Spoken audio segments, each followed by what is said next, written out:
All right. Hello, everyone. Welcome. Hopefully my mic's working. You guys will have to tell me if it cuts out. I recorded a video with Boots earlier this afternoon, and it cut out a couple of times while we were chatting, but, you know, that was a co-commentary thing, so he could tell me nice and quick. I don't know what it is. It's like I said to him, I really hope that it's not the microphone itself that's breaking. It's a Shure SM7B, and I've had it for probably like 6 years now, 6.5 years, 7 years. So it's had a reasonable run, but I mean, this is high-end hardware. You would expect it to go the distance. I'm hoping it's just a dodgy RX cable, or I don't know. The only thing that I've really changed recently is I moved my interface into a different area of the desk, and I'm wondering if it's getting hot there or something, because it's a bit crowded under or something. I don't know. Anyway, yeah, welcome, guys. A lot of you guys are talking about the End of Dragons login. Which is just fan art made by Mr. Modius. He's been making some other fan art. I was talking to him a couple of weeks ago about a concept that I sort of wanted to use for a lore series. And he sent me some previews, and I'm looking through my Discord messages today, and I'm remembering that they're there. And I really want to show you guys them. So I've got something very cool. If you like the login screen at the start of these streams, you're going to love what I want to show you, but I'm going to wait for the viewers to build up a bit, so that a lot of people can see it. In like 40 minutes we'll do it, if somebody reminds me in about 40 minutes. Also, he's out of the house at the moment, and I'm sure he wants to see the live reactions, so yeah, that's something kind of cool we've got going on. Aside from that, I'm doing Season the Dragon. Continuing along, we'll be opening up with the Draconis Mons jumping puzzle at the start today. Still haven't sorted out guild invites, still haven't really looked at Discord, still haven't really looked at Twitter. Still haven't really done very much, but I'm streaming a lot and I'm putting videos up, which is nice. Do you think they purposely put off all the medium armor specs until the final beta? No. It is weird that medium armor seems to be the last three. I can't imagine any reason why they would leave those. Well, the only thing I can imagine is like speculation on top of speculation, and that is that they had multiple people assigned to different elite specs, and one guy got the medium ones, and he struggled more, so they're super not done, so therefore they're all coming last. But that's a weird. I mean that's a lot of guesswork there, just to find some kind of logic for that. I think it's just.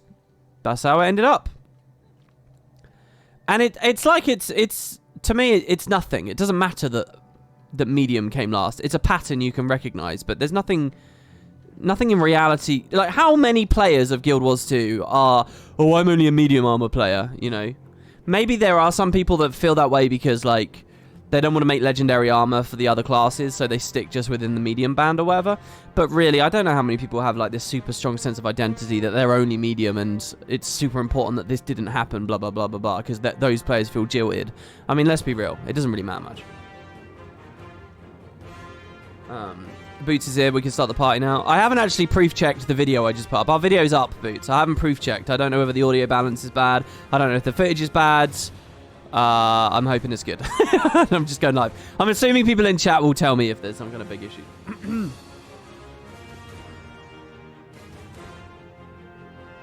Now, my argument isn't that there aren't medium-only players. My argument is that it's not the end of the world. That you guys have to wait a little bit longer. It's not like you have absolutely no joy from any of the others. There's nothing practical that comes out of that observation. It's just an observation. Oh, they've left medium for last. You know, it doesn't matter. I don't think it matters anyway. You think the Ellie with the hammer is a shaman? Yeah, I was talking to Kerry about that. The idea that they might be like totem type things. That actually never came up in the Boots discussion. I was trying to like rush us through because we spent ages talking about the Rev, and then I was like, Christ, this is going to be an hour-long video if we say everything. I mean, we can always get back together and talk about some of those other concepts. But yeah, there was a moment we were talking about the names, and it's like, neither of us really had any idea for the names for any of them, I think. I mean, he had some joke pun names, which he'd got from other people, but overall, I mean, I was lost with it, I can say that much. Maybe Boots was less lost, and I just didn't give him a chance to speak, which also wouldn't surprise me. Shaman would have been Mace's? Why would Shaman be Mace? Should we change our character for today? What character should we have for today? I need to remake these at a smaller resolution so they don't lag the game footage. Let's do Tengu. Is Tengu actually working properly, though? It's a bit big, isn't he? At least he's camping feeling.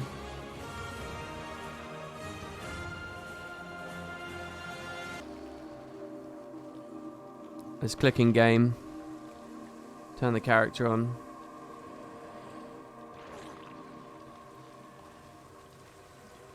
Move him over a little bit. Right. I have an obscene amount of tabs open at the moment as well. My god, and the game sounds loud. Why does the game sound so loud? It just sounds normal to you guys, does it? Oh, because shamans in WoW have two-handed maces. Two-handed mace sounds an awful lot like a hammer to me. And also, who cares what WoW's doing? Do you think ArenaNet's... Well, actually, I do think ArenaNet cares what WoW's doing. They care in as much as they want to do the opposite. Which kind of makes my argument even more. Turn down, please! I'm spamming the turn down button on my speaker and it's not doing it. Turn down. There you go. My god. Yeah, so, I don't know. I don't know whether mace really matters. Sounds normal to you guys. That's good. In Guild Wars 1, there's so much lore about the Black Mare being rare and dangerous and Zoa Ranger taming it. That doesn't really come through to Guild Wars 2. It kind of still does, I suppose. But there are a lot of black... I feel like they kind of played that hand. They set it up as a rare, exciting thing in the first game. And then they were so interested in that concept that they sort of ruined it in the sequel. It doesn't feel special or rare in this game. I mean, it's treated with a lot of reverence when it appears, I think. Or some reverence. Right, yeah, so I'm doing this, JP. If you guys want to come, you're welcome to come. I'm doing this purely out of memory. I probably haven't done this since the year 2016. So, you know, and that's a long time ago now. Sorry, 2017 probably. Was last year I did this. I probably haven't done this since Aurora. Whenever I was doing that. I don't even know if I'm going the right way right now. I think I am. I saw Shaman did a really interesting video on how to best cheese this. I haven't done it since mounts were enabled. I'm sure. Do they disable them? I'm sure they do. Okay, good. So let's see how we feel with the Oak Heart Essence and so on. It's a resource management game, right? Because we only get 3. So we want to climb as high as possible at first.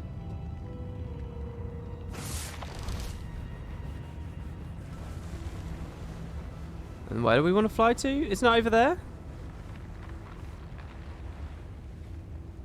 We're looking for like phosphorescent, luminescent kind of plants.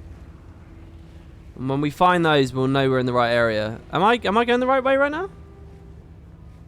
It's a huge area to disable mounts in. It kind of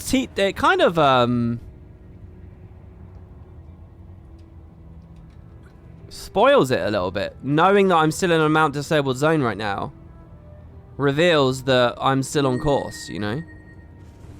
To a certain extent. We're going down here?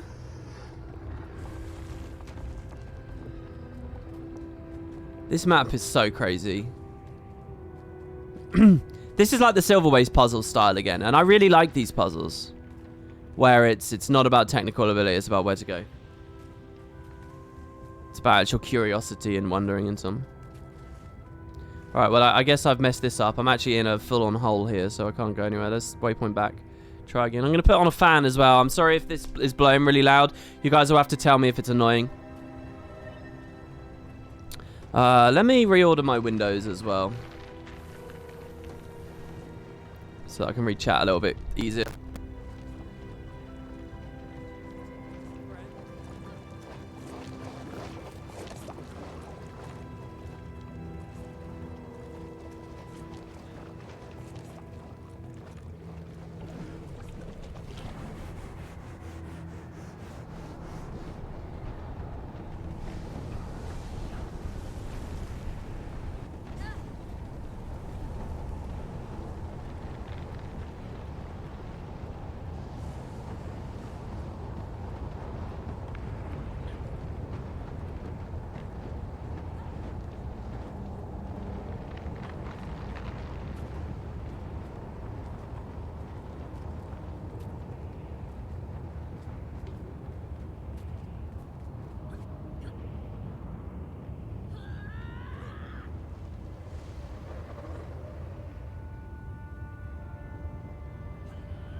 Oh. The mic's gone. Crap. How long ago did it go?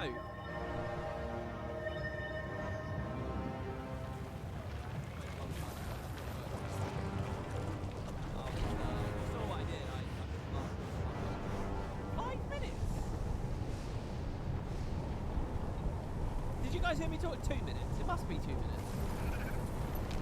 It's gone again? It's not gone again. I can see it's keying up. You can kind of hear me? It's just really quiet now. Oh, it's full on breaking, eh? It is really, it's breaking. All right, can you hear me now? You can hear me about 20 miles away. All right, we back? It's back to normal. Oh no, I think it is the mic then. I think it's the mic. I don't think it's the cable. I think it's the mic. When I move the mic, it's breaking. Oh, but I'm specifically using the Shure, not the RE20 at the moment because I had less background noise. I specifically decided I like this. Finally, I only made that decision. Usually, I never actually know whether I like this or the other one. Holy shit, how am I supposed to get around this plateau, by the way? Oh, okay, it's not too bad. Right now, the bucket. We're going to be directly over the bucket with a waypoint here. Oh, that's going to add a consistent source of insecurity for me now. The whole way through this stream. All right, right on the bucket. Beauty. That technique, using the skimmer, that was excellent. This must hurt as someone who loves the sound of his own voice. I actually don't, though. I don't love the sound of my own voice. I love the content of the sound of my own voice, right? I love how, like, incisive I am, how witty I am, you know, how I never make a wrong prediction. I'm just so smart. That's what I like. I like how smart I am. The actual, you know, the texture of it, the shitty little high-pitched accent, I could do without that. Yeah, how modest I am. Humble. 2 words to describe me. Humble, stylish. Alright, anyway, yeah, yeah, I wanted to get... I don't know whether my mic was cut out for all of that, but the diving goggles were something I wanted to grab here before I forget about them later, because I totally will. Everyone hates the sound of their own voice. Well, to be completely serious with you, I like the sound of my old voice. If you look at my early videos, I like the sound of my voice there. But then it kind of just changed. Right, so was my mistake just not climbing higher first? Like, where am I even gliding to? Don't we jump onto the end of this and then we glide? Isn't that the thing?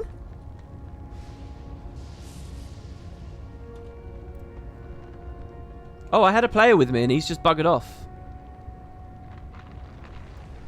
Do we want to run over there and then follow that energy? It's all the whiskey and smokes that did me in. Yeah, I should have been smoking all these years. Then I'd have a gruff voice, you know. God, I'm scared to touch my microphone. I'm really hoping the new version of enemies that gain new abilities as they scale from veteran elite champion turns out as good as it sounds. Do you find it odd that they never really used elite enemies in the open world? I guess it looks odd now. I can understand them being in, like, the, you know, making the game and the idea that elites are exclusive to dungeons. That sort of makes sense. It's kind of a sort of an arbitrary, irrelevant topic almost, isn't it, really? I mean, who cares if it's called elite or champion? Does it hit hard? Is it scary? That's what matters. Wait, what was the teaser? What do you mean? What teaser? Oh, yeah, the Ellie hammer. It's not new. A lot of the images are like... when did Ellie get revealed? Only a couple of days ago, actually. It was on the fishing stream. So it's not old. I don't think the video I just did, the content of it's super old. I'm a little out of touch with everything, but not majorly. Okay. I swear it's over there. I swear I need to go over there, but maybe I'm wrong. Oh, hold on. It's up there. I see. Oh my god, it's really high. Okay, how do I climb higher then? It's all the way up there. How do I get enough oak essence to climb that high? Whoa, that's high. Or is that the end of the puzzle?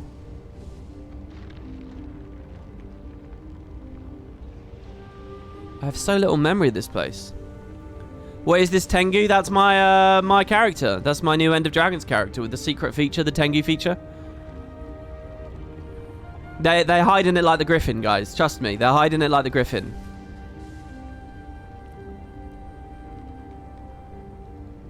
It's way later in the puzzle. Yeah, I don't need to climb that high. I'm sure I don't.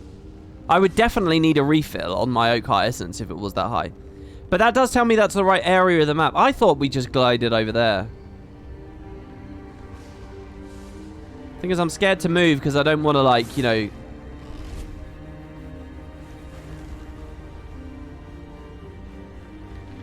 I don't want to squander an opportunity or squander any elevation. We still have another charge this time. So let's hit up there. And see if there's a more suitable entrance. You know I'm joking, but now you're sad.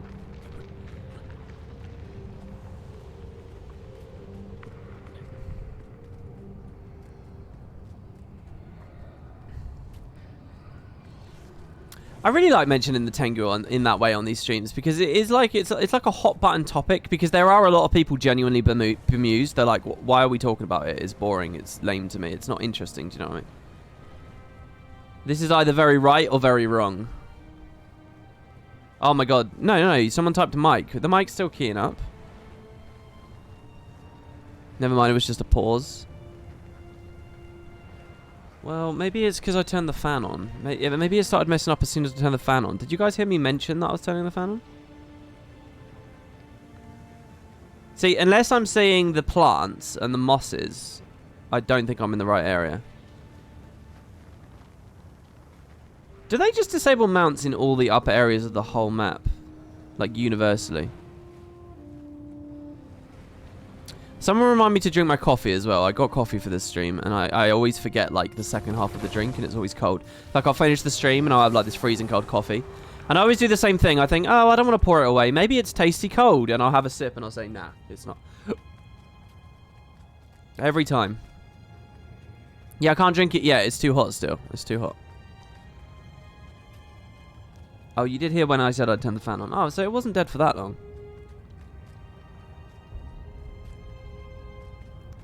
Get a smaller mug. No, it's not that I don't want to drink it. I do want to drink the whole mug. And it is quite a big mug, I must be honest.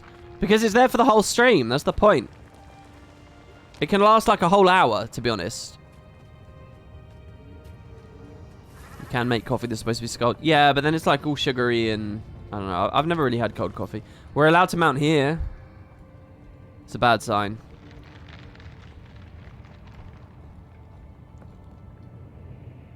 Yeah, we're back in the regular map now. Oh, no, but look over there. Oh, no, but this is like the lower areas. There's a normal part of the map that features this, isn't there? Hello, Broadleaf. Long time no speak. I like the druids. Right, let's just try again. Third time's the charm. We didn't hear if you played NA or EU. Oh, did that not key up? It's North America. Every single stream I've done this week, they're all North American streams. I haven't server transferred once. It's a part of being British, making a cup and forgetting about it. Yeah, I do just distinctly remember always seeing like my mum would drink a cup of tea or something and like half the mug would be left. Obviously, you don't want to drink the very bottom because you don't want to eat the dregs, but still. You can't do, you need the coffee emote back. I have a lot of emote slots, and some of them are animated slots. If anyone's interested in filling those in, let me know. The only inspiration I have right now is the Guild Wars 1 dash, Tato dash. I want that to look like the skill is recharging, but I don't know how useful that would be. But yeah, because we had like 400 subs or like 600 subs or something, at our peak at one point, we actually have a load of slots. Twitch has given us a lot, and I'm just not using them. Okay. Oak Heart Essence. So there's an updraft there.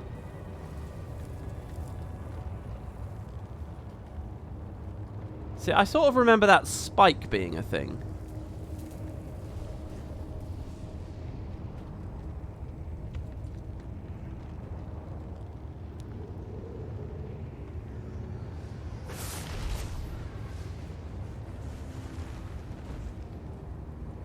My instinct through a lot of this has been that I need to move around more. I need to go over here, so I'm going to try and go over here. But this might just be me being a dum-dum. Isn't it off of the top of that you go?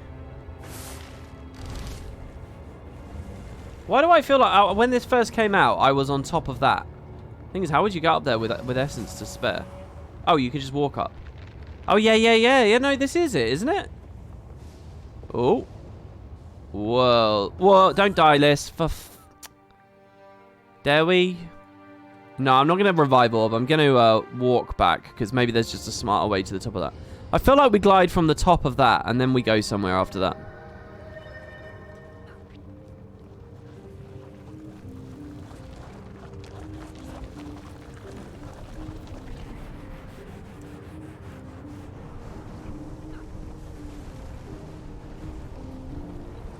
So whichever spike it is, you can go there without essence first. No, I don't want to cheese it with TPs to a friend and stuff like that. I want to do it intended. And intended means puzzling our way up there to a certain degree. So the question is just, what's the most efficient way?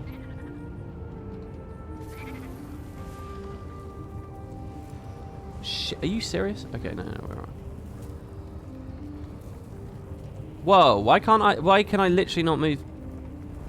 Wow. Do you know there's collision? I literally can't move left there. There's all collision along there. That does not reflect the actual boundaries of the map. I was playing the, what was I playing? I was playing a game the other day where the collision was not properly aligned. What the fuck was that? Anyway.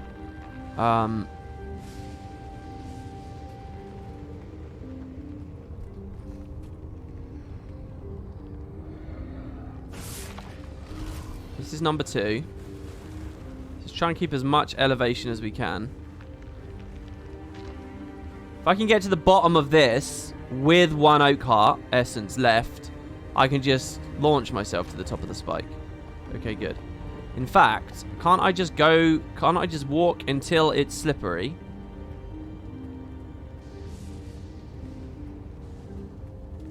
Oh my god, it's the very top. I'm going to glide here so that I don't die, because last time I just let her slide the whole way. So it's like the very top, it suddenly says, no, it's too steep. I bet if I jump at the we would have to identify exactly which bit. Oh. I mean, I'm being greedy here. We don't need to be on the very peak. Now we can bounce off of the ceiling and we fly over there. I remember this. Oh, maybe we do need to be at the very peak. Shit. Okay. Well, that didn't work.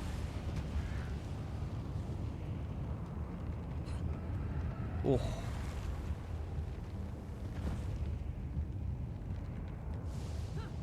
Oh. It's so close. Is this intended? Oh, no, not that side. Definitely don't want to fall in that direction. Oh. Maybe it's not intended. Oh, it is. You just got to be real careful. Now we can... Come on, that's got to go green. Do we just glide and then latch on from the end of the edge of the glide? Oh, maybe we can just... Oh. Oh. We don't even want to be here. We want to be up there. Now, I could launch over there, but it's not going to be enough.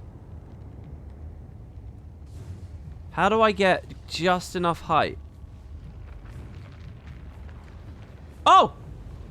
Can I do it in midair? It went green. You guys saw it, right? Oh! Oh, but it's not enough, though. It's definitely not enough. Okay, so the game is... Well, I wonder if there's a recharge. Let's just turn around and see if there's a recharge up there. Is there? See, the game is to get to this with 1 left. And then it's easy. How on earth am I going to get up here with 1 left, though?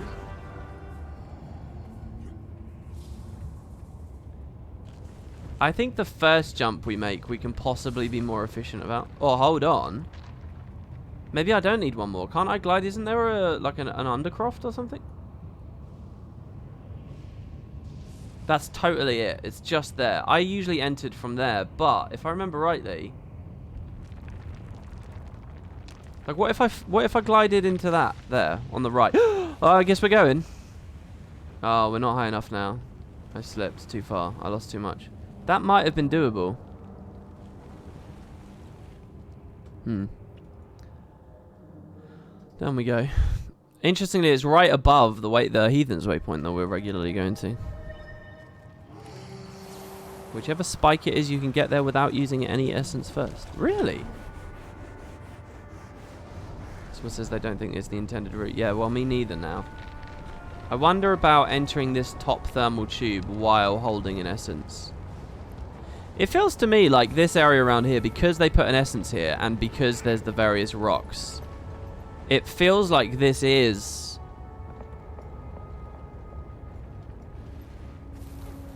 You could have glided from the spike you were on before this and still kept my one charge.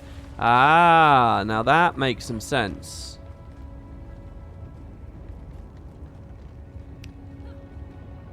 Let's see how high we can climb without using our first charge. Do you let me just jump and walk around?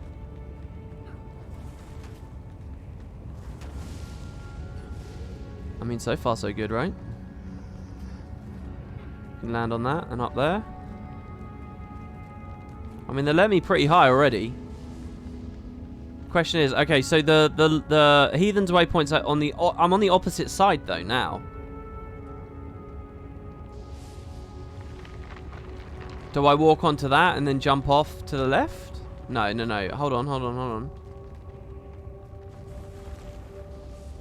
I think it's just like, what they're doing is they're saying, try not... Yeah, look, this is very clearly made to be a precise way up. They're saying, don't use it, hold on to it. That's like the game. And at what point do you eventually give in and you say, all right, no, I do need to use it? So I'm thinking if I glide from back here, I get more height. What do you guys think? Where's the better way to attempt this? From the very peak? Or from down here with a jump? It's very close, whatever the actual answer is.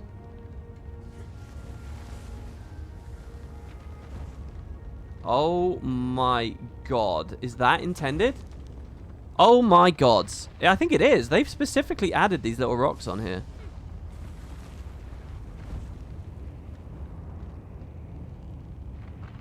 Can I land on that?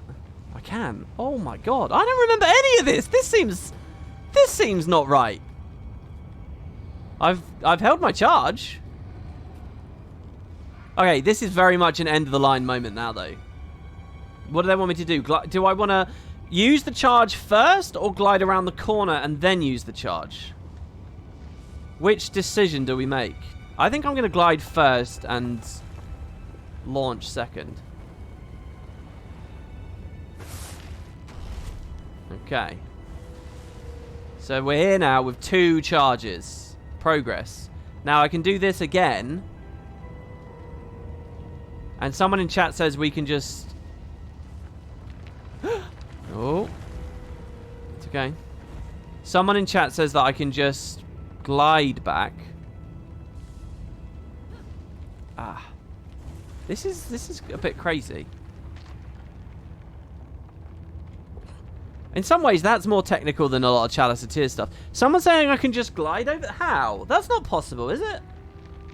Is this, like, deceptively low? Are you serious? Are you sure? I mean, I can try because... No. What are you talking about? I hate this shit. Are you just guessing? Is that just someone in chat just has an idea? They guess, but they say it as a fact, so that I'll try it. That's not right, is it? It's okay, because I have the resources this time. It's okay, because I can just do this. That's one. And then I'm at the very peak now, and then I'll use the other one. And I can make it. I've made it now. Final fact, there's a way to skip the final checkpoint at this, JP? You think this is the wrong spike? Oh, are they suggesting that you can fly from this one back? But this is clearly, you know, this is clearly how we get into the puzzle. So my normal entrance is over there, but I'm guessing the real entrance, if I'm now doing it legit, is over here.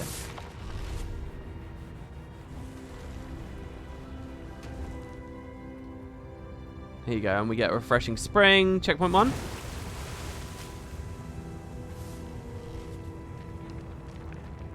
How do I know if I...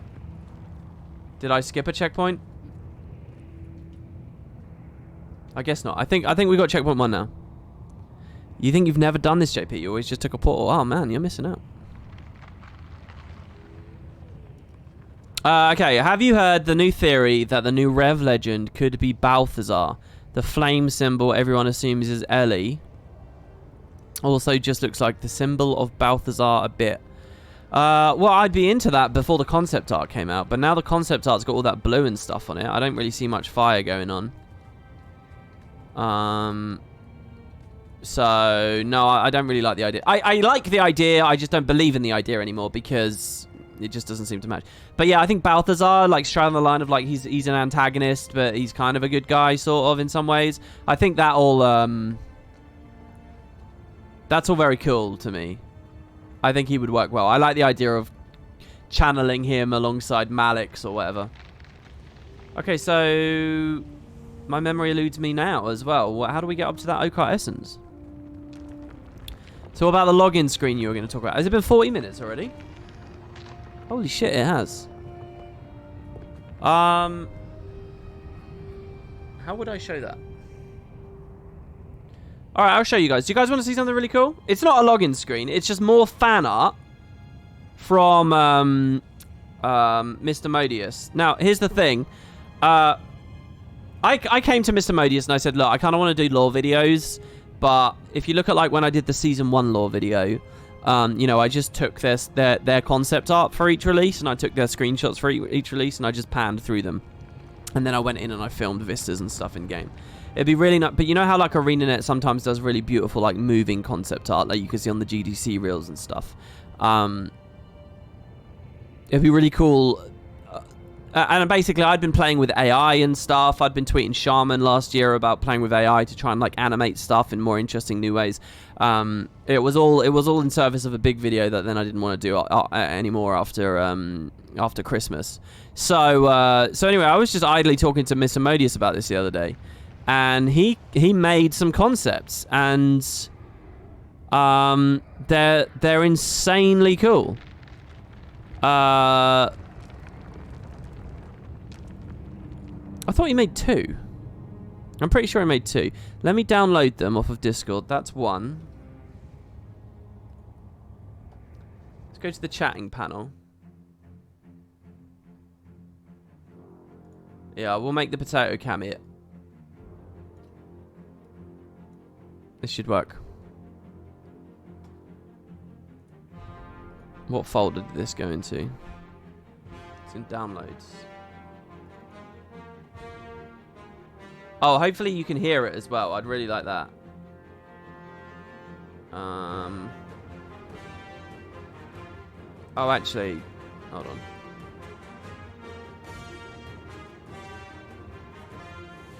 No, I don't want to paste a reference. Fine, I'll add a new one. Sorry that I'm doing this on the fly here, everyone.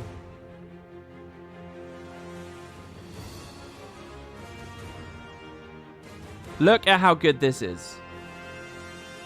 Downloads.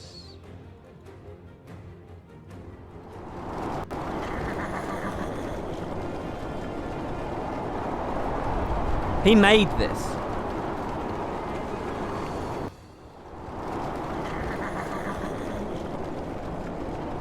So he, let me turn off the background as well. He made this. This is just flat concept art.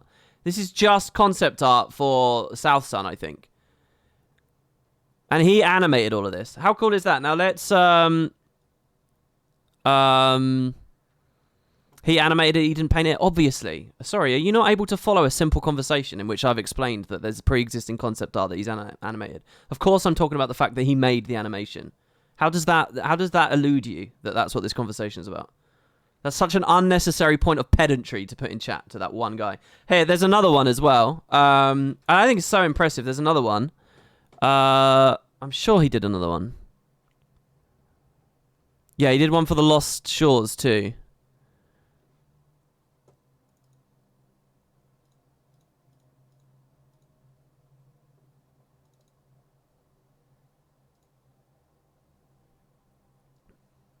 And he did the, oh, I'll give you the audio too.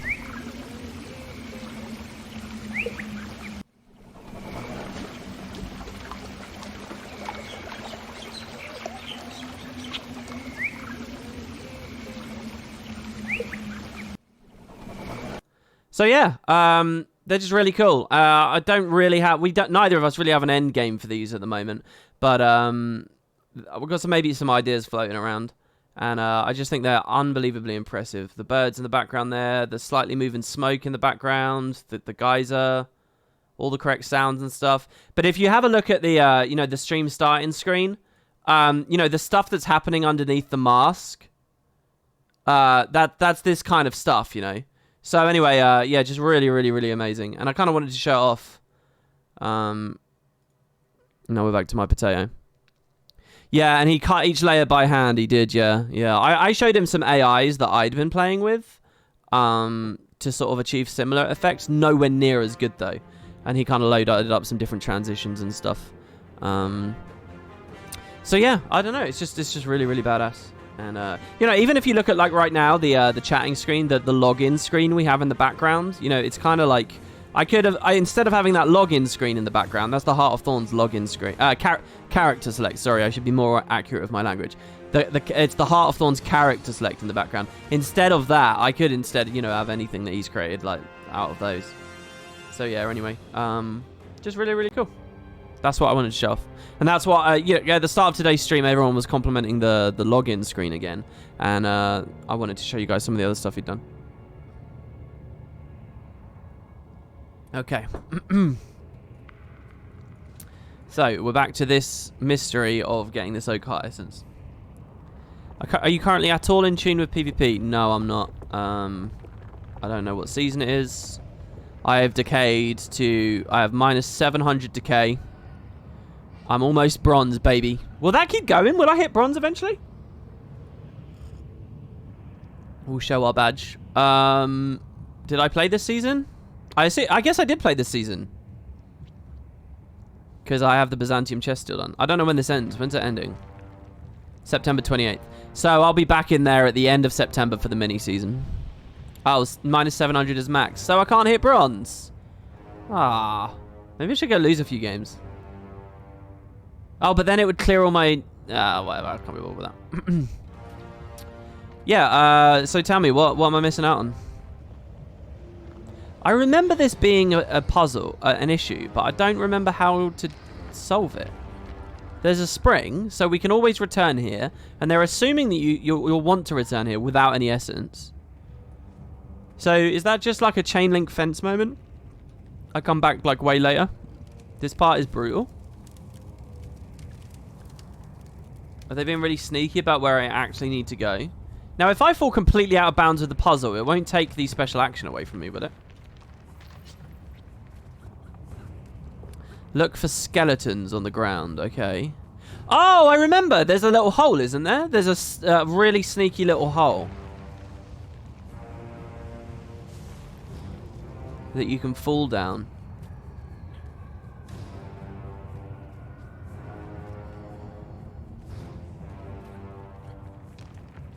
And I think there's some dead skeletons at the top of it, aren't there? Hello, Ringos.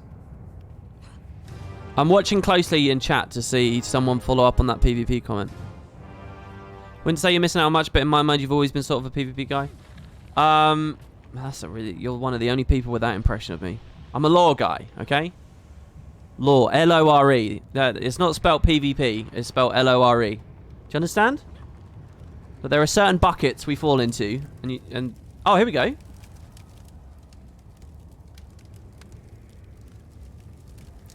But that's just saying this is where we start the puzzle, isn't it? That's not telegraphing me. That's not... Do I drop and fly under? That always makes me think about Tomb Raider 2, the Opera House. When there's a little moment like that. At the start of the Opera House, if anyone's played that game, there's a little bit where you've got to hang from a ledge and let go of X, let go of grab, so that you fall a little ways and then you grab the underside of a window and then you lift yourself up. Does anyone in chat know what I'm talking about right now? That's what that makes me think of. Skeletons point the way to go.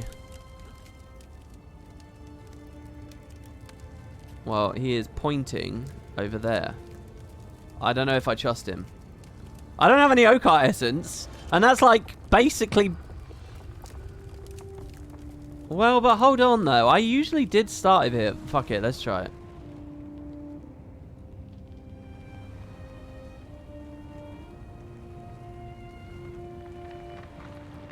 Is it possible to land on that, I wonder? I'll just hit the button before I fall too quickly. Always trust the skeletons. Okay, well, we want a better height if we're going to do that. Let's do it from, like, here. Big dono. Wait, did somebody just donate? Okay, hold on. I'll have a look in a second. Let's see if we can make this plateau. I have to go to a whole other website to see those. Oh, this was just legal ground anyway. Can we climb up? Oh, we can. Oh. We can. We can.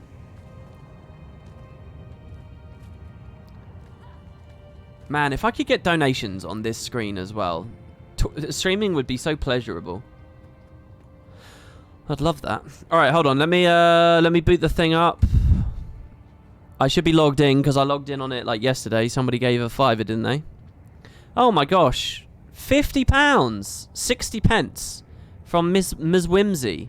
I recognise you from chat yesterday. Weren't you in chat yesterday?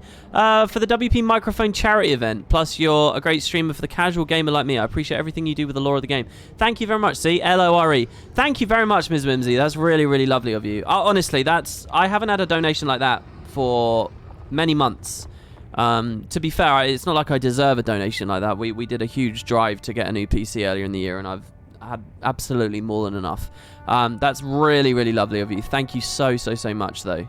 And yeah, I hope I don't need to buy a new microphone. What will probably happen is I will swap this back for the RE20 if there's a serious like structural issue with it. It might just be like a loose screw or some grit or some dirt or some dust somewhere. It might be, you know, I'm hoping it's the cable. I'll be swapping the cable out. It could just be the connection to the audio interface isn't very good. There's lots of stuff I could diagnose, so don't worry about that. You need a new mic, question mark? I don't know whether I do. There's, it just has been cutting out a little bit the past couple of days. It's just been going silent. It happened on this stream about 40 minutes ago. Thank you, Miss Whimsy. Thank you. Or perhaps an insulated coffee mug. An insulated coffee mug. That's quite exciting as an idea, actually. There's all kinds of random little things like that I feel like I could be spending money on, but I just never do. I want some better headset. I want a better, like, headphones for VR. Okay, so I can take the Okart Essence here. So is the game now to return to the checkpoint, but now I have Essence? Is that what they want me to do? I gotta say, by the way, because this was my usual entrance to the puzzle, I never understood how that works, the logic of that. But I'm guessing now we can go back. That whole detail was just to get this ledge. Yeah, I like that. I really like this, man. When ArenaNet's on point with their content, they're so fucking on point. No, we lost it! We were tricked. Twitch chat.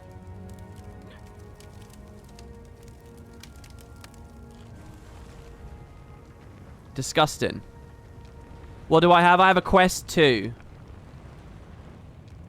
And the Quest 2 has integrated headphones as well, but they're not very loud. They used to be loud. I have very few problems with the Quest 2.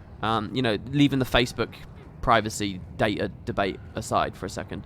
I have very few problems with it. But one of them is it has been a bit weird. It used to be a lot louder, and now it's not, and I don't know why. I've checked every possible place I can imagine volume settings to be, and it's just... I don't know what it is. I don't know what's happened. To Did I just not collect it? Oh, I have to oak heart back. Oh, and save the 2 charges. I got you. I got you.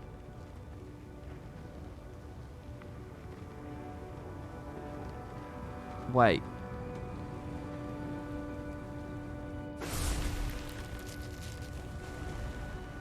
I'm lost, though. That's clearly not efficient enough. Let's try that again. Playing Half-Life Alyx through the opening containment zone sounded glorious. Yeah, I played a lot of that game. If anybody knows that game, there's a hotel section, and then you actually end up getting onto the tower shortly after the hotel.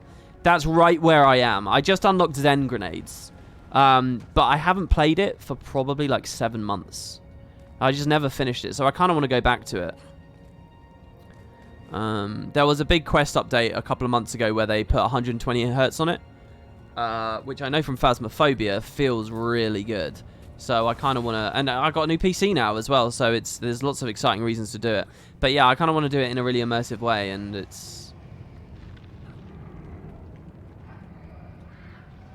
has to be that way, surely. Was I too high?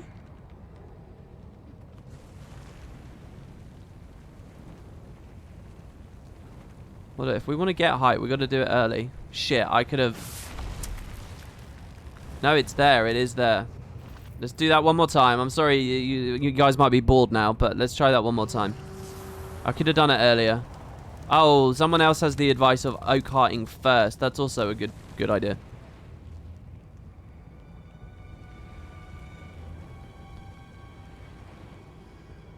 I like the music in this map.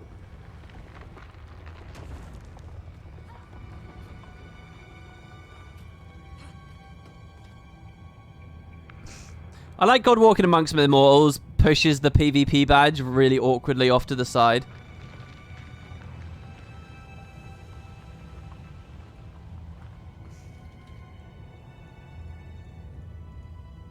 Wait.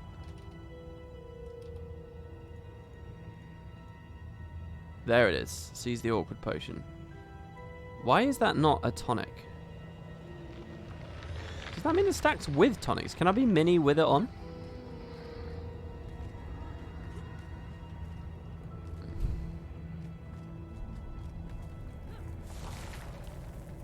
Is there a longer title than God Walking Amongst Immortals? All these years, they might have put one in. Is anyone in chat watching who has seen my YouTube video already?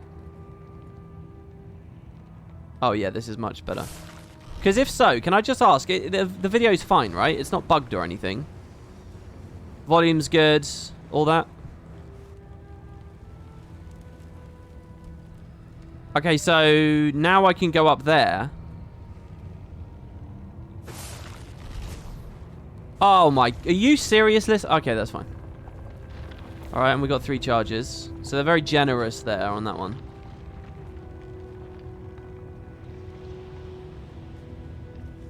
This is so cool. I love this. It's almost like, it's very confident and brave and like to do something. It's so blatantly like, am I breaking out of the map? But you know that there's something real to find here. It exists in a weird space that I really like. It's just strange.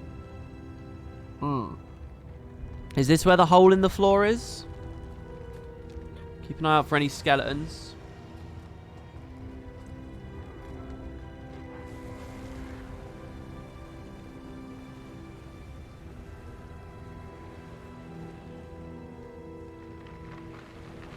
We still don't have a second checkpoint, so if we mess this up at this point, it's not going to be good.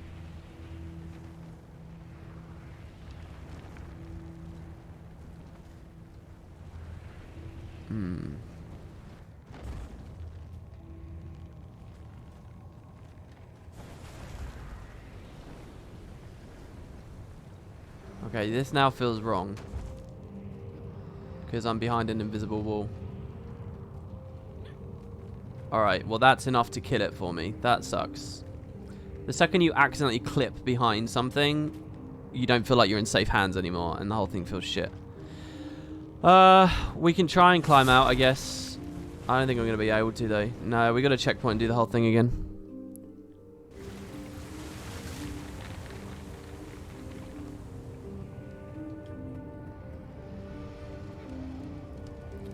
You do feel kind of sorry for Xingji and Echoveld artist Tracy West, who said she tries to be really careful about replicating the Guild Wars 1 maps in Guild Wars 2, so she won't earn WP's disfavor, as she loves watching WP videos. But poor woman needing to stress about pleasing WP with authenticity and authenticity. Hold on. There's like 5 things I want to talk about there. First of all, where's this from? Oh, I hate that. No one should feel remote. No one should concern themselves at all with any of my takes. Like, really. That endears me to that person a great deal, though, I have to say.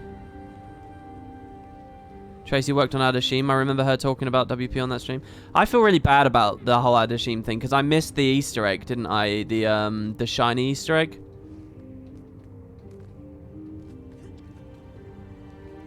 Generally speaking, right, to be completely honest, there was a little period where I was streaming my first experience of Living World patches, and I was doing it playing with people in Discord who you know, they weren't like Guild Wars super geeks, super fans, and if anything, they were a bit, you know, snobby at times about the game and stuff, and they're just playing the game. I'm not going to police them and how they think and so on. But I feel really bad, because I get the sense that on some of those streams, devs were watching and excited to see, like, because I never ever streamed my first take of story, ever. I would talk about it afterwards. And I feel like I put on such bad shows. I'm really ashamed of those shows, to be honest. And I sort of wish I never did any of those shows.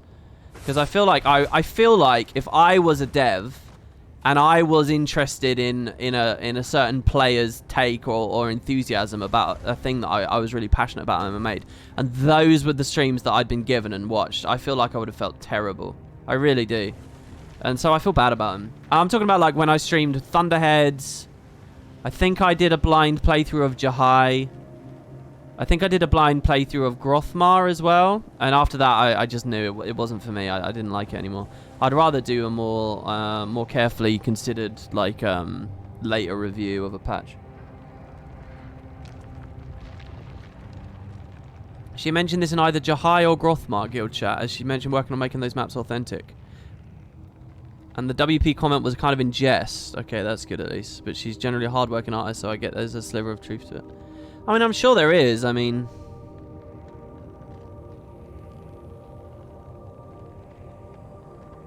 I don't know. Now I feel bad about what I was saying just a couple of, you know, 2 streams ago, where I was saying, you know, Grothmar and Bura, they never really clicked with me as maps. You know, I never really got that excited about them. But I mean, it's true. I want to like these things. I want it to, you know, be blown away. Sometimes I'm not, you know. I don't know.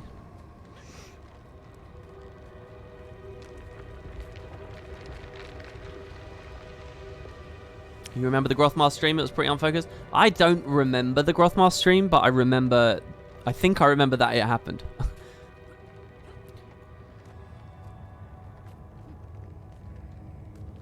It's one of those things where, you know, you're playing a game with your mates. If they want to joke about it being a dead game, or if they want to joke about, you know, whatever they're grumpy and miserable about or whatever, you know, I'm not going to sit there and police them or whatever. That's the thing with me. Like, I've always said, like, I've always been leery about that kind of stuff, because I'd rather play things as a fan first. I'd rather not everything be on display. I don't like that there's kind of a thing with this job where it pushes you to wear everything on your sleeve.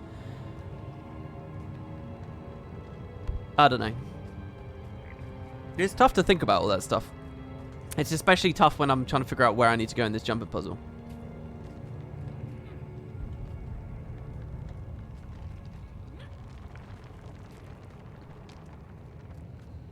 Oh, this looks promising. And I vaguely remember something like this.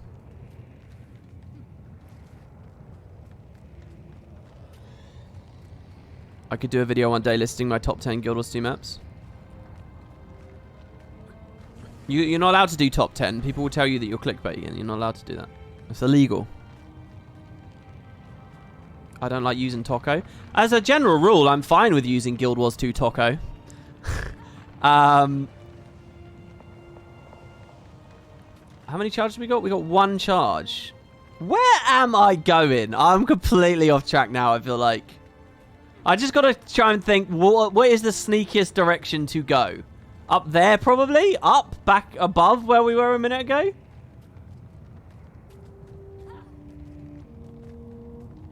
On that shelf up there?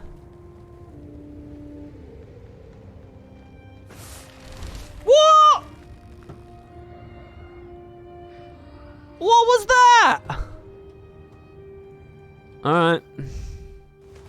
Oh, I forgot to restock. Is that why I had so few? As a general rule, I have no problem with using Toko, but, you know, I want to enjoy the game and I want to remember and play these things with some authentically. So I'm just doing them like normally at the moment.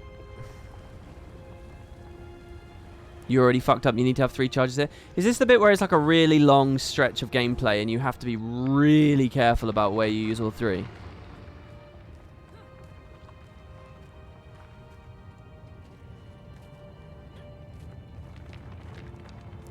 Toko is for later, not for a first experience. Well, I want to be clear. It's like I said yesterday when we were doing... What was I was doing the Chalice of Tears, and someone said, is this the first time doing the Chalice of Tears? This is not my first time doing this.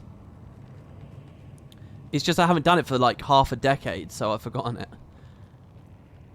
Which is... I quite like, to be honest. You know, I don't think there's any shame in that. But there's a little bit of shame in it, maybe, but... It represents an opportunity to be re-inspired by stuff you once upon a time have enjoyed, or maybe forgotten about.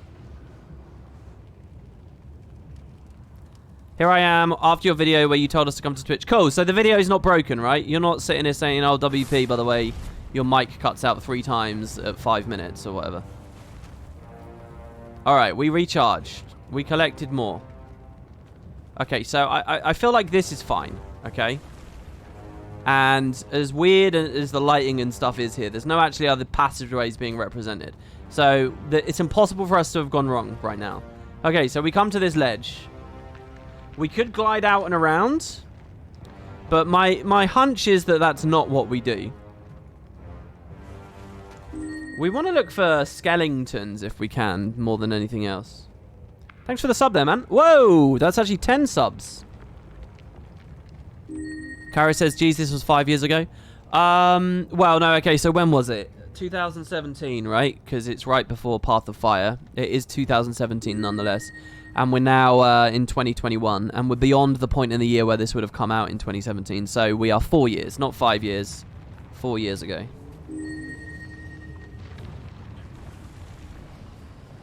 The Golden Age, as I've called it many times. I feel like there must be a skeleton pointing down here. Or I want to see one. Yeah, 10 people just got lucky subs from Tomlinson. So thank you, man. Really, thank you, Tomlinson specifically. You guys might want to alt-tab and see if you got lucky and you got one. That'll unlock some Guild Wars 1 emotes for you. You might want to try them out. I don't know what's available at the moment. So there's no skeleton telling me to go down.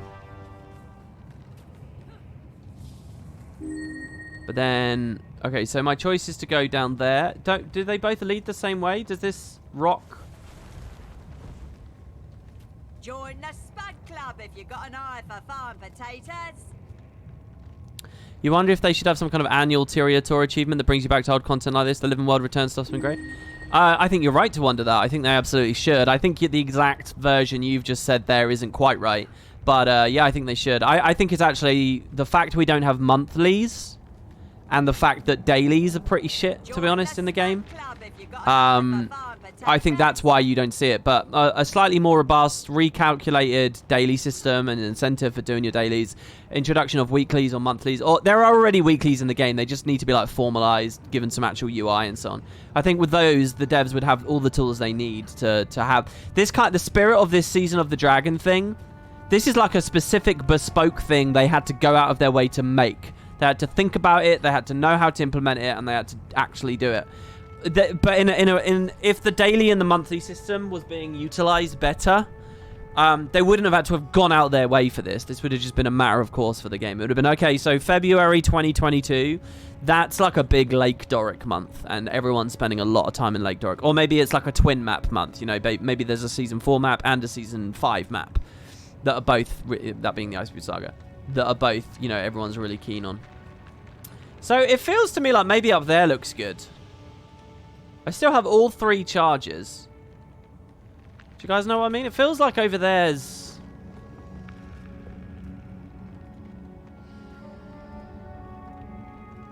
I'm turning the Tengu off to get some frames back.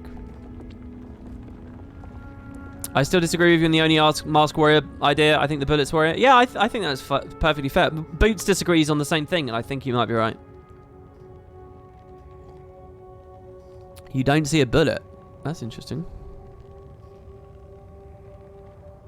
An NPC in Lion's Arch is voicing a line about joining the Spud Club. That's totally awesome. That's not an... Are you joking?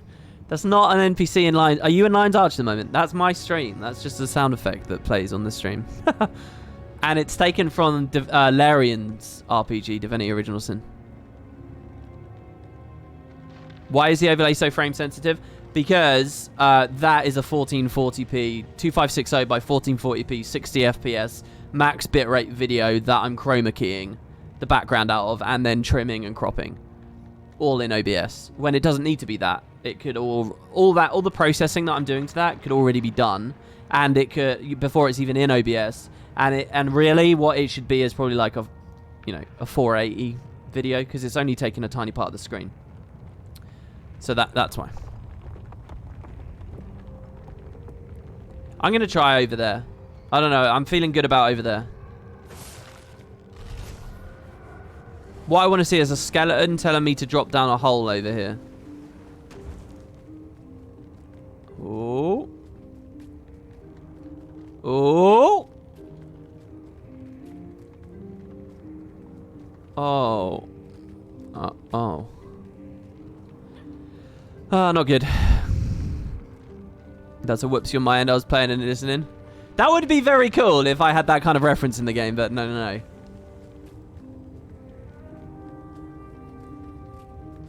Oh. Oh. I still believe. I still believe.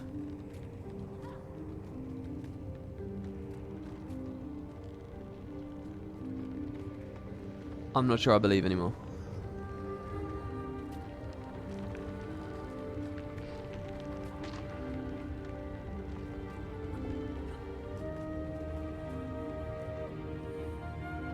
Yeah, I do indeed. I do have a reference in the game, but it's not that. Oh, man. Do we go up now? I could go up there.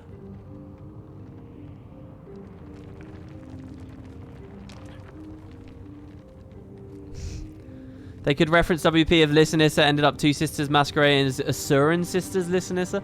That would be so insanely cool. That would be unbelievable. That would never happen in a million years. It would also probably mean I lose access to my own characters. Like the names would become illegal. I'm still surprised I have Saw on a claw for what it's worth. I'm really happy I still have Saw. I hope they don't take her away from me. Even if Tengu isn't oh god, I hadn't even thought. All these discussions about Tengu, I hadn't even considered that yet. I'm going up. Fuck it. What you got?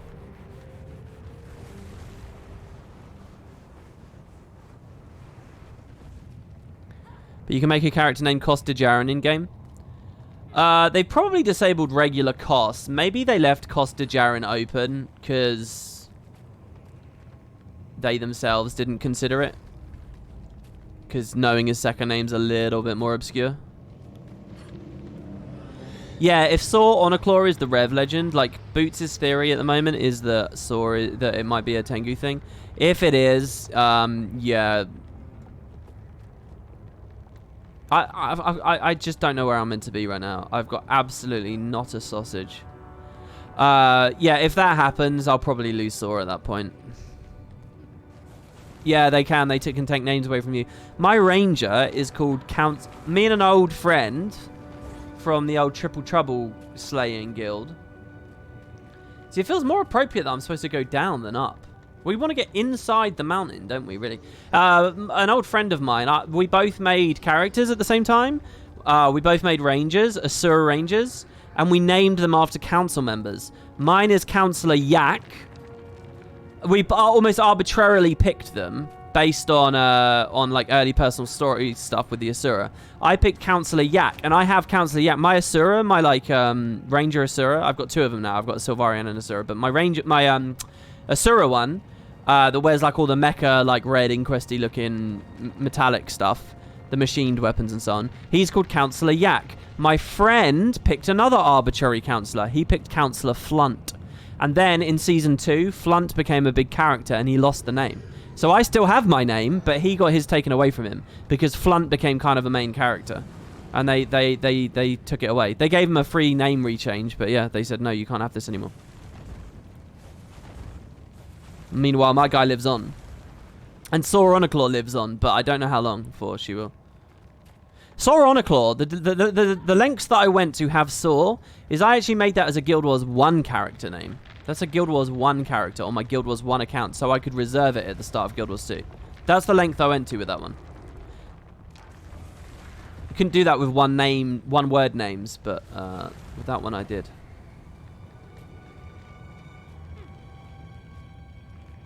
I don't know. I think I'm going to have to go back, guys.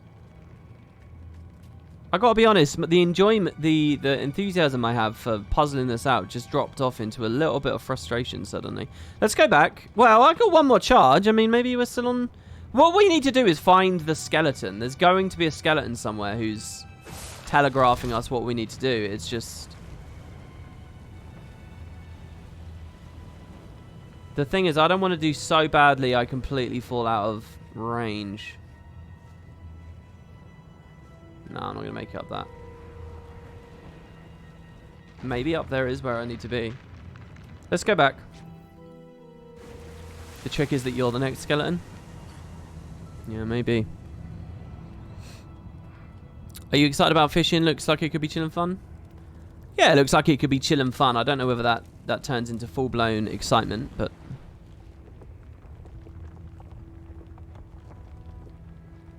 I should test if I can make Krisha or Ephraim. Well, the thing is, you say other players might have taken them already. You will know, though, whether you're not allowed because of other players or whether you're not allowed because it's not allowed. The error message you get will be different. So you can test that, for sure.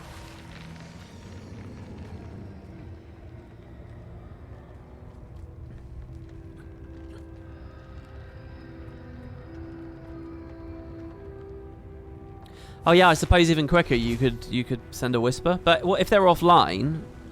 Will it distinguish between simply offline and the name doesn't exist?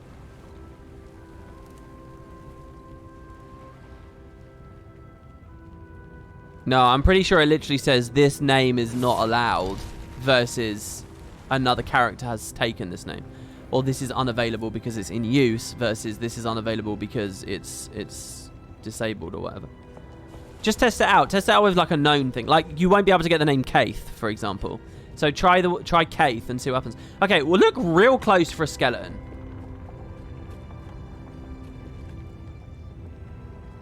There's not a skeleton on this plateau.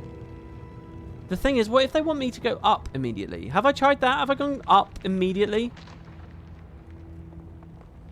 Let's try going up.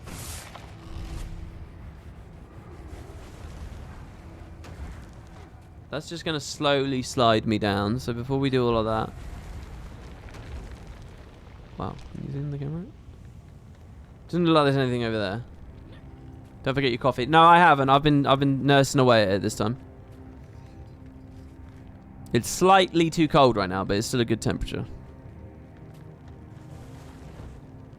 Okay, this looks good. These plants, this looks very good. This is very comforting to see these plants. Oh, we're definitely en route now. Oh, this is definitely it. Okay, good. Oh. Sorry, I was incapable of jumping there because one hand was on a coffee mug. Okay. Progress.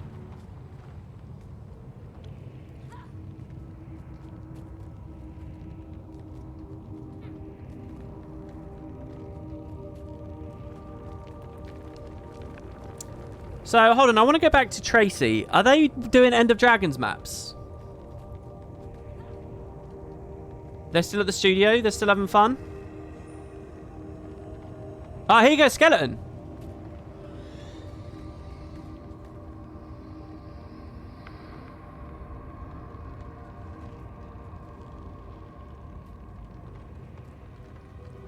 Now, I have to assume that because they put him in a slope, right? So he's pointing... He's not just pointing there. He's pointing up there.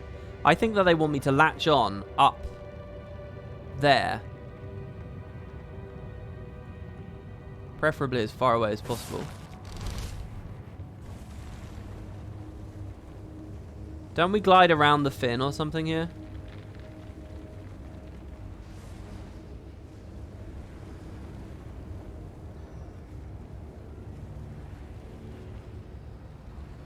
I vaguely remember this, I think.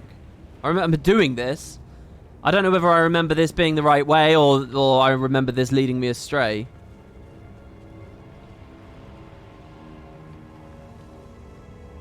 Where are we now? We're in a very weird place.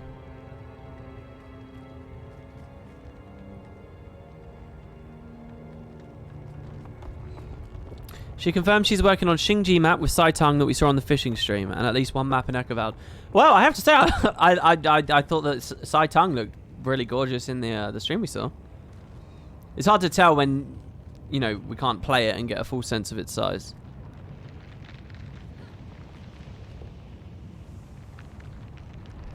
We only have one more charge now. So here's a question. Do we go up? Do we go up there? Does the skeleton want to tell us? Is the game that the skeleton will tell us before every oak heart jump? Is that the pattern? They teach us the... Oh, there's a player over there. That's heartening. I like how... Oh, that could have gone very wrong. I like how jumping puzzles are, like, inherently social. Because seeing players is a kind of a thing of direction. Okay, good. We definitely made it. Thank you, skeleton. The thing is, we got to get up there. I'm not being trolled, am I? Arena net. Oh. Oh. Oh, I think we can do it. I don't know whether this is oh no, the expectation. We definitely just landed on that, didn't we? Yeah, we did.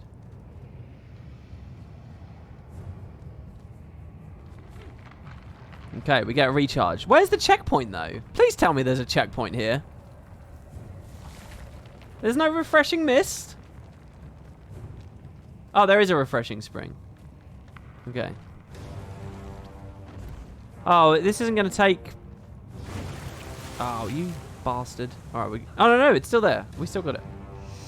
I guess the act of being in the water doesn't take it away. The act of hitting the special action is what takes it away.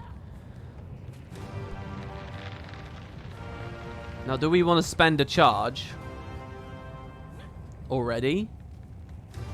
Or do we want to be stingy?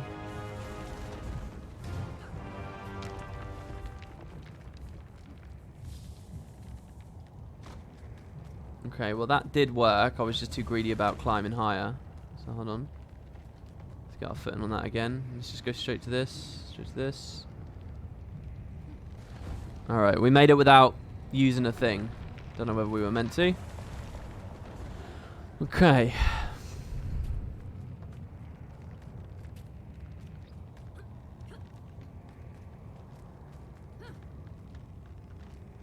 The ghost is so interesting when it clip moves and its trail, like it's like the cloth, the fabric, that the white bits suddenly come along like a little bit delayed, so that it stretches out.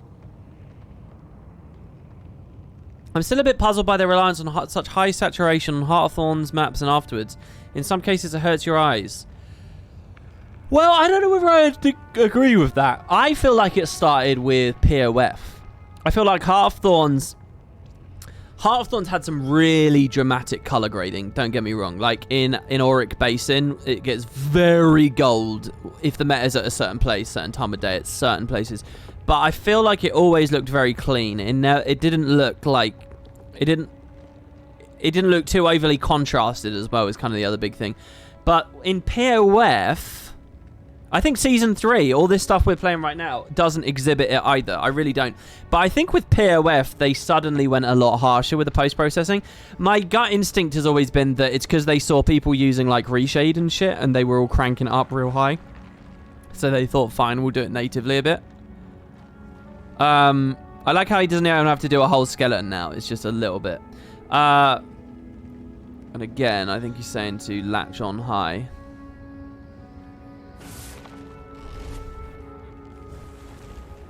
Wow, Liz actually jumped after that.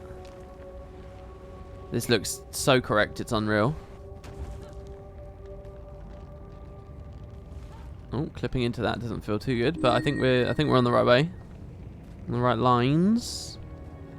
Yeah, and since then, I think, yeah, Icebridge Saga had it a bit much, and so on and so on and so on.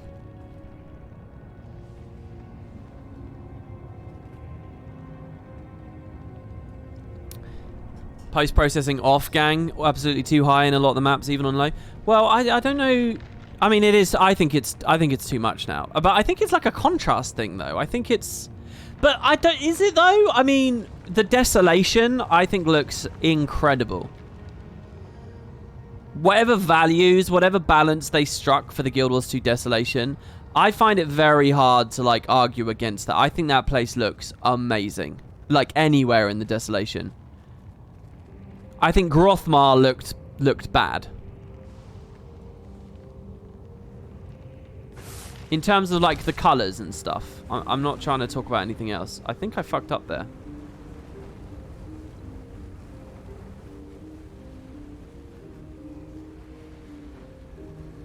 Oh god. I think we might have to abort this. I want to get a sense of where they mean for me to go. You had to redo your shader because of Grothmar. Yeah, and now because it's all inconsistent with the game. Oh. Let's see if we have the ammo. Oh, no. All right, fine. Because the game's very inconsistent now, like, it's not enough to just have one reshade to rule them all. You really do need map-specific setups. Which, by the way, Guild Wars 2 Hook supported. When Grembo was making it and I was talking to him about like different features that would be good, I mentioned that was...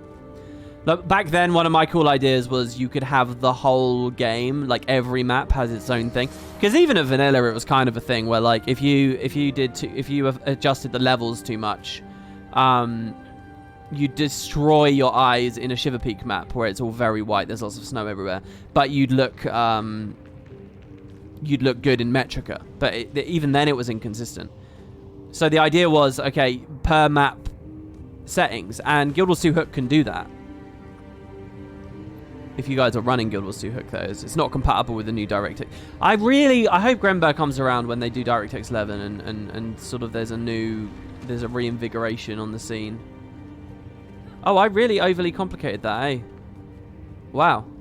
You can just walk. The question is, how do they want me... Sorry, is there a whole other story here about how to get up to that essence? Also, we never saw this fellow last time, did we?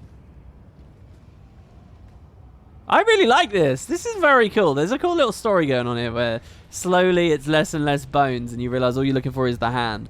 Is this going to end with just an isolated hand? I mean, that's so cool.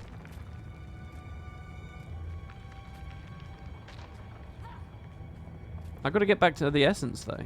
This isn't good enough right now.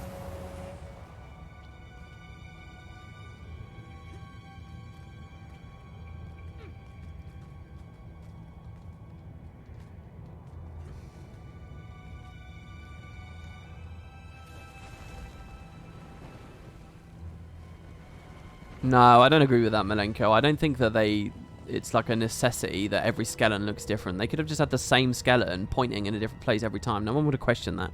It's not necessary that they had all different ones. They're doing it for the creativity of it, for the fun of it.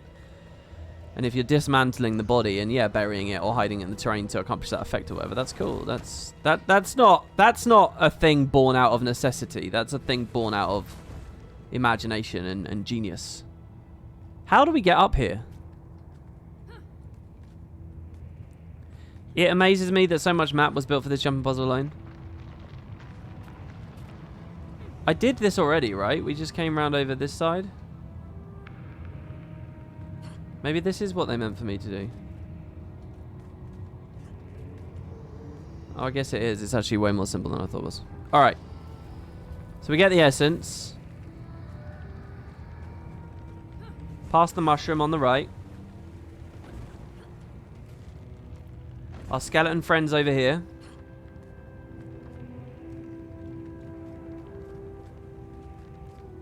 On this plateau. And he's telling me to jump over there.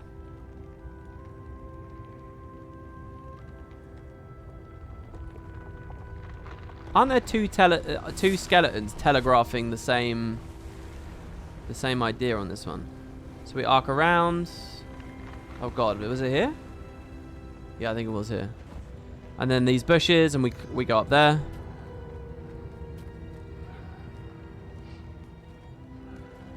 Yeah, that Bloodstone Fen JP is an interesting one. Wait.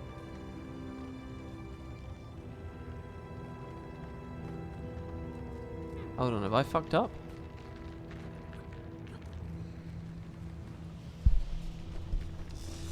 Alright, I was just moving my mic physically. You guys will have to tell me if it cuts out suddenly. Is this hiding a hole in the floor or anything? No. Shit, have I messed this up?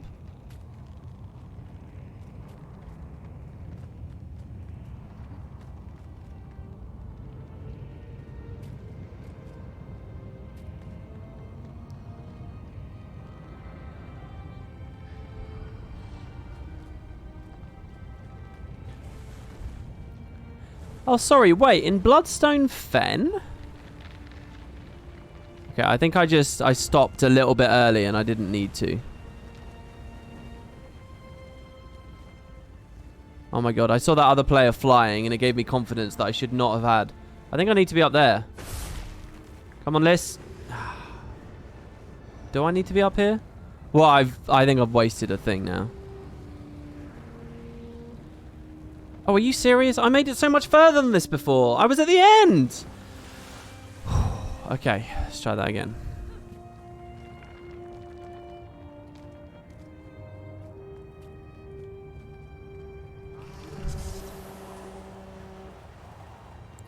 Dark stream. It looks pretty bright on my end. Well, actually, on my main monitor that I'm playing, it looks good.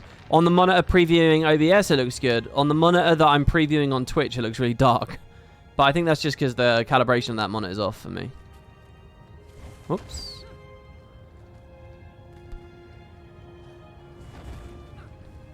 My humble little Ben Q working away there.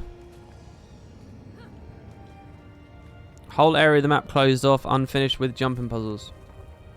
I don't think I have seen that then.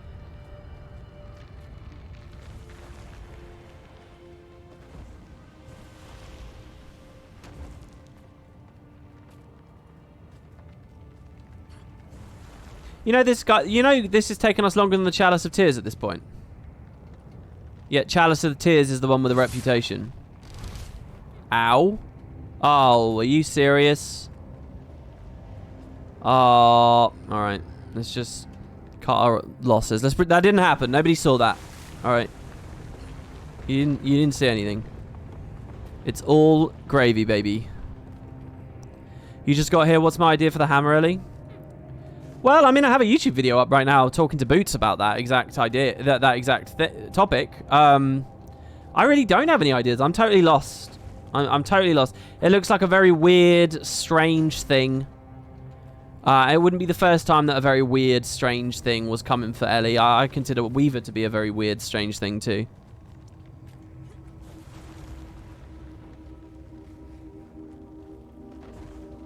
I wish he would see my questions about that too. If I miss a question, just spam it again. Trust me, guys. I'm not actively ignoring anyone.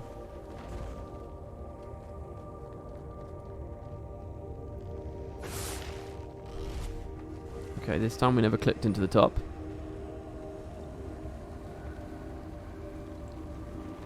Right, is that all that they wanted me to do? Just to go around that? No, this is where we were a second ago. This is too soon, isn't it? This is cutting back in too soon. We don't want to do this.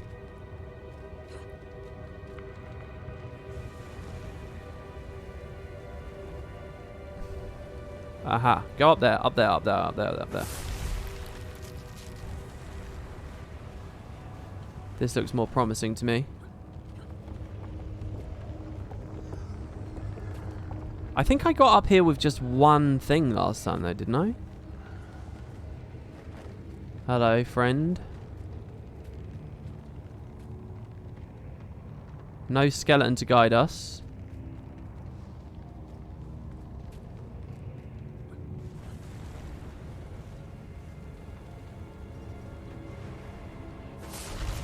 I've used all 3 charges now. So I think we're screwed. We're very high up, but you're calling it the Ellie Ball will work like the Ventari tablet. I quite like that idea. A Ventari tablet that's doing damage, and as you rotate attunements, it's swapping the kind of damage it's doing. That's quite exciting to me. Ah. Maybe we haven't failed completely, because we can get up there now. I really like including this in the design of the puzzle. By the way, didn't they say that once upon a time this had a hole at the top? You could actually get out and see the sun. Didn't they say that about this JP? About this map? In general? Oh, we made it. Nice. I had very little hope on that one, but we made it. And before this turns out to be the original refreshing spring from the start. So, where do you want me to go? Through here?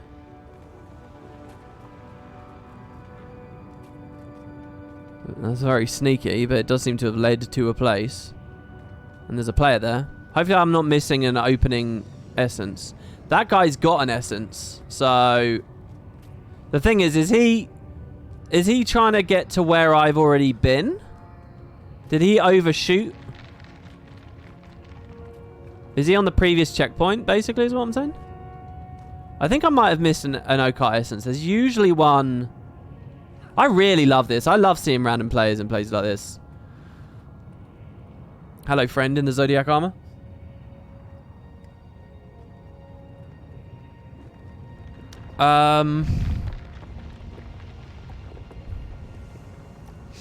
What's this?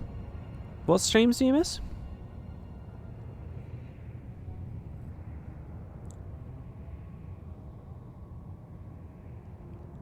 I still think one of the saddest yet funniest streams was the no skill playthroughs of the personal story.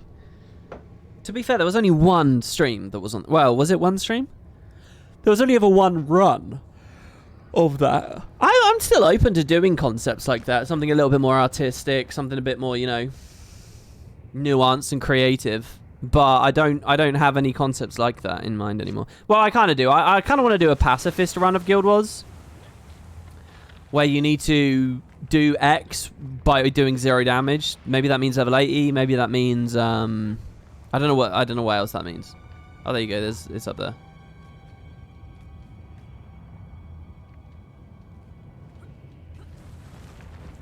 I was genuinely confused there why everyone's talking about Booba in chat. It's because we were looking at the Zodiac character, isn't it?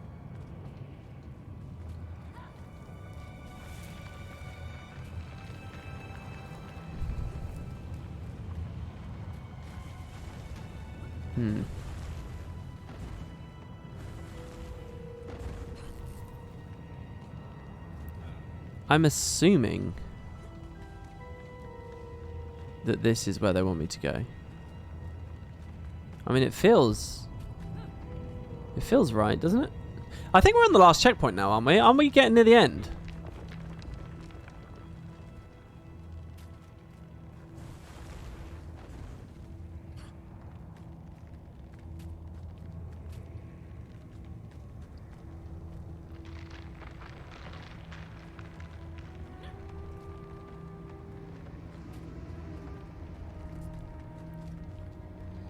This all feels very deliberate and constructed right now.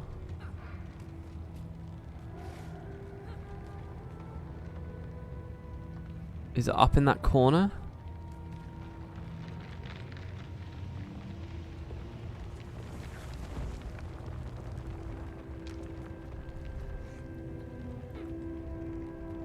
No, I think that guy that just started to glide has got the right idea. I think he's around this edge. As long as we can see bushes and stuff, I think we're okay.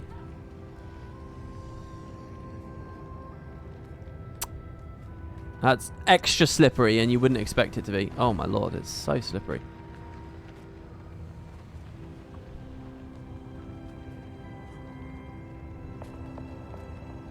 You're really not going to climb on that list? There we go. She got it. She figured it out. Okay. Oh, this feels good. Yeah, we're going somewhere here. Inside. Any sudden drops? No.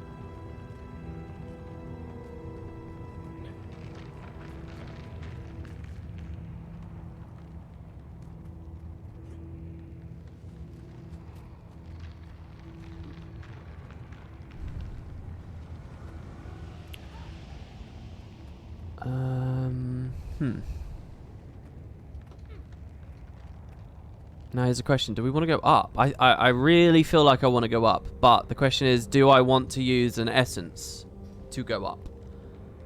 I think I do. Wouldn't a skeleton be telling us to do that, though? Are we on our own now?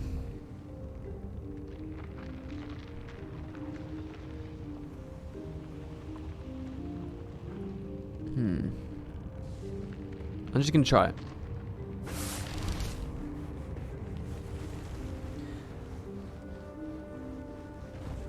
In a way, it's a shame the story journal doesn't allow of temporarily branching story paths for future content. Imagine if in Cantha we were given a choice that gave us 3 alternate instances per path before the paths converge again, and you could replay it from another faction's path. Yeah, I've been a big believer in tabs for the story journal. So, what would be a good example? I don't know, any of them. So, like, on the head of the snake, if we have, it's like path 1 is up here, and then path 2 is like... And, you know, maybe it can be what you just said, that's branches, or maybe it's like side. So, you know, all this like genuinely good story content that's buried as achievements. You know, all that real genuine, but nobody respects it because they think it's an achievement, or is buried as a collection or some shit. Instead, that's like a tab. So it's like, it's proper like green starbursts. It's clear. It's the main area of the UI where people look to experience the story. They know they want to complete it all as they go through, except now it's got the space for optional stuff and additional stuff. That's the power that a tabbed system would offer for the journal, and I think that would be a really, really, really natural and useful thing to do. Because I think that a lot of what ArenaNet adds is really good content and valuable content, but people don't see it as valuable content, and they don't realize it's valid content because it's like too disconnected from the main infrastructure of what they've come to know as the game's primary content, the story journal. So, yeah, I think that, you know, the day that they started using collections to tell all those extra stories and shit was the day they should have actually thought, hey, maybe this works better in the story journal. But they already had all the existing UI. Here we go. He's pointing down. He's saying it's okay to go down. So I will trust you.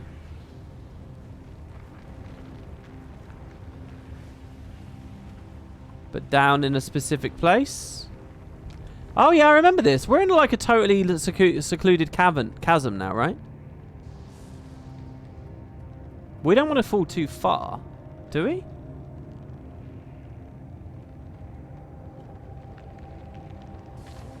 I just have absolutely no sense of how this connects to the regular game now. Let's go up there on the top left. How many charges? We've got 1 charge left.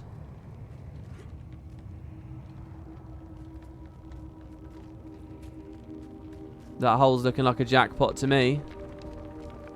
We don't even have to ricochet to it.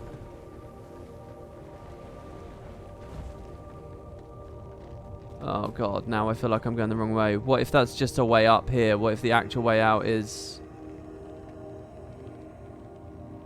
Why does this give me the sense that this is about climbing up rather than walking down?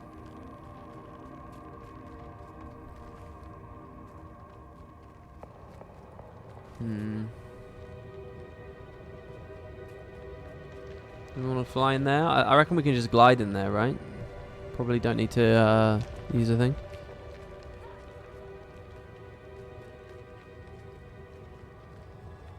You've probably asked this a lot, but any news or plans for the LP? Which is the LP that you're interested in? There's a couple on hold. There's the Guild Wars one, the Elder Scrolls Initiative, let's call it that, and the Final Fantasy 12 one. Yeah, we're near the end here. I feel like the game was to have a charge in this room, and we actually have got a charge in this room, but we don't want to spend it badly. Don't we need to go to the far side of this, but high up? Isn't and we should be able to see the chest, shouldn't we?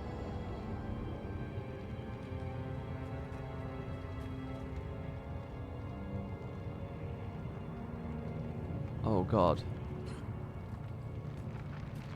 The Guild Wars 2 one.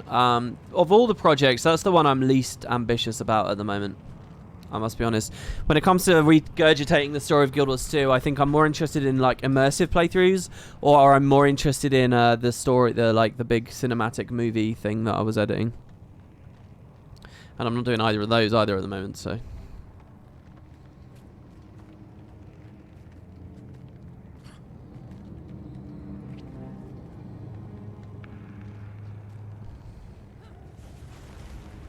This is going to be such a mistake.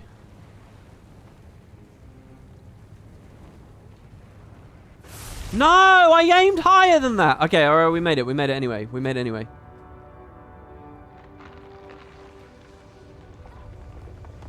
Oh God, that doesn't look right. That doesn't look right to me. I mean, this looks right.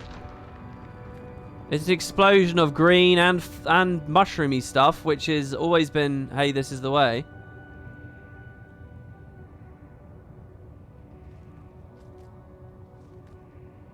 Where do you want me to go now, though?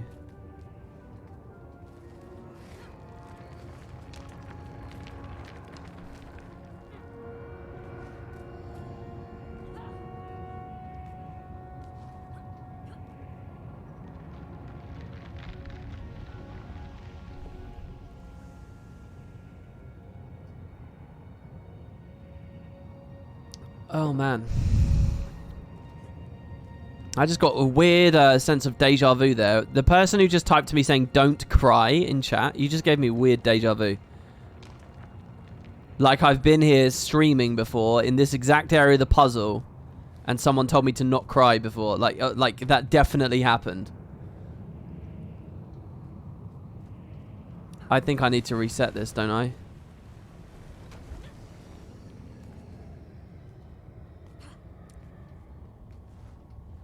Let's just see what this room is like.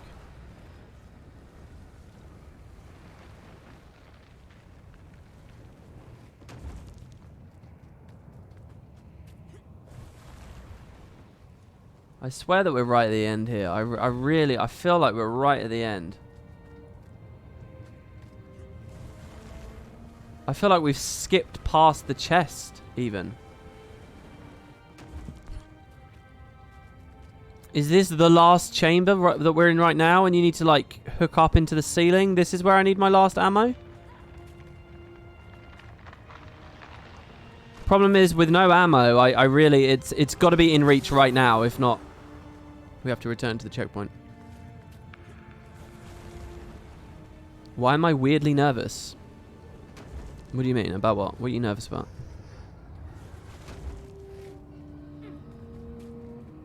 I did cry on this because I skipped with teleport to a friend, but you cry a lot in the Chalice of Tears.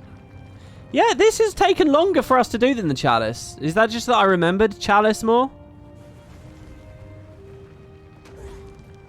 I know why Chalice has the reputation and this doesn't. It's because, this, following a guide, this is trivial. Is that it? That guy knows the way. And it's up there. I do. I need one charge in this chamber. I think that's the end up there. I really do. Alright.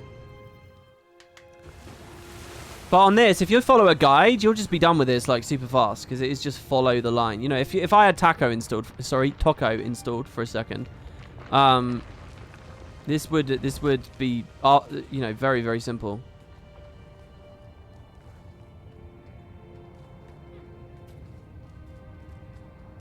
Oh, hey, Mayo. It's good to see you, man.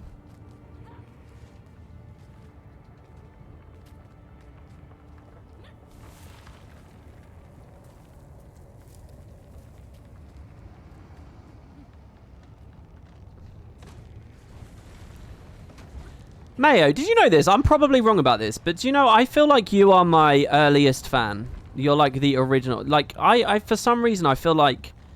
Mayo, what videos was I producing when you first found me? What era of my channel was it when you first started dropping comments and stuff?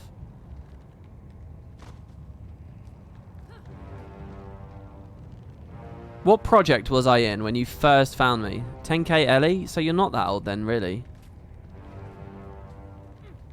That's Guild Wars 2 era. I always think of you as a Guild Wars 1 viewer.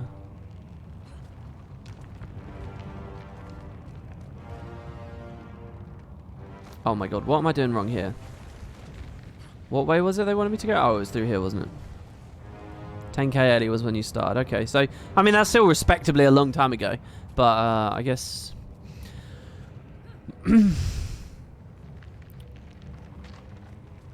I guess I'm confused somewhere along the way. You feel like too many JPs are trial and error or pixel hunts, and not enough are about jump timing or using your movement abilities in a fun way? I think that's nonsense, to be honest with you. I think this game has really, really good jumping puzzles. It's got a huge variety of different experiences. It's got lots of middle-of-the-road, easy ones that take you to different exciting places in the vanilla stuff. And then as you go into the later content, it's got a good mix of other weirder stuff, you know.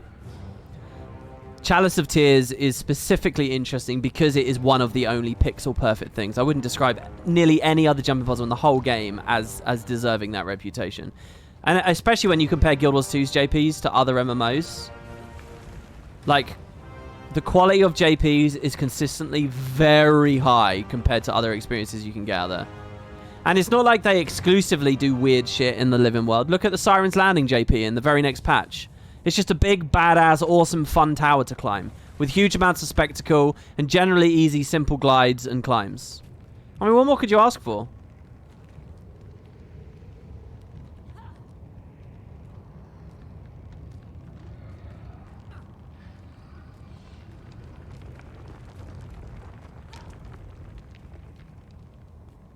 I mean, you'd have to press me pretty hard to get me in a place where I think that there's a big problem with this game's JPs.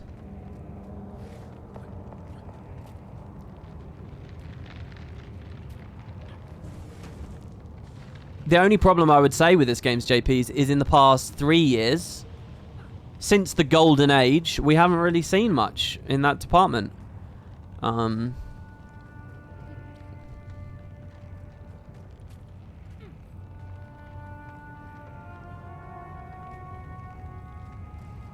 Simple, yeah. Wait, what's wrong with me saying simple? For the vanilla stuff? Absolutely, I'd describe it that way. For the tower in Siren's Landing? Yeah, I'd say that's a simple climb, isn't it? It's usually pretty transparent where to go. I mean, they play with it a bit, and some of the glides are a little bit tricky, but it's very forgiving with the checkpoints and so on. You don't need a guide. With this one, a lot of people will give up and resort to having a guide. For that one, no, I think in many ways that Siren's Landing jumping puzzle is an example of a perfect jumping puzzle. Obviously, there's no accounting for taste, but generally speaking, that's a real good jumping puzzle. Okay, so here's the question. Do we definitely need to use at least one here? And I think the answer is yes. Maybe we could have glid down and then hit that without using a charge. Is this where we could be efficient with one charge? Because maybe we could have landed up here if we were really... When the skeleton told us to go down, if we were really careful, maybe we didn't need to use that. But we still got 2. Well, I don't know whether I'd call the Siren's Landing one my favourite. I might call it my favourite, but I haven't ever really thought about that. Okay, so we're back here. And this was fine, going in here. Kind of have that distinct ring formation to the rock. And then we come down here. Oh, wait. It was nestled over in the corner here that we go along. Oh, and I needed to glide.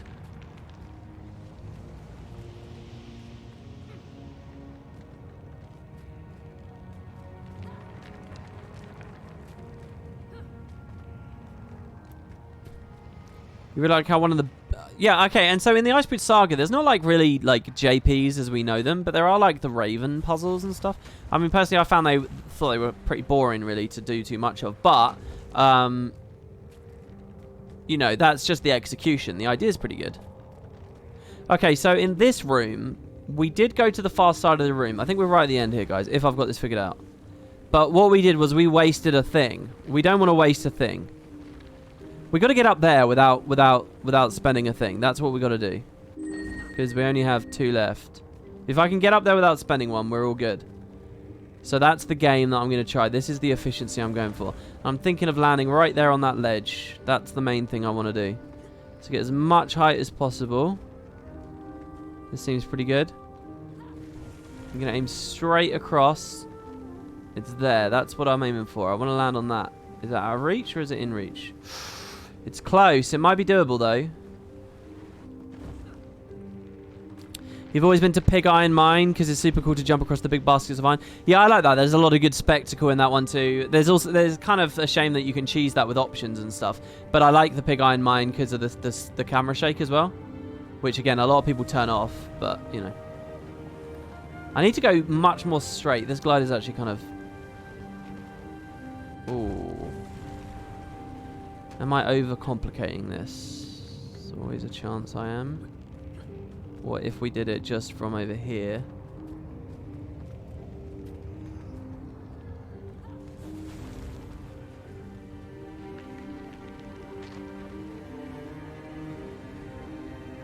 Nope.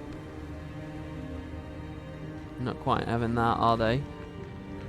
Now I have 2 charges. Can I spend one in here and the other one? Because didn't I blatantly waste one a minute ago? Or was that earlier?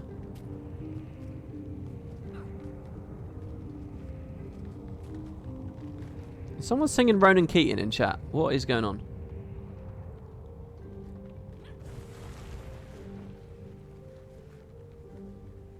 Oh, look, this guy's trying the glide. Oh, what a sneaky... He found another way up. He did a totally different glide. He was as a choir as well, which is quite entertaining.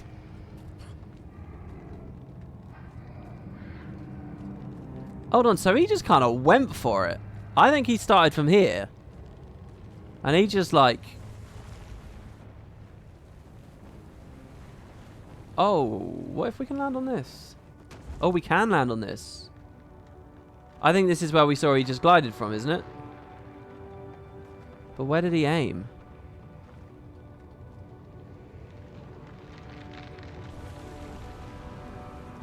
Oh god, I don't... Oh, he's there. I don't know whether he... Is he done the right thing? Oh, he has done the right thing! Okay, hold on. Let's create a squad. And mark that. I'm not too low to climb out, am I? Oh, Jesus. Oh, Jesus. Okay, no, we're alright. We're alright. We're alright. So we could just try and fly straight there if we want. I can't even see the marker, though.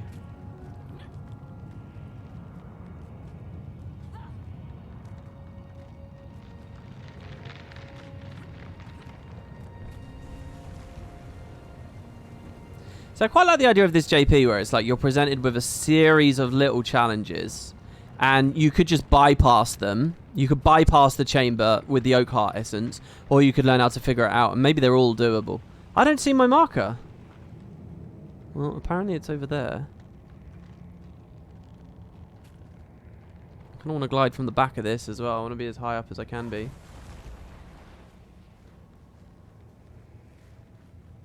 Oh, no. Almost. Is that really what I'm meant to do?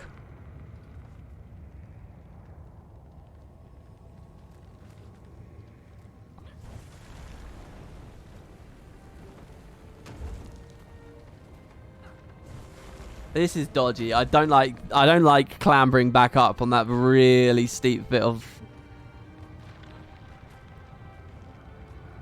rock right there.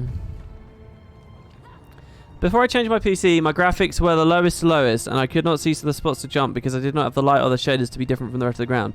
When I changed the graphics a bit, I started to see the spots. Is that really true in Guild Wars? I've played on a variety of graphic settings for years, and I've never had that experience. I'm not saying that you're wrong. I'm just saying, I guess I got a little bit lucky. Can I glide from higher, maybe? Am I losing too much altitude?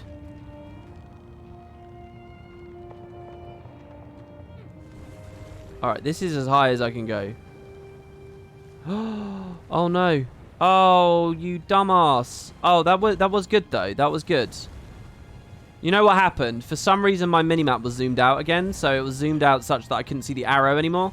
But I'd already committed to the jump by the time I noticed that it had zoomed out. I don't know why it zoomed out. I didn't manually zoom that out, did I? Why would I have manually zoomed out? Why would I have manually done that?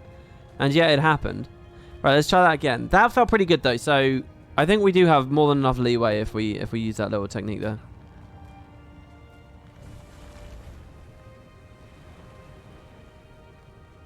Oh, I know what happened. I think while I was gliding, I was holding right click and I scrolled maybe or something.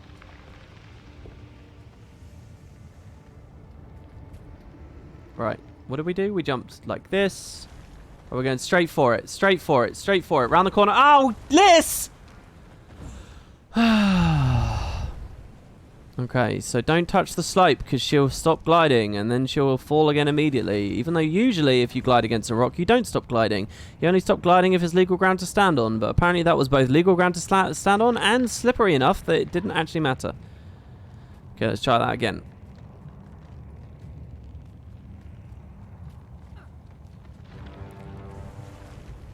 Can you play this game without the expansions? Absolutely you can, yeah. One of the best value for experiences in gaming, I would say. No joke, no hyperbole. Right, don't hit this. Oh, this is mental. This isn't what we're meant to do. I'm really tempted to just use the essence because I feel like I actually have the capacity for it anyway. Okay, so we're in the chamber, the next chamber. Right, this is it, the last chamber, and then we can just hook up, can't we, to where the guy was? I'm guessing here that last time I ran out of ammo because I wasted one, like completely wasted one. And this time I haven't. That guy proved, though, that you can get through that room. Yeah, and then we go up here, right?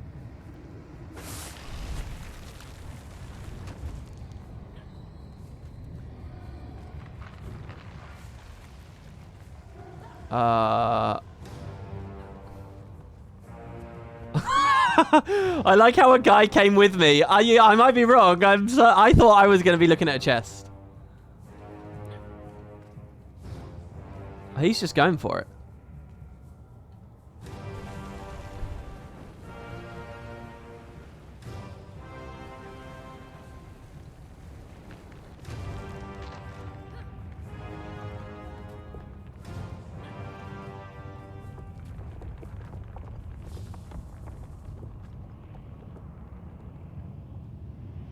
Oh no, this is the last chamber. This is the last one, right?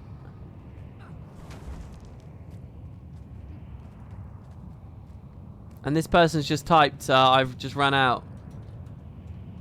Is this the last chamber? Oh god.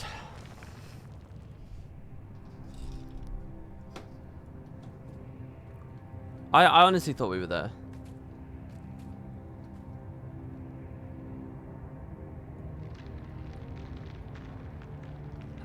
Oh, we have people in the squad now.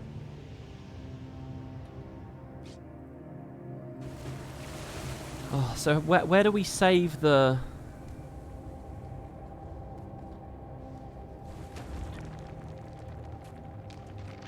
Where do we save our zip lines on then?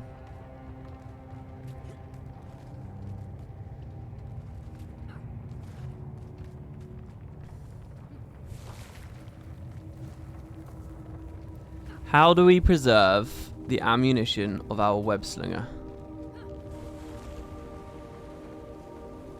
Save it by doing that glide in one go from the start of the room if you can, not from stopping halfway through. Yeah, I was wondering that because it looks like I have a little bit more height if I just keep going. But, I mean, it's a long glide to try. I mean, I can give that a shot.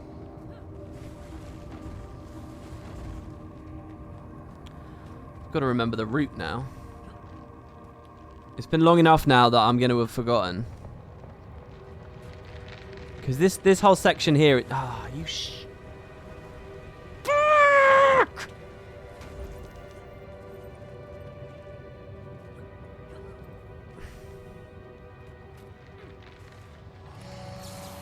It's been long enough that whole section where you're clambering around...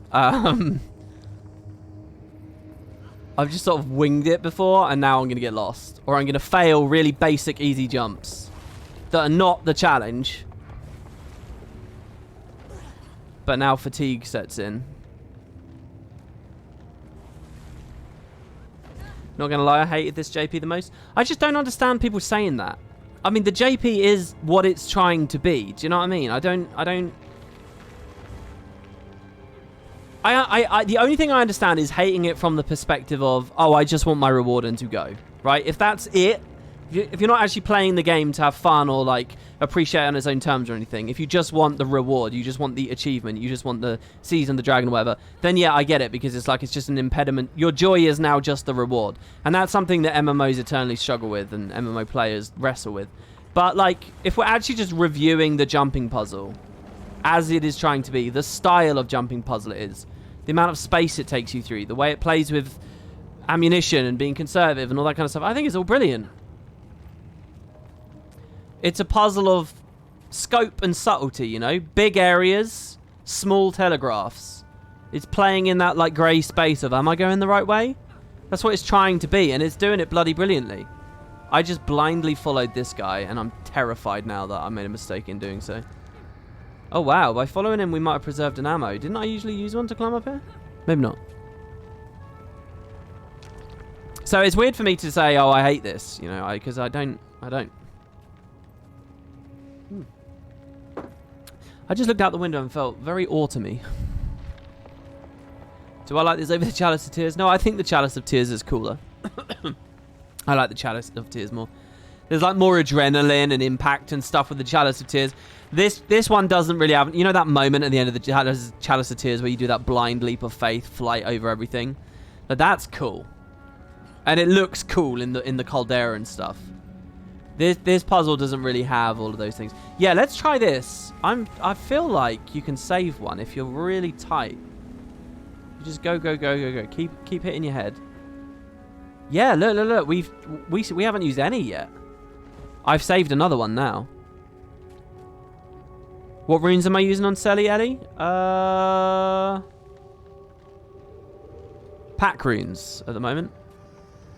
That's not necessarily the only good rune set though. I like pack runes a lot though. Ogre's pretty good if you don't mind the getting caught in combat thing. Oh, we have loads of charge now, by the way.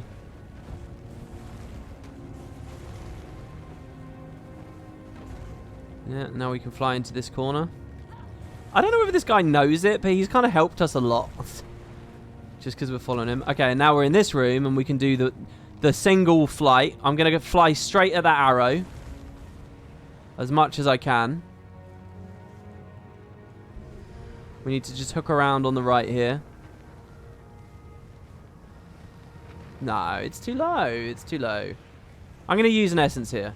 I'm going to use this one that we saved here. Okay. Now, we came through here, and this is the next chamber, and possibly the last one. The question is, where do we climb up? We have 2 charges. Where does it want me to be? Up there? No way. Do you guys think that they're outcropping up there? Up there looks more promising to me. What do you guys think? Where do you think John Schnatter's going to go? I think it's up there. Maybe they all lead to the same place.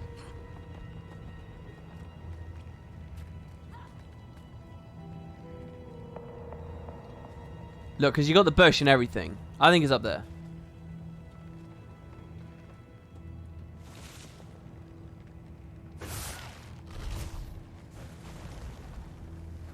Oh, you son of a bitch. Don't do this to me. Come on. Don't do that to me. Oh, he had a better angle.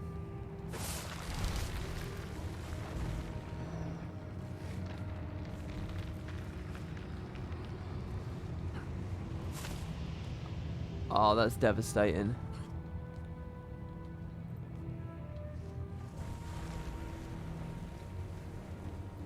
That is devastating.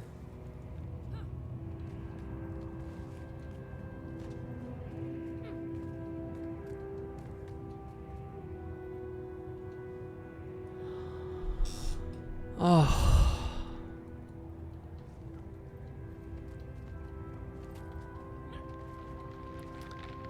I have to say, failing that has really hurt my feelings. I don't even know. This is awful. I don't know where I'm going now. We just got to go back, haven't we?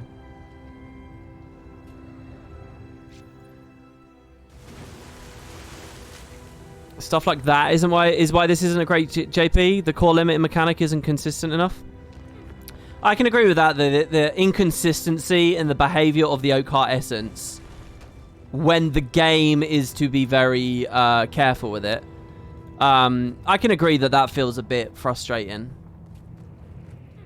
and a bit shit. You know, you don't want to feel like you got screwed out of it because of unintended behavior, like there where it's like, you know, I had a plan, I was committing to it, and then just almost like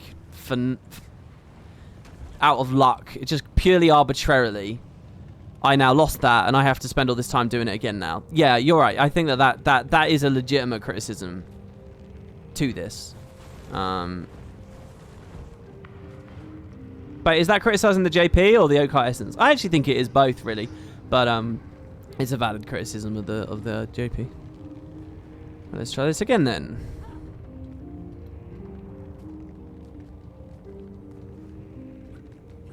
No, I don't think giving 5 charges is the thing, because the game is to be conservative. The game is resource management. Just giving more resources takes away the spirit of what they're trying to do. I get that you're saying more resources to hedge against the unluckiness, but I don't know. I think you've lost the whole idea in trying to fix something else there, so I don't know whether that's the answer.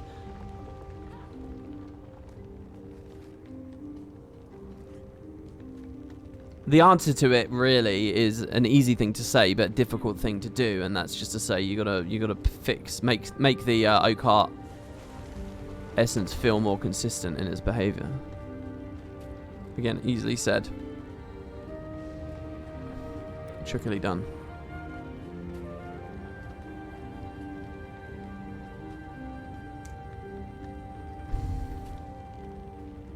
Because, of course, if it could be easily done, they would have done it already. It's not like the devs wouldn't have already considered all this.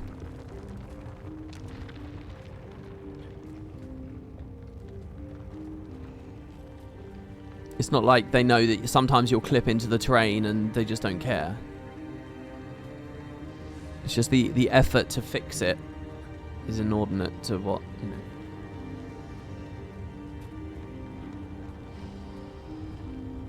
What do you guys think about my little translucent potatoes there in front of chat? I think they look really good at the moment. I don't know why, but just today I feel like I'm really into it. Is this where he's pointing down? Okay, it is. And we got to glide back underneath ourselves. Oh, you...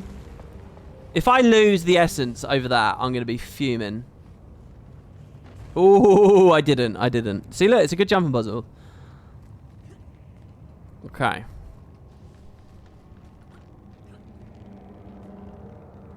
Seriously, I'm looking at a preview of the stream on the other monitor right now, and it looks pitch black based on how that's calibrated.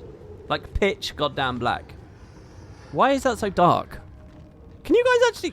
It's a good proportion of the viewers right now just scratching their head thinking this is a terrible stream because you can't actually see what's going on. Everyone can see, right?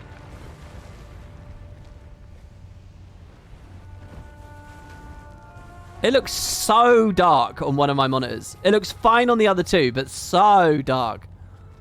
Oh, do we have to glide? I can't remember. Oh, let me just go up here. Oh, no, the Choya guy is still bumbling through. Let's follow him real close. Oh my god, look at how quickly he's moving. Let's follow him real close. Lead me to victory, Choya. I love his glider, by the way. Oh, he messed up. Hold on, how are you messing that up? By the way, another thing I didn't consider is coming up here. Well, I did consider. I was nervous to spend the time. Let's try that. Because that's higher. And we can see if the Choya does it. Let's see if the Choya perches himself higher up on that plateau. Oh, he does. That's the trick. He does. He does. He's got it figured out. That's how he's making the glide.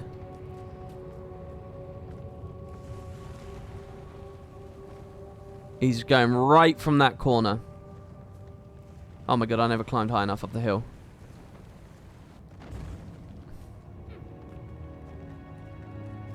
It's a little black. Well, I mean, I'm not going to apologize for it being a little bit black. I mean, we're in a dark, spooky cave. That's kind of the aesthetic. I'm not... But it's more... It's bright and clear and vibrant to me. And if anything, it's more orange-grey than black. How did he make it up that? Okay, good. Is there anywhere even higher we can go? Do you know what I'm wondering now? From here, if we can go straight across to there. Do you know what? I bet you can. I bet that's actually the thing. I bet his glide isn't the right glide. I bet it's just about getting on that, which was my original plan. Do you remember? We got a new attempt for this chamber. I guess my theory about these being optionally skippable is dead in the water, by the way. Looks like they're stingy as hell. They want you to... We're going to go straight for it. Straight across, straight across, straight across, straight across, straight across. Oh, maybe not. Maybe no. See, my theory is if you can get on that, you can walk all the way along, and you're in. You're so in if you can make that. You're so in. Maybe there's a more direct route, though. Did this not work? This here?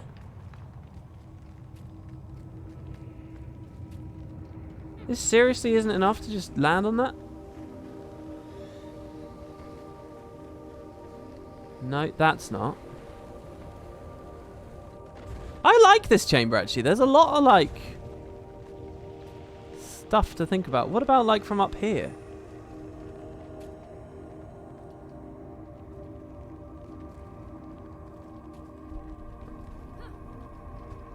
Oh, well, this feels a bit off because there's like an invisible wall there.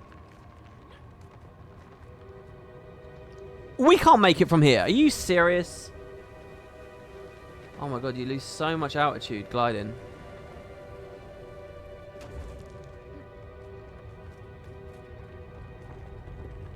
By the way, I've loved the fact I've eaten dinner, watched an episode, and come back, and we're still here. Yeah, I know. I didn't actually think the stream would be this, just this. I thought it would just be, you know, we're continuing along Season of the Dragon. This Choya guy seems to really love this spot. And I think it's a good-looking spot, too. I really do. Are you fucking... That bit, though, is annoying. Let's try again. Where is this in Guild Wars 2? This is in the volcano map, Draconis Mons. It's a part of Living World Season 3. And to tell you the truth, this is one of the most obscure places you can think of in the game. This is way out in the fringes of an already fairly fringe map. See, I don't know whether coming all the way back here for this tiny bit of height is the way to go. Oh. I really think that the game is to land on that. And I will say that this feels very specifically put there.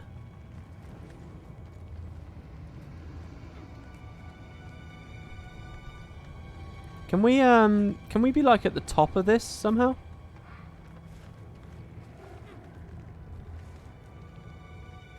Hold on.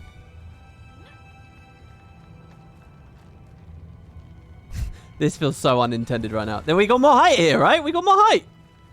Go, Liz. Go. Go. She's not going to make that one. She's not going to make that one.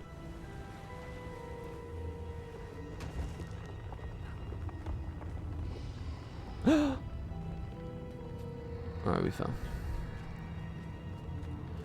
WP doesn't stream for a while and you start swearing? I've always been swearing, really. I mean, you often hear me swear a lot on streams.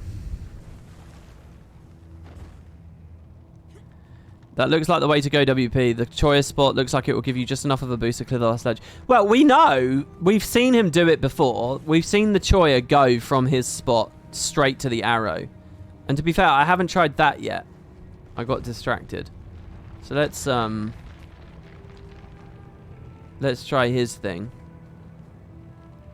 The idea here is you go straight to it.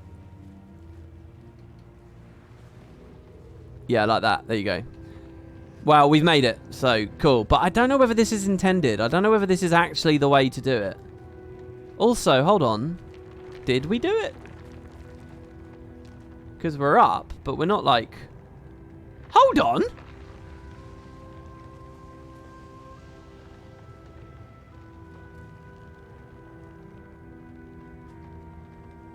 Sorry, why are we coming up here at all?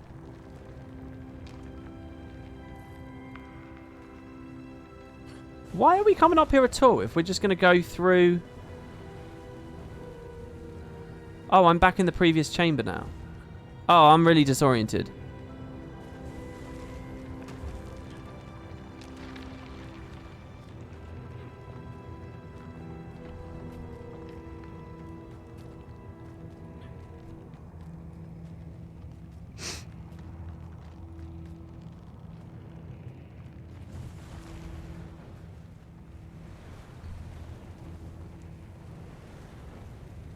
Oh. Yeah, this is the Draconis Mons, JP. Yes, it is. Well, the portable position rewinder wouldn't necessarily be good in this one because it would take your Occult Essence away. So I don't think that worked. I think TP to a friend. If you want to cheese this, TP to a friend to the various checkpoints is the best thing you've got. If you're not following Shaman's guide, Shaman has a video guide on cheesing this. It's really weird. It's like going fully out of the volcano levels of weird. But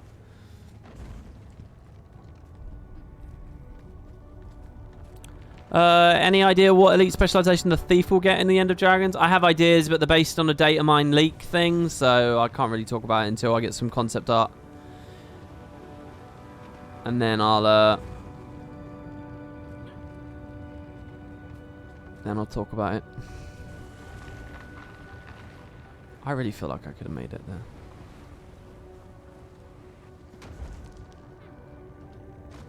Okay, yeah. Alright, we made it, but who cares? Oh, alright, we go this way. Right.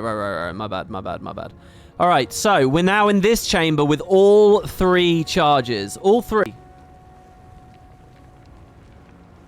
Is this the chamber where we flubbed it before?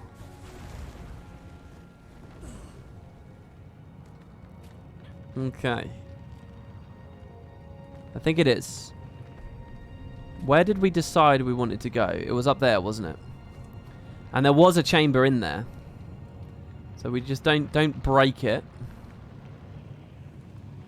Actually, I'm not confident right now. No skeletons? We're beyond the realm of the skeletons at this point.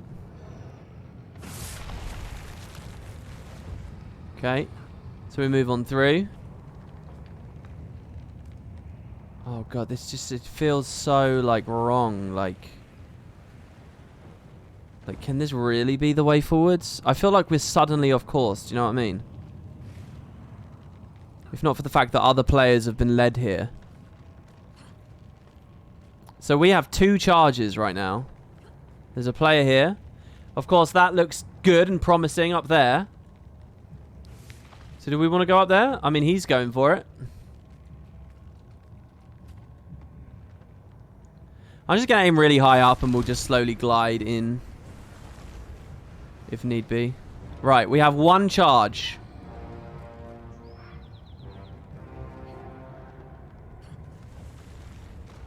Is this the last room?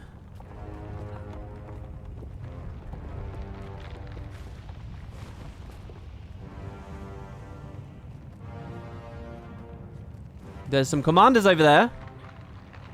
I see some tags. I assume they're standing at the end. Did we do it with a thing to spare?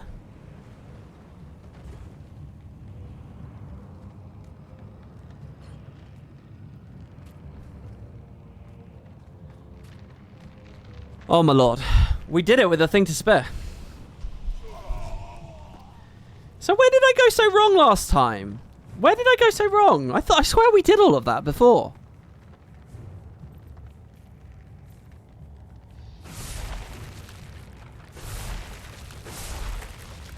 Yeah, I mean, the thing is that What this jumping puzzle really needs to be a big standout to me is it needs a prestige, you know? It needs the moment at the end where we have like a really cool pretty area. This should open up into a golden chamber like that looks as pretty as like Auric Basin or some shit, you know? There has to be something pretty at the end of this. Just another random little cave, but we've dumped a chest there because it's like, all right, the workday's over and I've just got to have an end, so fine, here's a chest. That doesn't feel very good. If this had a prestige, this would be brilliant. Do you know what puzzle has a prestige? The Siren's Landing one, with all the blue fire and shit. And you know, the whole tower explodes into blue flame, and there's this amazing, beautiful boat at the top. That's really good. Again, that's why it's such a, you know, I would say maybe perfect jumping puzzle.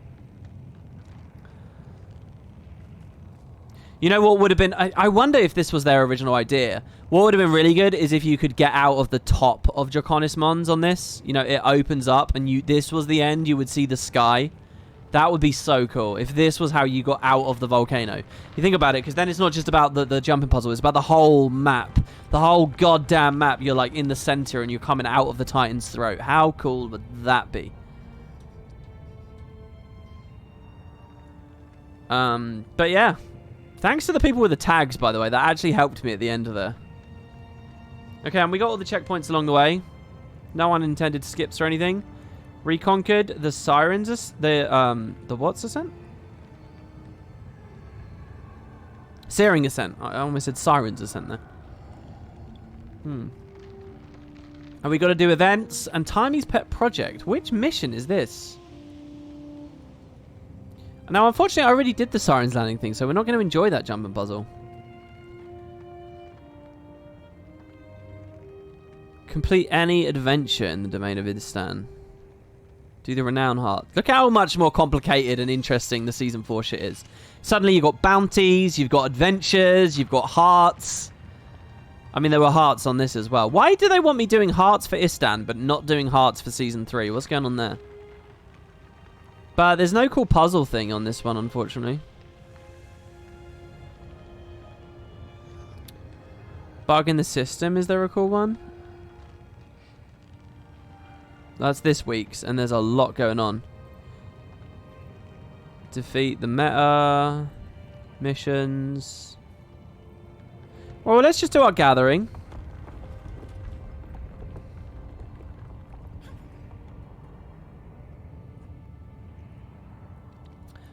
And we can chat about whatever while we do it. What do you guys think? Anyone here in chat who's watched my video today? Any thoughts about the upcoming 3 specs? Anything juicy in the comments that I haven't seen because I've been over here streaming? They announced the delay, so they had to elongate the rest of the Return to achievements.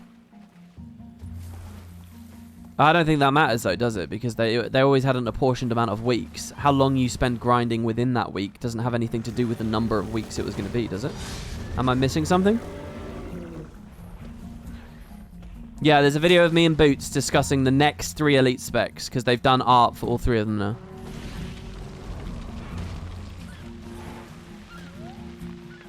You really hope it is a Tengu legend? What do you guys think about the... Do you see how cool that animation there was? I jump dodged as I left fire achievements, so we got the big fire explosion at the same time. Do you guys like the Menlo idea and the faux fire?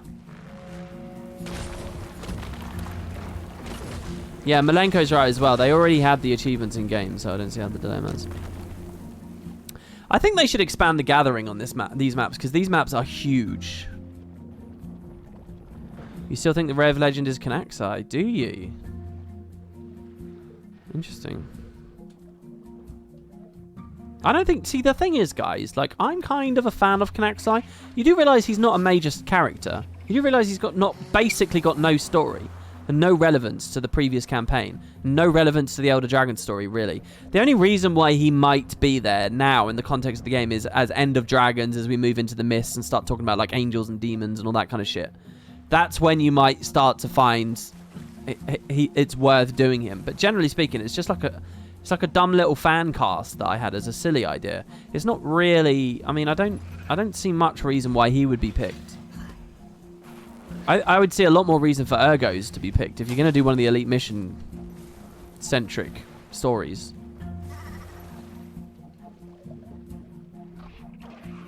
Was Carla's Scorch Razor that relevant? No, and that's fair to POF, but also, Carla's at least relevant to the story and themes of Guild Wars 2. And is a character with a body of, you know, history behind her. Kanaxai has, like, nothing. Like, just some loose quotes. And a general idea. He's literally just a stand-in, hastily constructed antagonist for one mission. That then they connected to the Outcast and maybe Oni stuff. That's it, really. But he himself, like, there's nothing there. Not really. And it's not in service of anything broader. The Carla stuff is in service of broader concepts and themes. And again, that's why I say maybe it works if we're going into our thing about mists and so on. So, I don't know.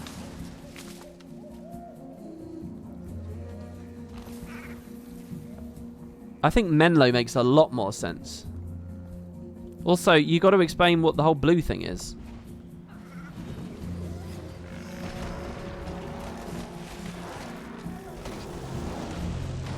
Whoever mentioned Magdaya earlier, the blue flames do work because he gave the humans Magdaya.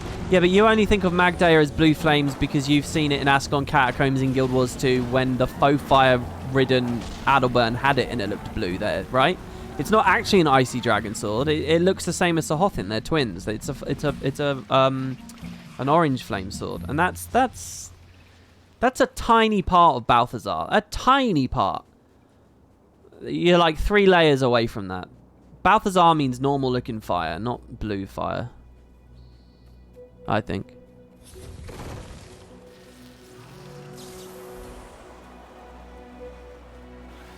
Sorry, I would have replied sooner, but I wasn't logged in. Have you playing in the background as I play? Your voice weirdly helps me not get bored.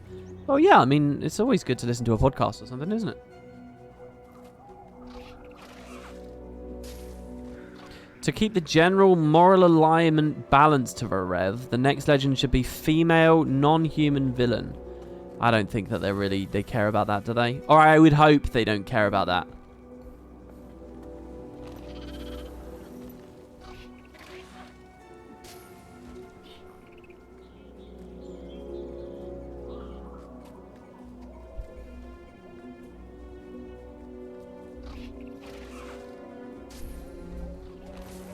Which special is being teased now? They are teasing the Ellie with a hammer. The Rev with a greatsword. By the way, the Menlo thing, greatsword, Menlo, doesn't really make any sense, and I succumb to that. Menlo, just Revenant, we don't know what. And then Warrior with... Okay, yeah, what do you guys think about Boots' thing? I doubt he's still in chat. What do you guys... So you can talk mad shit, guys.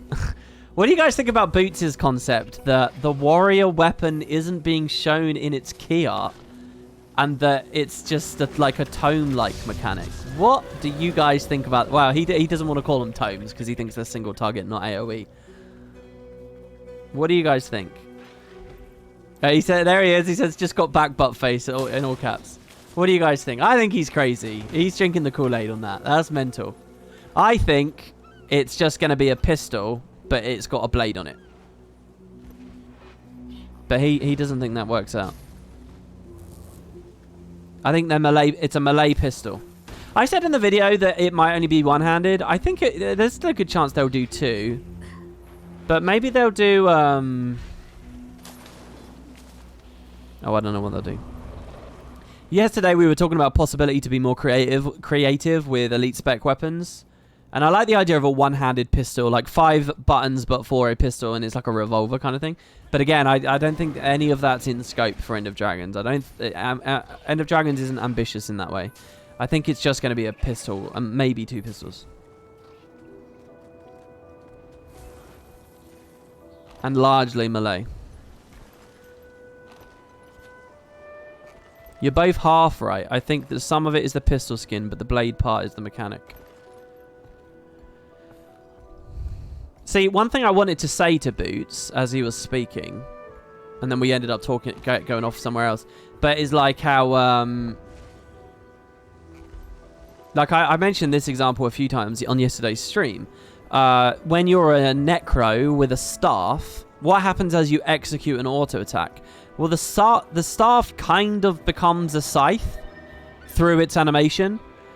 So I can imagine something like that with the pistol, where as you fire the pistol, as you swing the pistol, it kind of like, it manifests a blade as it swings. So it's not really the skin.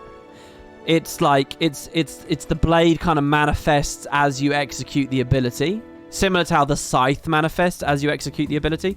And the reason I say that is if you look at the art, the blade part is in the sheath, isn't it?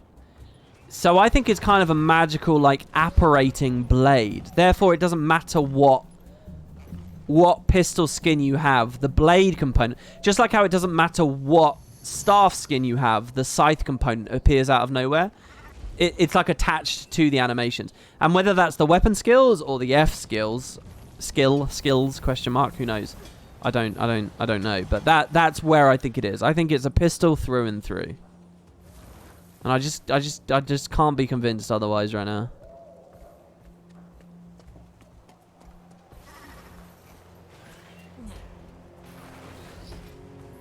You love the idea of a warrior that gets out a kit where he pulls out a gunblade. Now, I love that too. Like, when Boot said the kits thing, like, that's really cool. Like, we were almost talking about how, like, we were talking about, like, what it means to have a new weapon in Guild Wars yesterday and where the line is, whether it's an item or it's the flavor and all this stuff. We had a lot of chat about it. And, you know, kits are really, really cool. When I'm an engineer, and we're not in an instance or anything. I mean, I just want to say,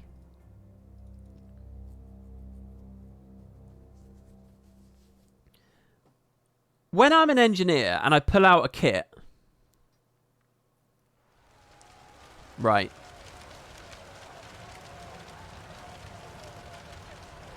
Oh, my skins are too big. You can't really see it too well. Let me unequip the legs here. Oh my lord. How hasn't that changed it? Whatever. Hopefully you can get a picture of this. I'm holding like a satchel of grenades there. Like, I feel, for all intents and purposes, I feel like I have a totally unique weapon equipped right now. Generally speaking, you know. When I equip a med kit, it's sort of a similar thing, you know. Like, I've got this thing on my hand. And I'm like healing people. It feels, you know, like as far as the animations and stuff line up, it feels really good. So when Boots said the kit thing, I'm willing to believe that, you know. It feels, I mean, bombs maybe don't quite hit it. Toolkit, like, do we feel like there's a crowbar weapon in the game? I mean, this feels a bit mace-like, you know, the wrench, so. Elixir gun?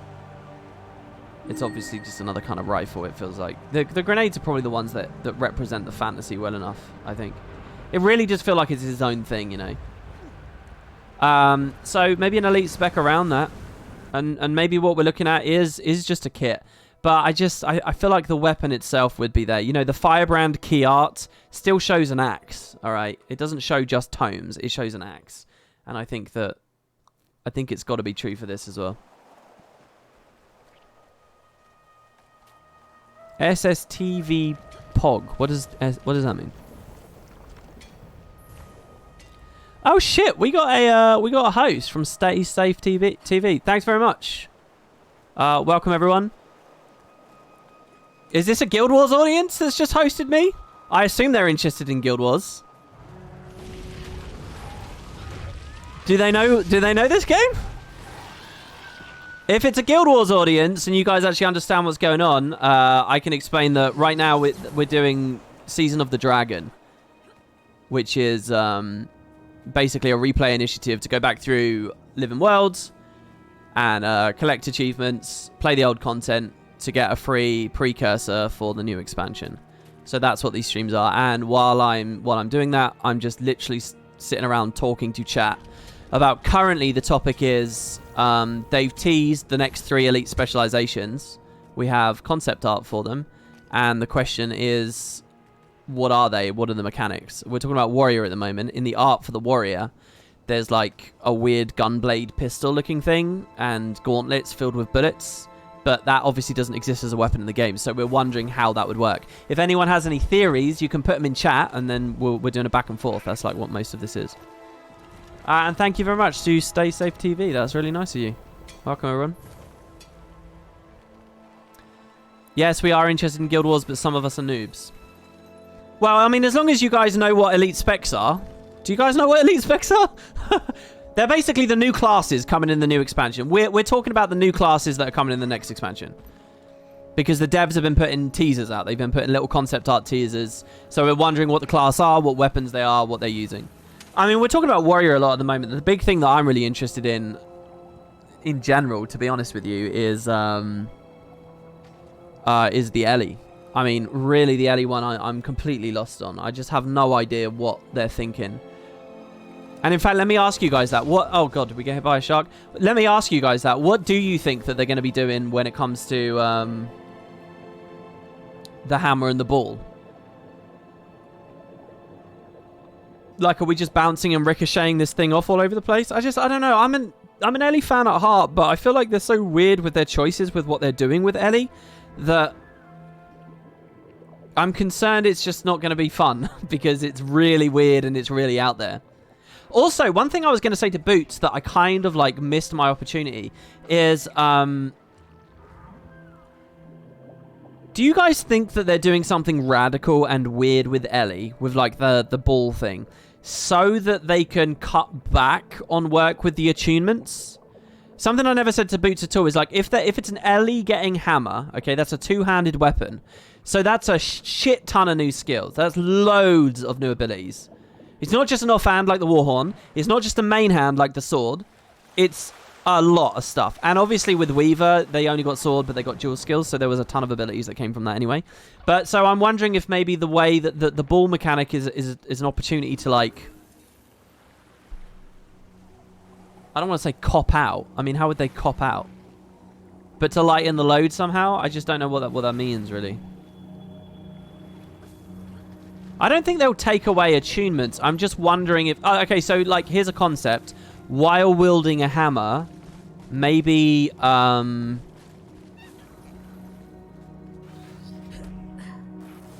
maybe you still have classic skills? I don't know. They can't, right? I mean, it's got to be what it looks like. 20 abilities?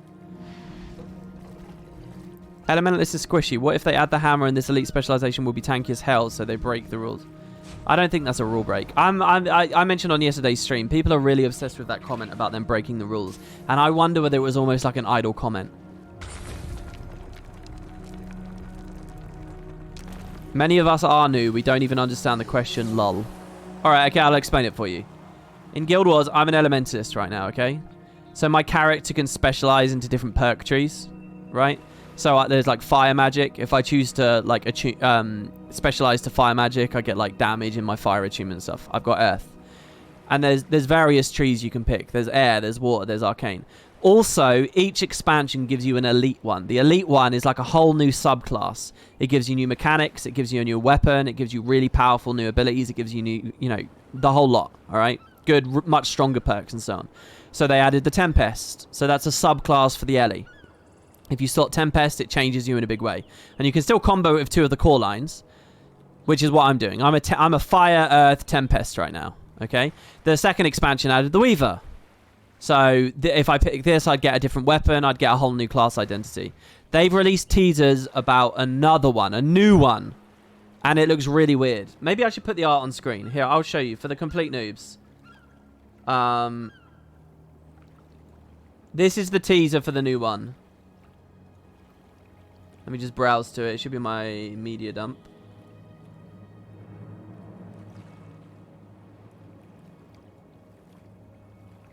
Where are you?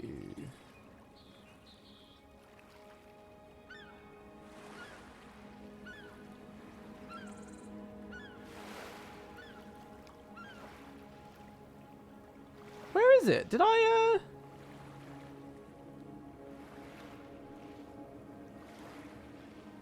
Did I delete it after shooting the video today?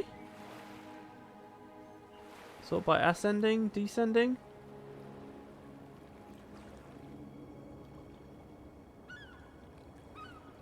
I have the art for the other ones, but for some reason I can't find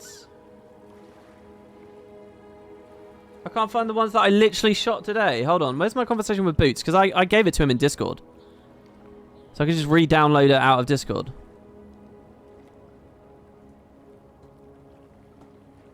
There we go. You adding him now? Oh, I'll tell you what I could do as well. Oh, it's just OBS is just stupid. It's fine. Yeah, I can do it now. Oh, it's because they're a weird file format and it's not actually letting me select that file format. Are you serious? Maybe someone can just link them in chat then. No, I refuse to give up. Here. I'll do it this way. I'll make my own screenshot of it.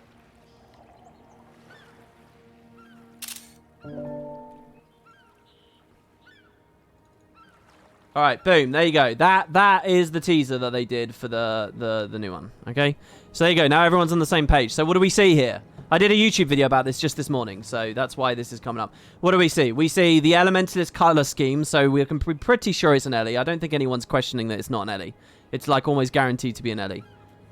What else do we see? We see it's got a hammer.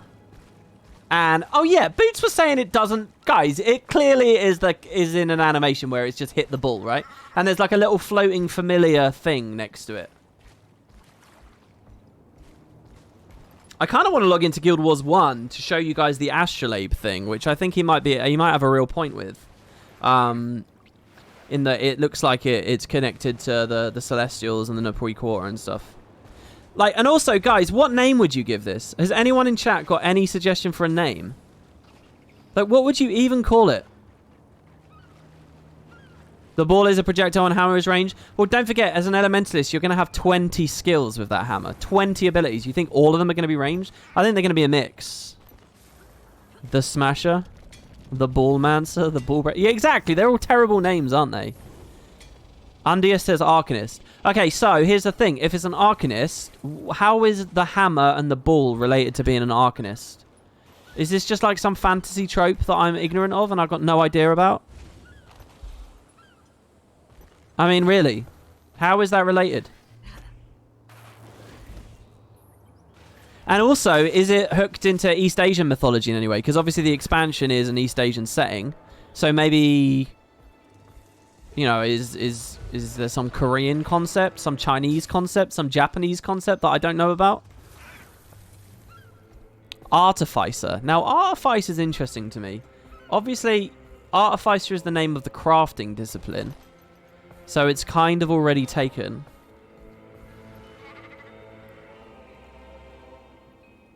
But could they double it up as an elite spec name as well? I think they probably could. They've already doubled up with like Berserker stuff. You know, there's Berserker gear and there's a Berserker elite spec. They were happy to do that. So is it fair to have an Artificer discipline and an Artificer elite spec? Rocker says, calling it now, the game's going to have nothing to do with the concept of the class. The name is going to have nothing to do with the concept of the class. Well, yeah, I mean, that's my real worry. Well, worry? Maybe that's too strong of a word. But, I mean, Virtuoso, Harbinger, Willbender, the existing ones they've revealed, they don't sound that good, do they, really? The Lawkeeper? So what, you're suggesting the ball is some, like, ancient artifact of knowledge or something? I don't know whether I really believe it.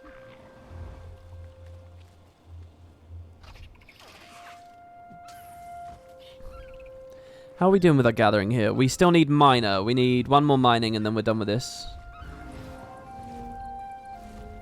And I might go to a commander actually, because they might be doing metas that mean I can...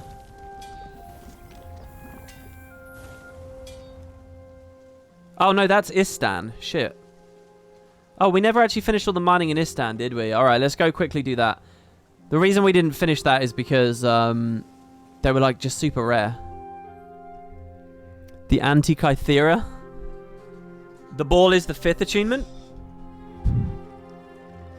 Well, see, Boots made... See, look at the saturation in this map. It's wild.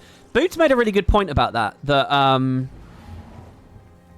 it can't all be about the hammer hitting the ball because you should be able to play it without using a hammer. You know, you can slot the new subclass without wielding its equivalent weapon.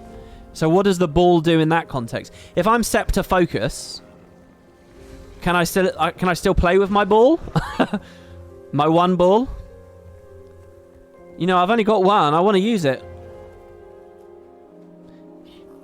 So that would make me think it's something about the attunements. So like when we swap attunements, the ball does stuff. I think that the ball is going to attune. You know, it's like we can have it fire attuned, or we can have it water attuned, or we can have it earth attuned. And as we rotate through, the ball changes. Our skills don't now. Maybe. But now am I talking about adding 40 skills or more? No, it can't be that. There should be a GM that gives you 2 balls. I mean, I would like to have 2 balls. That feels normal to me. Having 2. You think it's a speaker? What do you mean a speaker?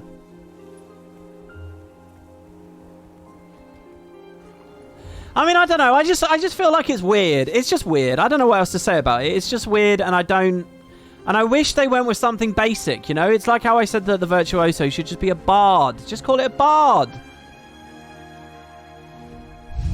Like, if we have noobs in chat right now, I could much easier say, oh, buy Guild Wars 2 because there's a bard in it, rather than there's a Virtuoso in it. Do you know what I mean? It's easier to sell.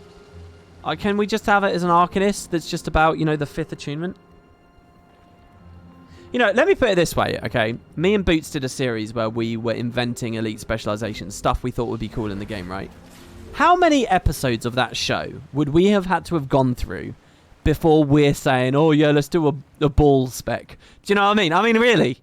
How many episodes? I just feel like we're kind of scraping the bottom of the barrel a little bit.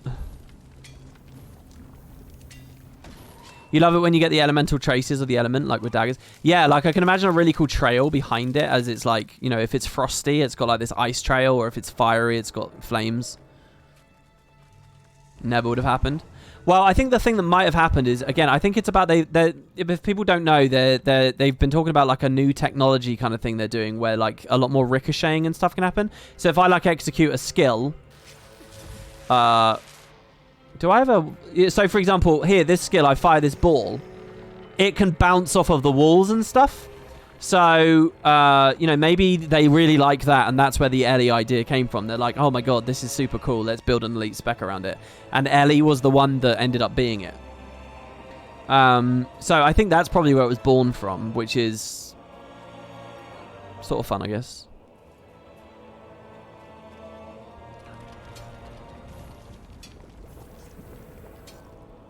We can put our Tengu back on now that I'm not worried about my frame rate.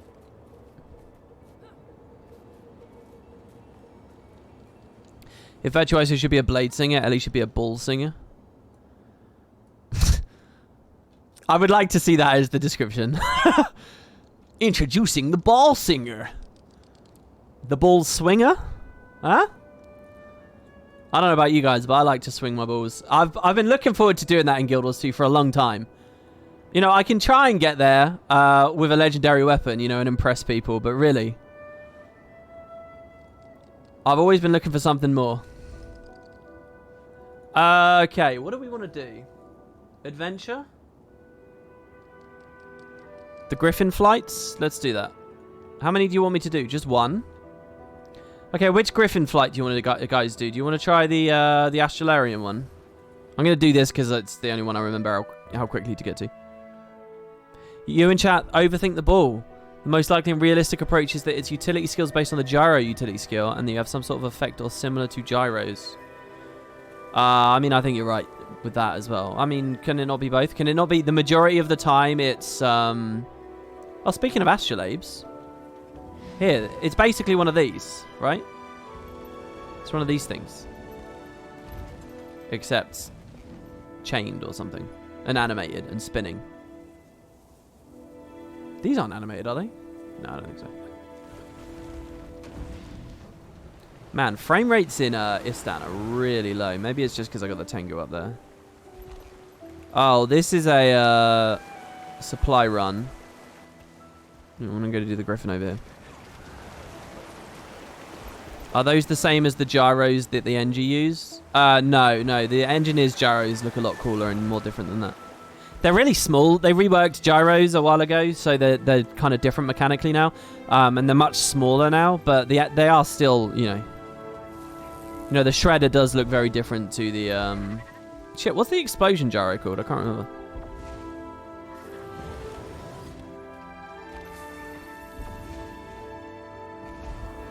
Right, let's turn them off because high frames for the Griffin flight will be nice.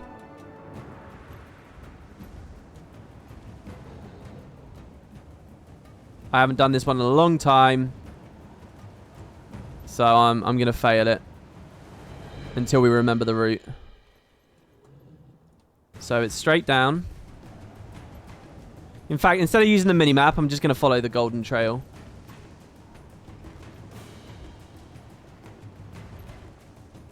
No, we're too high.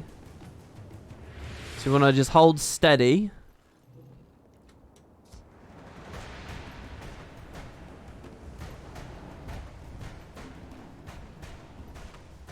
Under that. Up. Oh, we've lost a lot of speed.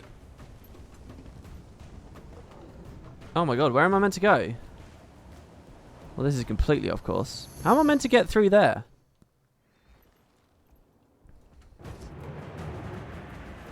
Sorry, guys. I'm not going to be able to look at chat too well just for a minute, because...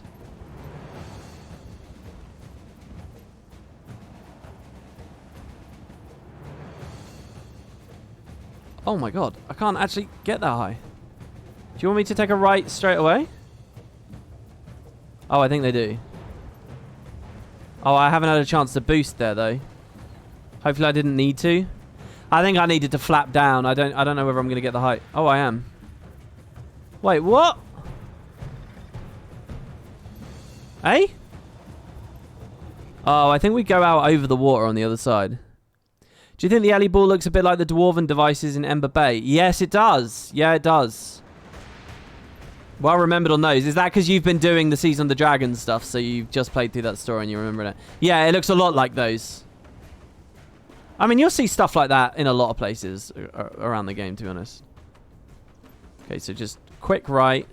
Straight. Nah, I knew I shouldn't have tried that.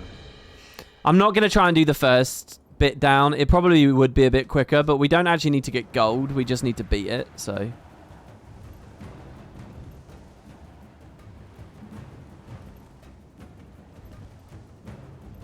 Did I miss that? Ah. The problem there was I was a little bit low and I didn't want to do like a staggered climb. I didn't want to hit the full hotkey to go up. I wanted to like do it all in one. So I just tried to go as early as possible. Thing is, if we hit the first one nice and high, this is not a problem. Bondavigor. Shit. There were dwarves in Cantha too, right?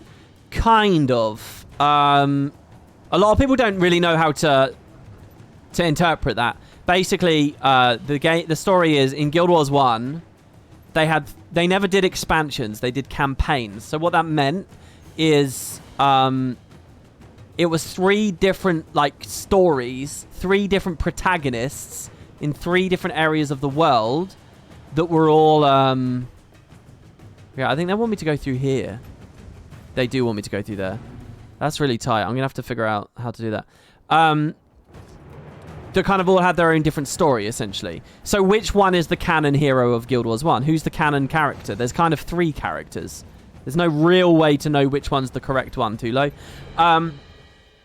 So then when it came to Eye of the North, an expansion, a proper expansion this time, they had to find a way to take the 3 original characters and bring them all together into like a super character that then played through the Eye of the North story.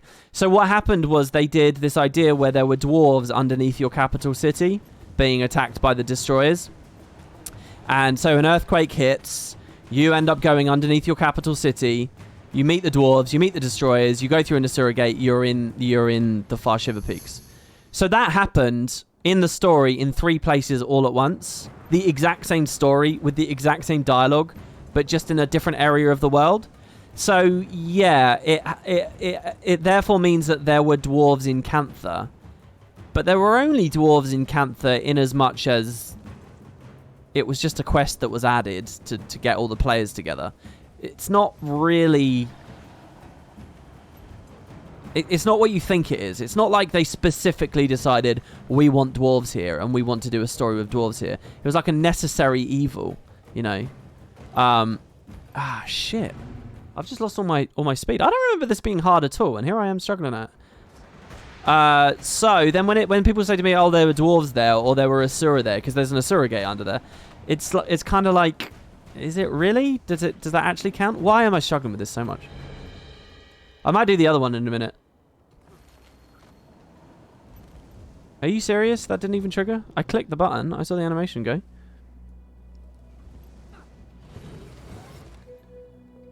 Well, there's ambiguity whether the Ultram ruins of Ekovald were built by the dwarves or not.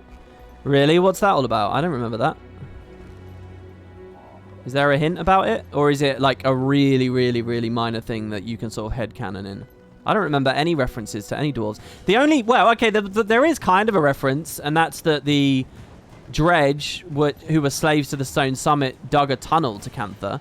So you can imagine that the dwarves probably, or at least the Stone Summit, knew a little bit of that, maybe. So I can kind of buy maybe a bit of a connection there via the Dredge. But again, there's nothing explicit. Please give me that. Alright, I think we've got it. As long as we can actually get through this, which is quite a tight hole. I think we're right. I think we got it. I think we got it. I didn't boost there. This is the end, right? This is the very end? Okay, good. Did we get gold? I'll be curious to see. We did. We got gold. Oof, by a sixth of a second. Shall we bring up your deep stone Arborstone thing? Oh, because it looked similar and I made the mistake. I don't know whether it's just a couple of people in my community or whether people are genuinely obsessed with that like one snafu. People bring that up so fucking often, it's unreal. It's like nothing. It's a blip. It's one of a million little misdirections and mistakes that I've made over the years. And yet that one just comes up over and over and over again. I don't know why people get off on it so much.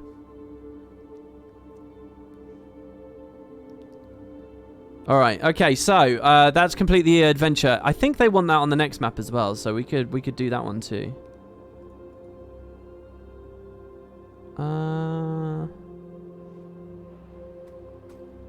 Yeah, Adventurous Spirit Sandswept. Let's do that one.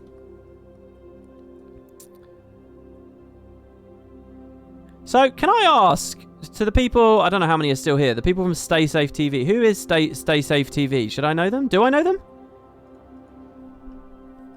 What do they cover? WP, your community of nerds. You're in it, Tiro DVD. It's a classic WoW streamer. Ah, why is he looking at the Guild Wars section? He's a WoW refugee that plays Guild Wars now. Oh, I see. Hold on, why? But if he's a classic WoW player, why is he a refugee? I thought it was retail WoW that everyone was wanking off over being bad. Is classic gone to crack? Oh, or is it just anti-Blizzard? Is he a Blizzard refugee? Is that a more precise way of putting it? Crystal Coral. That's a weird description. Is that? I thought that was a Griffin race. Why's that called Crystal Coral? Let's go over there and see. He recently said Guild Wars 2 is his main game now. Oh, I see. So is he one of these people that's just started coming over? He looked at my 2012 lore videos on the stream the other day. Really? That's cool.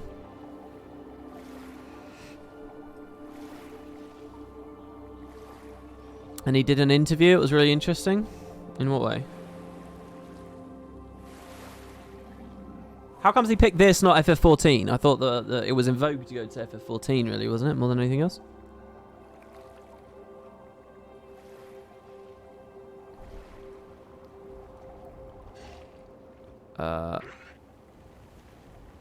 He disliked it. Well, that's a much more similar game. The thing I would think with the problem with WoW players is they very much like the carrot on the stick. They very much like clear, well-defined goals and objectives.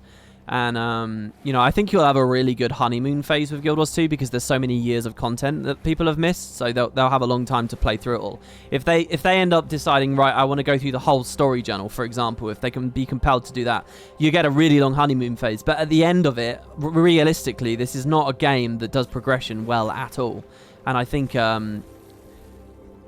fundamentally, I'd be very cynical. Someone who's enjoyed WoW for years is just, and especially WoW Classic, this game is like so different to WoW Classic, it's unreal. So unless you're really sick and tired of everything about that, all of its underlying philosophies and concepts, I think Guild Wars tends to leak people. He doesn't like retail, so it makes sense he wouldn't like FF. He's a Classic guy. Well, again, but Classic is even worse, really. If you're a Classic guy, you're even less suited to Guild Wars 2, I think. Unless it's from like a breath of fresh air perspective, do you know what I mean?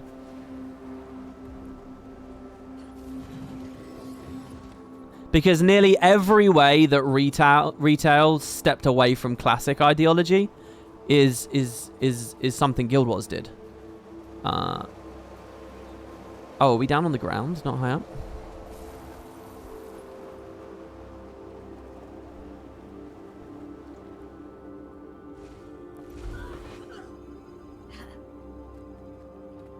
Can people not just like games? Oh, of course they can. I think during the honeymoon phase, people are going to really like them too.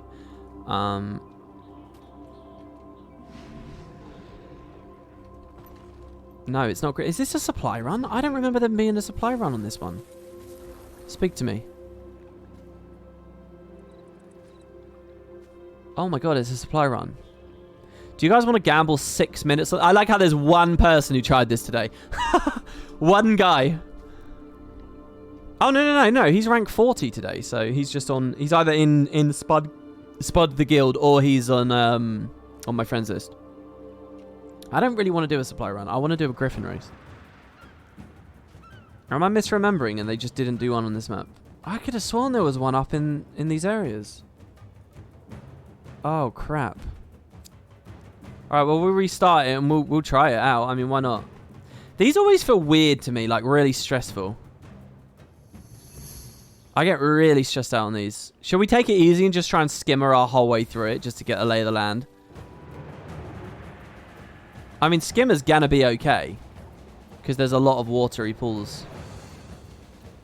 Now, all I have to do is float over the flags, right? I don't have to... Whoa. Why did we get a ding there? Did you guys hear that? Do you hear that sound effect there? I kind of think that would be a good sub noise too.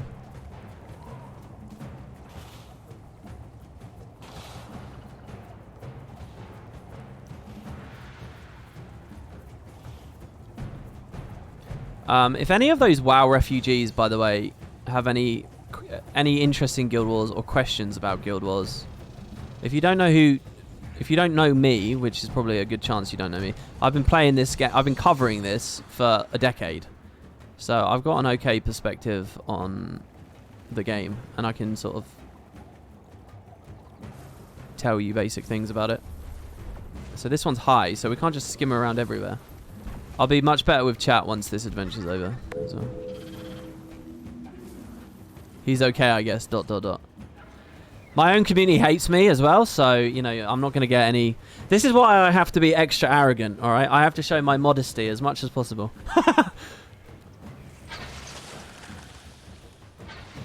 You might just play New World to have that feeling for a while? Yeah, I really think you'll see a New World stream from me. As long as I got a good sense of when the next beta is, and we're not all burnt out or crushed for one reason or another, I think it will be a good shout.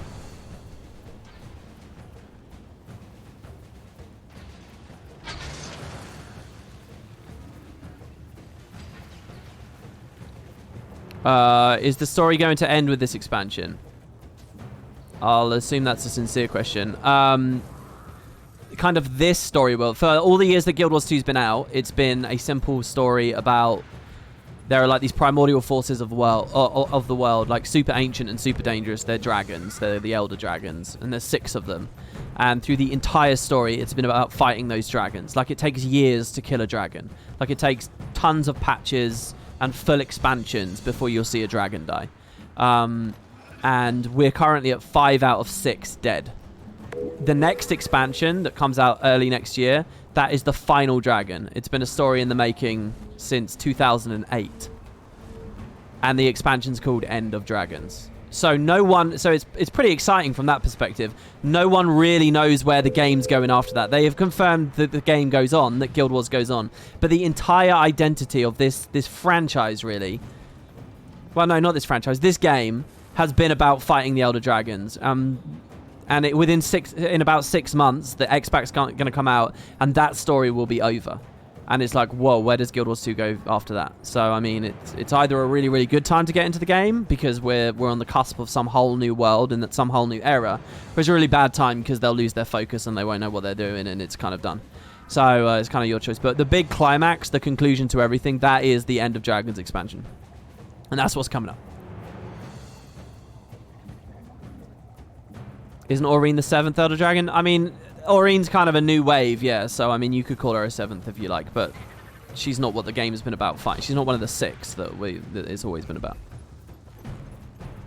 I say always, Morgemoth wasn't always revealed to us, but blah, blah, blah. That actually sounds quite good when you describe it that way, doesn't it? WP doesn't do brief. That is brief. Come on, there's no detail in that at all. That is brief. How can I be more briefer than that?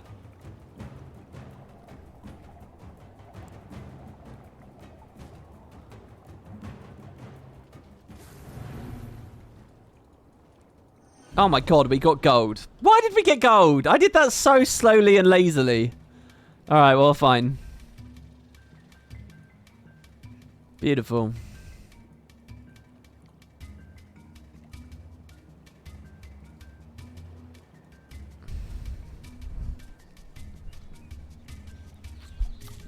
Aurene is basically the first of a new generation of balancers. Yeah, so like there is a big question. The other thing to know is throughout the course of the story, not only have we been killing Elder Dragons, we actually hatched one for ourselves. We have an allied Elder Dragon with us who's helping us in the fight. And so the kind of the jeopardy and the interesting plot point is, okay, it's called End of Dragons. We're presumably going to kill the last evil one, or learn about the last evil one. What do we do with the friendly one? It's called Aurene. What is that thing going to die as well? And I think it will. I think Aurene's going to die in this expansion. So it'll probably be like a bittersweet end, but we don't know for sure.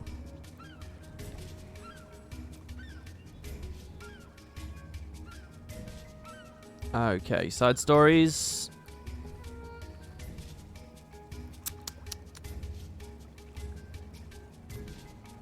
What else am I like to do here? Events.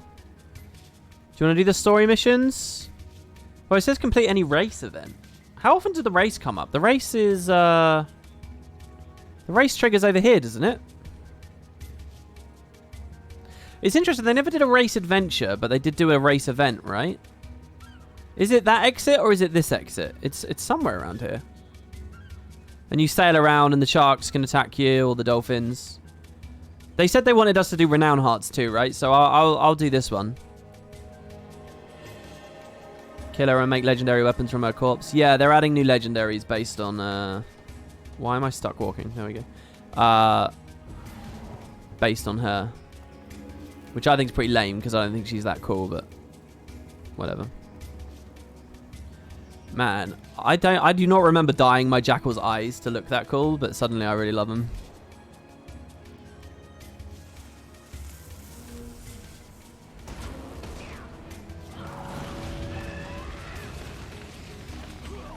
How are they going to kill the dragons without destroying the world?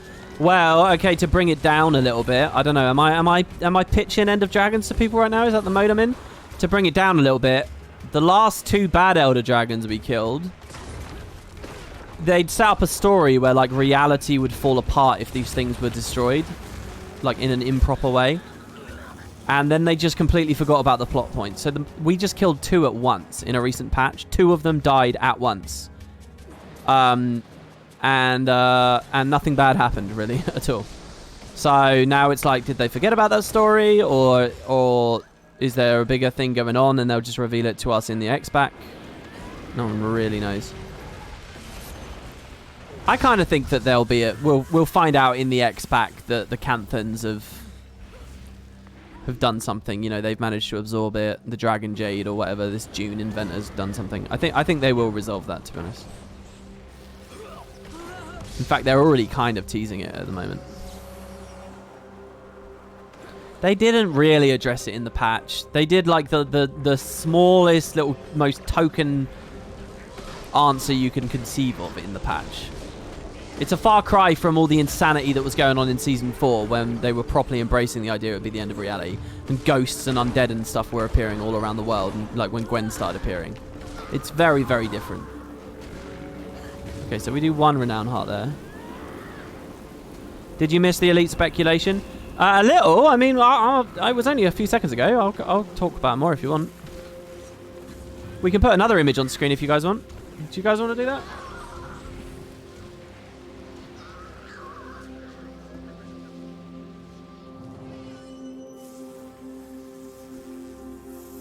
Let's talk about the warrior. Me and Boots had a bit of an argument about this a minute ago.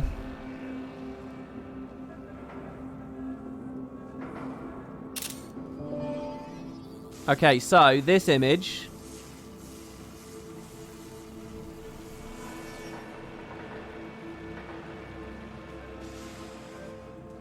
give you a bigger resolution. So the warrior. So, yeah, I don't know. We already talked a lot about this. It's a gunblade. I think it's just getting pistols, and it's going to have one skin that looks really cool. Otherwise, the rest of it will just be like little blades will manifest as a part of the weapons animations. Now, the question is, do you guys think that's the bullet icon?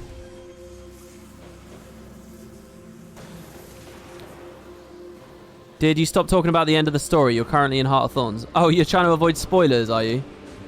Yeah, I did stop. Could the warrior be a debate? What do you mean? You think it's just pistol offhand?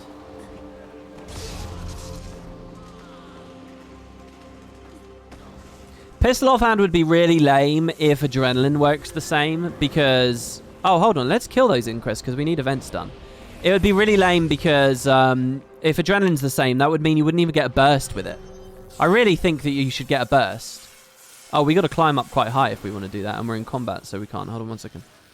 They're patrolling as well, which worries me a little bit. That's not time sensitive, is it? And I'm stuck down here, being pelted by a million turrets. It's actually impossible for me to break combat right now. Holy crap. Oh, I did it again. I did the jump dodge as we exploded fire. The blade looks detachable. Yeah, but because it has to be, because all pistols are going to work with this. Yeah, so unless they change how adrenaline works, so that's a... oh my god, can I please get out of combat? Please. I don't even see the event anymore. Did some other player come along and kill him? Jesus Christ. There we go.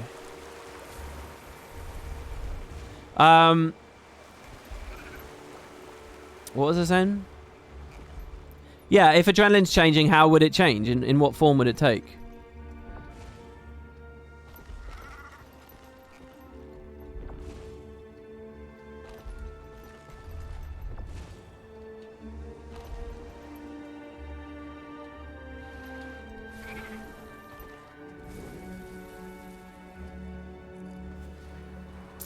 Also, I'll take the image off.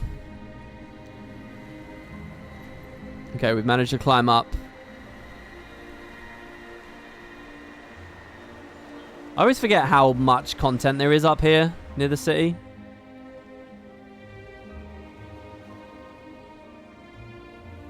Alright, here we are.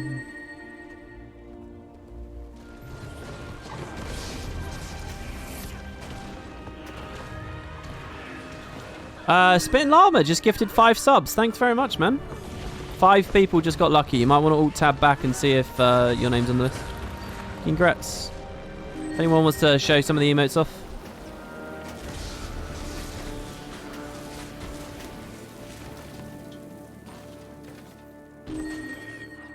Okay. So we get one event. another one below us. May as well go for it.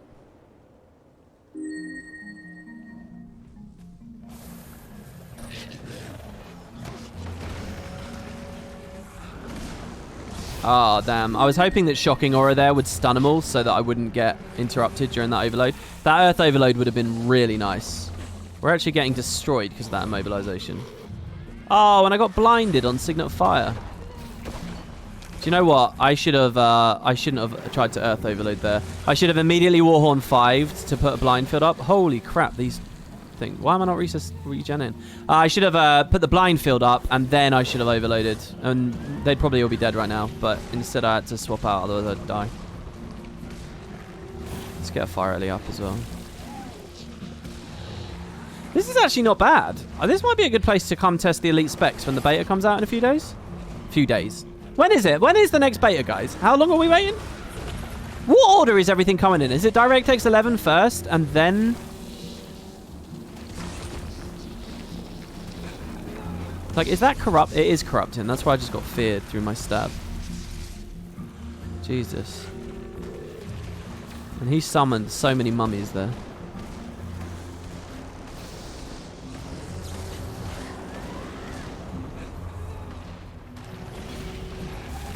But yeah, this might be a good place to come. That event really kicked back. Wait, 21st is the beta and DirectX 11 is the same day. I thought it was earlier. Okay, it's beta, DirectX 11, then World vs. World.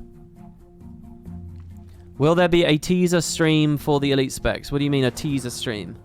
I mean, I'm streaming right now talking about the elite specs that have been teased. Does that not count? I have a YouTube video up right now that talks about it.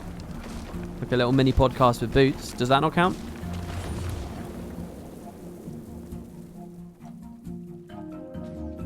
Oh, they mean a guild chat. I'm such a narcissist, I didn't even think. Yeah, I hope they do that. Have they announced it? Next Friday? There you go. Like I said, it's a good time to be a Guild Wars fan at the moment. Okay, the meta's currently going on. If we can get to the green tag... Well, really all I want to do is break combat right now. Oh, is it the Mentor? We can do the Specimen Chamber. I'm assuming that's a part of the requirements for this patch. You hope they've started stocking up water for CMC. I hope that that's not a thing at all, to be honest. I hope they take the water away from him. No drinking allowed. God, I'd be such a hard taskmaster. All right, this is triggering in a few seconds, right? You are only allowed to drink during your allotted 10-minute break every hour. What, 10 minutes every hour? Or else they'll take it out of your paycheck. Yeah, no coughing allowed. Dude, you saying no coughing in quotes there. This is quite sad, really, but as I was growing up, I used to get told that a lot, like by my parents, or a specific parent. I remember going on holiday as well, and meeting an uncle, and I had like a cold, I had like a cough, and I was coughing, and he got mad at me for coughing. So I'm like sitting there in the car with this almost stranger, and he's like getting angry at me because I'm coughing, or was I like sniffing? And I was like a young teenager, I didn't quite know how to stand up for myself. And I'm like, you dick. I think back on that. I'm like, what kind of adult is that impatient with someone and that picky and that fussy that they can't handle that someone might have a little bit of a cough? He was a nice guy in all other ways, you know. And he paid for me to have this lovely holiday out where he lived. He was a nice guy. But it was like that one thing I remember. I remember sitting in the car worrying. It's like, you don't have to worry about that. Maybe that parent had misophonia. Well, one of the parents is more of a bullying thing, I think, more than anything else. Control thing. You were told you were a coward for not eating a clementine after getting run over by a car. What? I feel like there's a lot more to that story that I'm going to need to hear. You were told you're a coward. Wait, sorry, do you think that you're not a coward because you got run over by a car? Because I got to tell you, that's not true either. Oh, look how brave that guy is. He's not afraid of cars. He'll run out on the highway. Whee, what a lad. Would you like to go play out on railways as well? I'm sure that's not what you're saying, crew. Getting run over doesn't make you brave. I just want to say. I got a hype train. I'm not sure what that is, but thank you. One of these days I'll learn that. I got an emote. Do you want me to share this? What does that mean if I click that?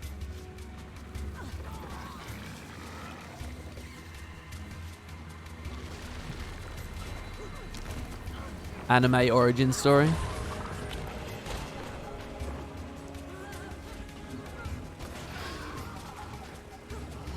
Sharing a traumatic story just to be flamed by WP World. I'm not flaming, I'm just saying, you know, I'm just saying. Being in an accident, it gets you some sympathy for the accident. It doesn't mean that you're, like, courageous or whatever. I'm sure that's not what they're saying anyway. Oh, by the way, can you see someone's using Infinite Horizon in here? Did you just see that? That's definitely a mirage.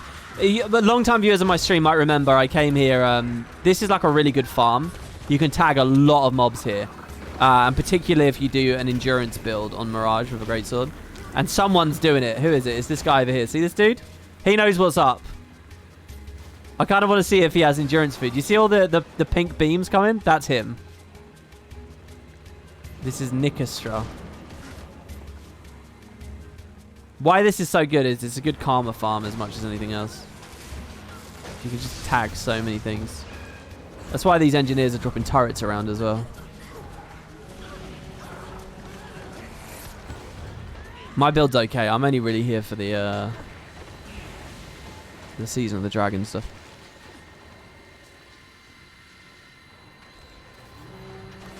Just a dude, mean, mugging a car, racing towards him at top speeds. I mean, do you know what I think's brave? Insurance fraud. You know, you see a car, it's driving along, you got to jump out in front of that. You got to get yourself hit by a car. Now look, it might not be ethical. It might not be very moral. But I do think it's pretty brave. Now, all those squares out there, they're not going to recognize that. They're going to get bogged down and worry about, you know, the ethics of insurance fraud. But I just want to take a second to give a big shout out. And some kudos. Just a little bit of kudos to all those people who jump meaningfully in front of cars. More desperate than brave? I think it's both. I think it's both.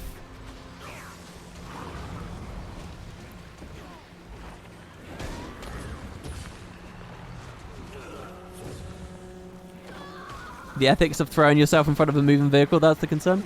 Well, I mean, it's pretty much complete scumbaggery. You know, pretending that you've been hit. I kind of love all the dash cams everyone has now because you can just see these people doing it. And they're like, yeah, I have you on dash cam. And then they just run off in fear because they know that they're not getting anything. I mean, to be serious for a second, it is very sad and it is very disgusting. And it's, you know, hopefully becoming a thing of the past. But there you go. Seriously, I want to hear the story earlier. We're very highbrow today. When are we not?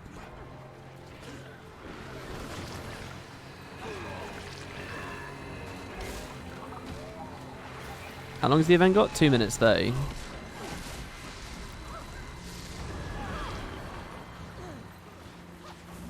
I'm a lawman, just give me the story. This is the new engineer spec. Yeah, because the new engineer spec, we all think it's going to be a golem, right? It's like a golemancer thing. We all think it's like a juggernaut. It's going to be this big mech that you can drive around in. That's what the concept art seems to show. It's a mech, right? Wrong. It's a car. It's like, do you know what I always think about with MMOs and cars? Which MMO is it? Was it Rift? I think it was Terra. I think in Terra, they just went crazy with the cash shop. And that, like, you can, it's like a fantasy MMO, right? But on the cash shop, they'll sell you like an ambulance mount. So, or like a police car. And like it's just completely destroyed. You know, we were talking a lot about like the merits of sub fees and, you know, if you could get rid of all cosmetics in a cash shop, blah blah blah, would you do it? That game's a great example of just how crazy it can really get. And it's like there's like a really iconic screenshot out there of someone standing in a crowded place in that game in the year like 2019. You know, like years and years after its heyday. And it just looks like a mess. I think it's Terra that I'm talking about. FF14 has a car. Yeah, FF14 has the Regalia, but FF14 has like that Magitech kind of vibe to it in some places. So the Regalia doesn't look like it fits in very well, I admit. But it at least kind of matches. The thing I'm talking about with Terra is like this goofy ass looking like ridiculous. I think it's like an ambulance or like a police car, or maybe it's both. And it's not just that. It's that amongst a ton of other random, like completely ridiculous looking stuff. Just absolutely no vision, no integrity, no consistency to any of it. It's just insane. Will it make a little bit of money on the store front? Fine, we'll put it in. Getting hit by a car while in bed is insane. What is that? You live next to a highway and it crashes through the wall? Yeah, the Terra car wasn't stylized. It's just a car. There you go. Somebody's confirming. Yeah, FF14 kind of gets away with it a little bit better because it does. Its universe has the scope and the capacity for a lot of like technological stuff. Oh, 14 also has Cloud's bike. Really? I saw that I can play as Tidus and Yuna in it. There's like outfits for them. Do you know what I might have said this on a stream, why I'm actually really excited about the new FF14 expansion is because Anima's in it. I really want to play it just because Anima's in it. Seriously. More than anything else, I'm like, oh shit, they're going to do an Anima boss.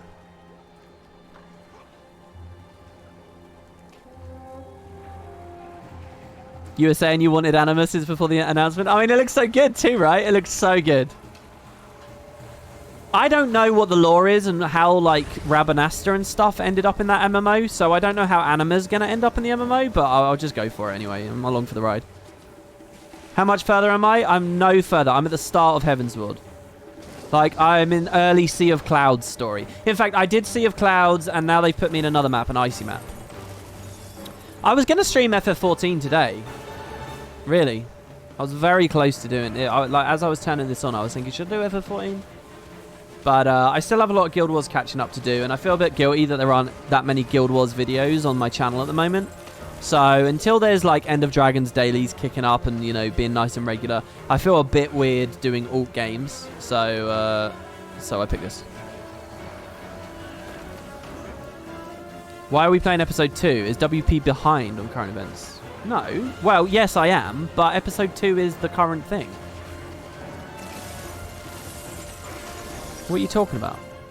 Return to bug in the system is literally the current patch. It's not that I'm totally caught up. I am behind. I've jumped ahead a little bit here. Wait, episode 3 is current.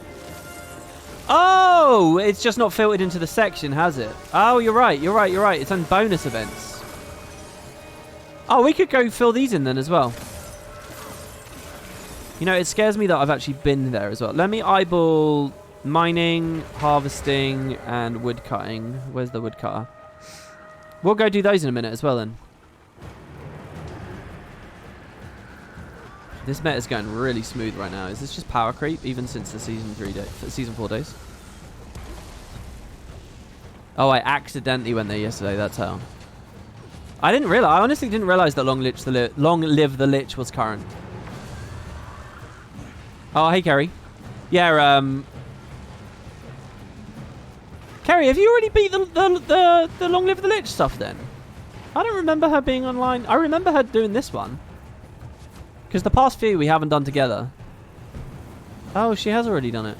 Yeah, I'm just super behind. Out of the loop. But yeah, I was going to stream FF14, and there's two things I would need to do there. I've got to play a little bit more of Heavensward. And I've got to get my Dark Knight quest done. If you guys remember when I was doing the Savages Extremes? Which one is it I was doing? Anyway, I didn't have all my abilities. So I kind of want to collect those. And then we can go do Titan. Another thing I want to do still is learn the crafting. I've also got to finish my... there's a monk thing I want to do, which is like... it's like a bestiary feature from Core. I want to do more of that. Yeah, there's a lot I want to do with that game. I've just got to get back into it a little bit. And like I said, I recently beat 15, which got me a little bit more interested in the franchise again. All right, this is the final phase of the meta.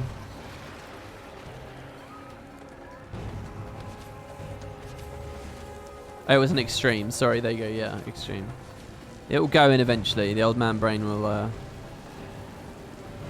learn the information. I didn't do any of the cool shit.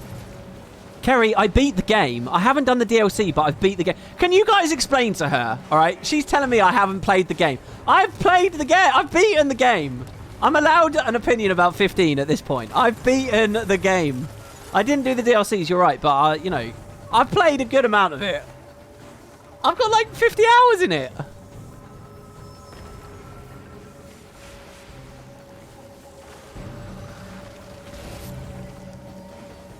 It's true. I haven't done any of the super bosses. I don't know whether I'm interested in like the 100 floor dungeon and stuff though. I mean, really.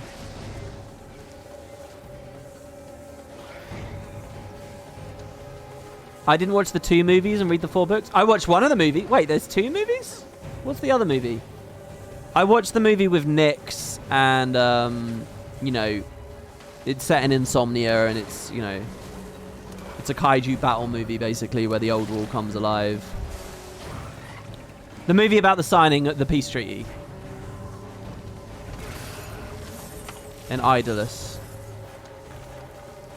Cool, that game. I did finish the game. No, I refuse. Just because I didn't do the DLC, it doesn't mean I didn't finish the game. I'm not telling you I 100%ed the game, but I'm telling you I finished the game. This could get real bad real quick, so I'm just trying to keep the might real high on people at the moment. That's why I'm staying in Fire Achievement as much as I am. They're low enough that we'll be fine. Alright, there you go. The Revenge of Kuda. Good. You're acting like you did all the cool shit. You didn't? No, I didn't do all of the cool shit, but I've seen a lot of the cool shit. I saw all the Altissia story. I saw the 10-year time jump. I saw the cool bit on the train. You know, I've beaten the game. I've seen a lot of it.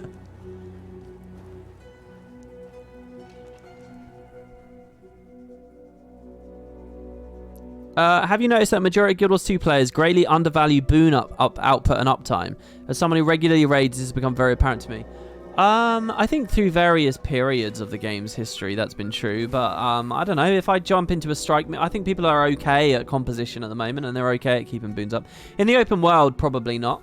But, you know, no one's very altruistic in the open world. They're very concerned with their own survivability and their own DPS. Or they're concerned with the podcast they're listening to or whatever, and they're not trying at all. So I think that's why boon uptime's quite low. Also, because it's not structured in any way in the open world, it can feel a little bit unsatisfying. Like, I remember when Drizzlewood came out, I spent a long time playing a Renegade build that was just all about putting lots of alacrity out. And it feels okay, but, you know, there's something unsatisfying about it to a certain degree. I remember, I can actually tell you, this is how unsatisfying it is. Not only did I play I was playing a lot of Renegade where I was trying to keep high might, permanent alacrity, high stability. I was trying to, like, do a lot. Because I had Jarlis on. I even tried Malix a lot. Oh, can I keep a lot of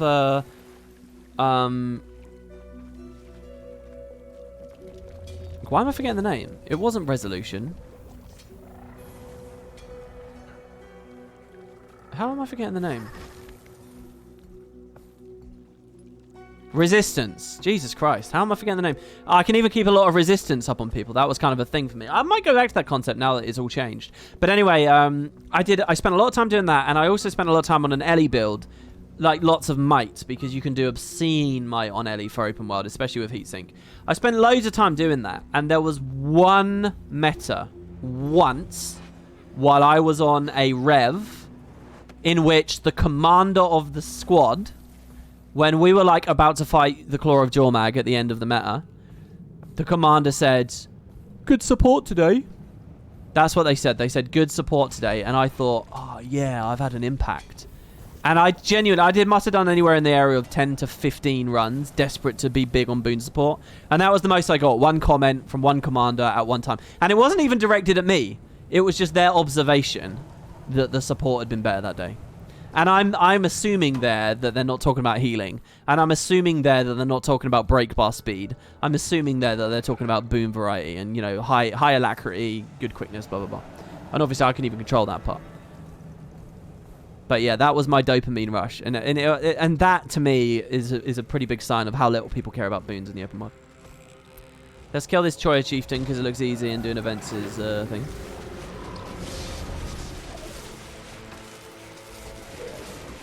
I should have stayed for the overload. That was dumb. Should supporting be more visible then? Well, one thing I really like, I'm not using it on this stream, but the scrolling combat text mod with arc DPS, that's really cool because you can see your incoming healing. It will actually be present on the UI, and it will say who did it if you're in the squad or party with them. Or even if it doesn't, you can just get a... And that's really cool. It feels very visible with that UI on there. I really, really like that. I wish it was native to the game. For a million reasons. Lets you get more detail out of like enemies and animations and the names of the special skills that they're using. You feel like you're more of a team because you can see the impact of your supports. It's really good. I love it a lot. Your dopamine rush was a one-sided comment that might or might not have been directed at even in your direction from a random commander in an open world boss squad. Yes. Yeah, that is how sad it is. But it's okay, I was earning loot at the same time, so you know.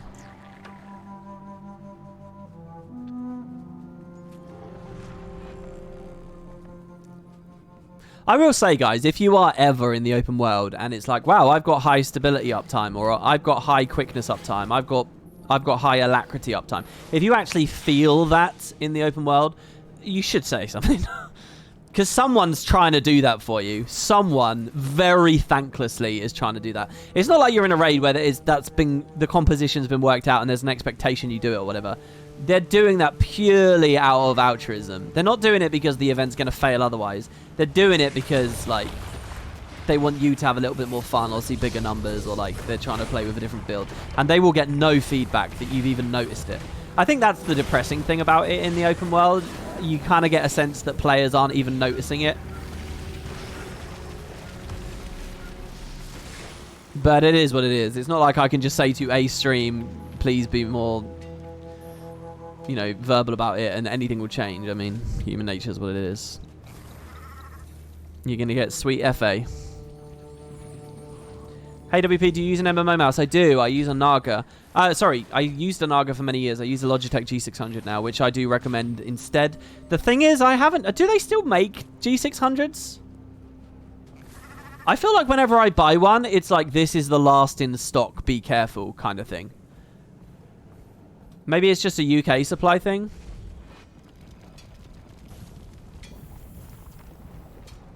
You definitely notice when there's stability or not.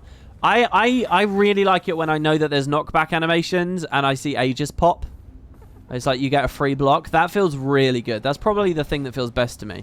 If I face tank it and I had stab, I don't really care much. But if I face tank it and someone else gave me Aegis, oh, that's a good feeling, you know.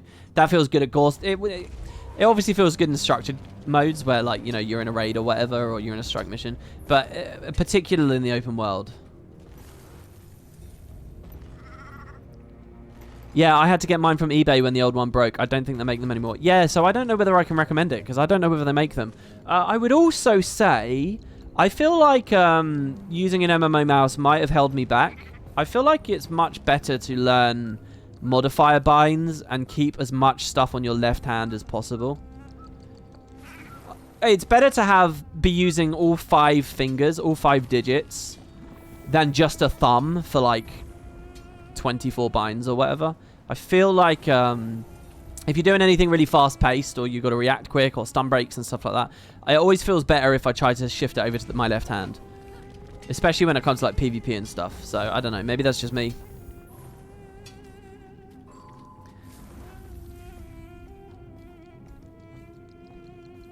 FF forced you to use control plus key, and now you do it in Guild Wars 2 also. Yeah, that makes sense to me. I mean, look, Guild Wars 2, I don't know how many people are still here that are sort of WoW noobs, but, sorry, Guild Wars noobs from WoW. You don't really need that much special gear for Guild Wars, because they're very careful about, like, how many skills you have access at any one time. They're very controlled about the UI and about the binds you have. So generally, it's pretty accessible. It's not crazy. It's not like traditional MMOs.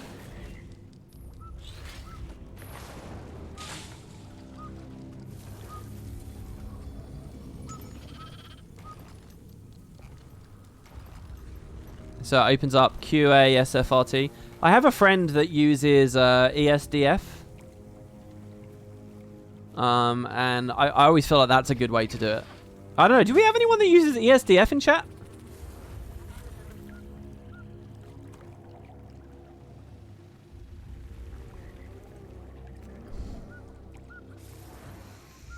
As a Guild Wars player, you do ESDF? Did you guys find that that was a big benefit or not? We got a few, actually.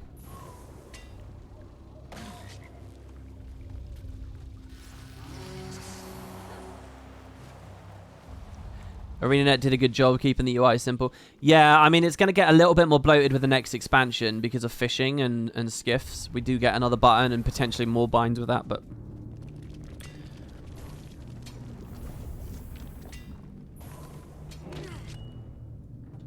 Use WERD. You use WERD? Whoa, that's blowing my mind. I never considered you could do that. I never considered you could... I would not be a very good Tetris player, eh? I never considered you could, like, flip it upside down. That's like doing QWES. Alright, anyone at their PC right now, try it out. Put your fingers on WERD. Oh, I don't like my middle finger on that. That feels a bit weird.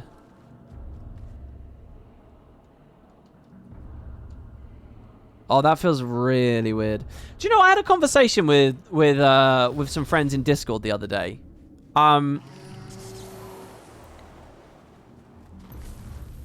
This blows my mind, but apparently it doesn't blow people's minds. Do you guys know the default bind for dodge roll in Guild Wars 2 is V, right? It's V.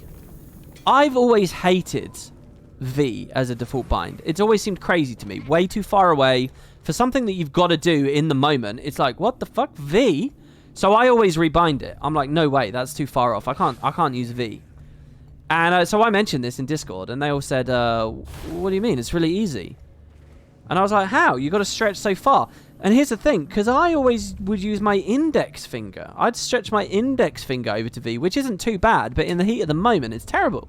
And they said, no, you're not supposed to do that. The reason it's V, and I guess this comes from some other games, the idea is you're supposed to use your thumb. Now, that blows my mind. Yeah, look at that. Avenrise says, my thumb always sits naturally on V. How many of you guys' thumb sits on V? Because to me, that's so awkward. I could not put my thumb on V easily and comfortably. Never in a million years. No way. See, the thing is with my keyboard, my space bar probably rises a little higher than the V key. So the idea, I would have to like hook the tip of my thumb over the ridge of the space bar and down again on the other side to get towards V. Just to rest on it, let alone press the goddamn thing in. So how many of you... I'm going to poll this. Guys, I'm going to do a poll. Do you rest your thumb on V? But apparently that's why V is dodge roll.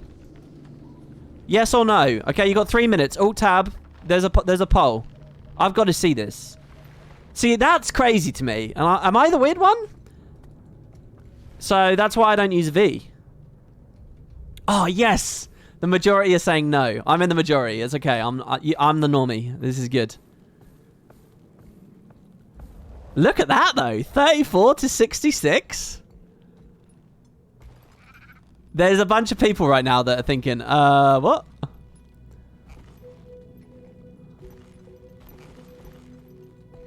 Only someone with smaller hands have their thumb on V.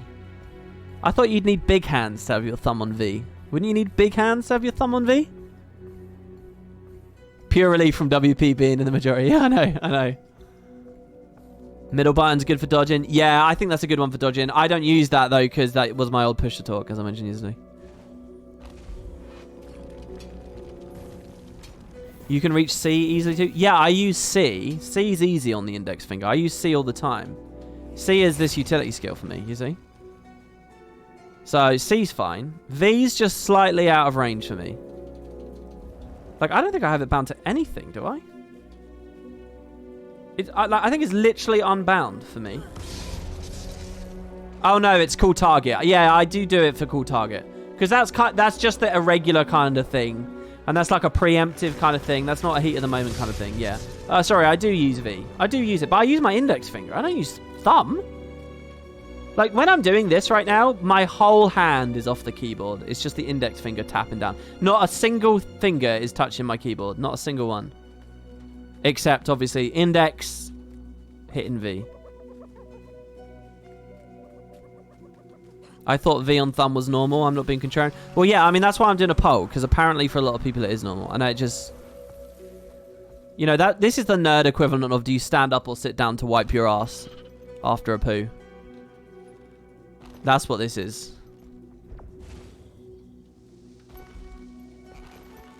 WP using index finger to jump? No, I use my little finger to jump. I use my little finger to jump because it's left control. You wipe. Question mark. My main is Nelly. No, this game's so easy to ult on. I don't have a main. I'll just play anything. Don't open that can of worms. Do you want a poll? You're sure you're normal on the wipe side of things? All right, I'll do a poll. Why not? All right, we'll do... Oh, well, hold on. We'll let the previous one end. It's got a few seconds. It's okay, guys. It's anonymous. It's anonymous. You don't have to worry. I'll tell you what team I'm on after the poll is concluded, okay? I won't spoil. If I tell you early, you guys are all going to vote my way because, you know, you want to be me. Okay.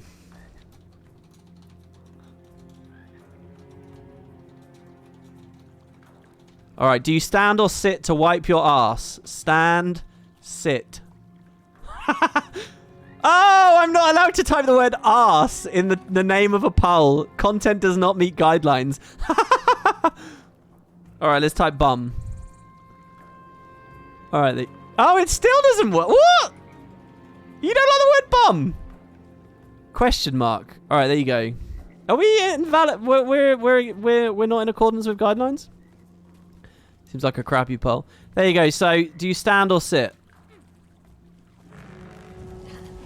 What about evolved bidet users? Well, I mean, they're just gods walking amongst immortals. How do you wipe your question mark? Yeah, I know. I just didn't put it in there in the end. There's an either or. Don't people do both? You start sitting, finish standing. That's just complicating matters.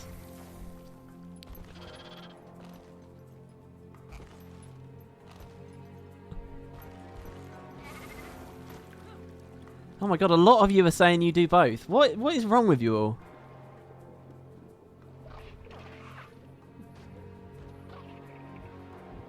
How do you wipe sitting down? There's a toilet in the way. How small is your toilet or how fat is your ass? I mean, let's be honest here. Wow, I can't believe they don't like the word bum. It doesn't meet guidelines. Bum? Really?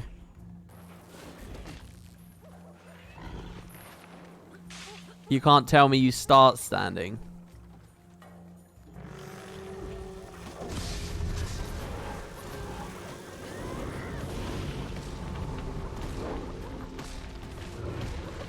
To be fair, I have noticed... Alright, so just by the way, I'm team sit. I sit. It blew my mind that anyone would do it another way. You obviously just lean or whatever. But to be fair, when I visited America, I was quite fascinated by how different their toilets are to the ones we have in the UK. I don't know whether there's other places in Europe that have American-style toilets, but American toilets, as far as I've seen, are really, like, rubbish. They're, like, super shallow, but full of water. They're like, it's just like a really weird shape. Yeah, the water's so high, yeah. I don't know whether it's like they're overfull or they're just super like... They struck me as really wide and really shallow and with loads of water in them. Like crazy amounts of water in them. Like to the degree where if you would be sitting, if you're not careful, your hand will go in the water. Do you know what I mean? And obviously that would be a nightmare scenario. But like that's an actual risk on an American toilet. In the UK, that's not a risk. That's not a risk here. Like never in a million years. But American toilets, I did kind of get that sense. And by this time, I was, you know, I was an enlightened man that already knew of the great debate. And my thinking was, oh, maybe this is why there's a debate. Maybe it's an American thing. How else do you water your dogs, though? What does that mean? Dunking your feet in there.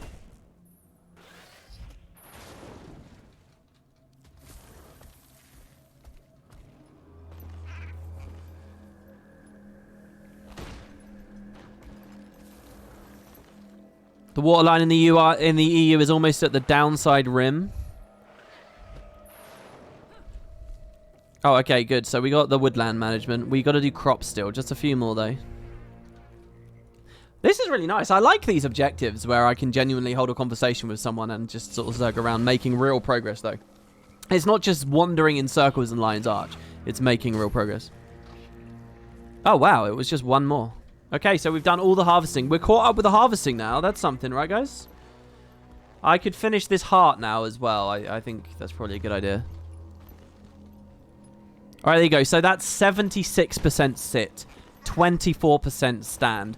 And I just want to say, that means that the thumb on V question is a hotter topic, all right? The proportions are closer. What we got to do, guys, is we've got to find a topic in which it's a 50-50. We got to find something where people are split down the middle.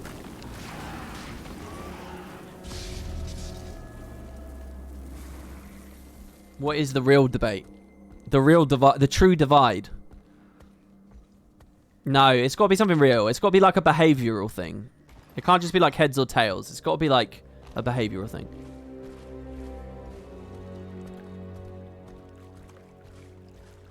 Peanut butter, crunchy or creamy? I don't think that that's going to be a 50-50 result. I think it's... Well, in my... Here's... Oh, this is so wrong. I feel like we're going to go crunchy on that. I feel like I've said that now, so I've probably skewed it because people would vote the other way to spite me. But I think if I did that poll, I reckon it would come out crunchy. But I reckon the younger the audience, the more likely it would be smooth. Or creamy. What is the antonym? Is it crunchy and creamy or crunchy and smooth?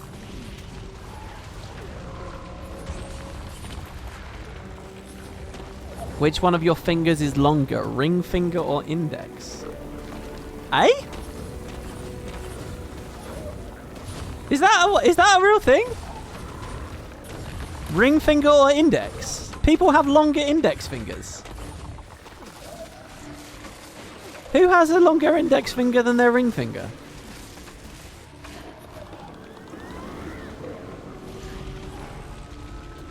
Shows ancestry? Minor equal?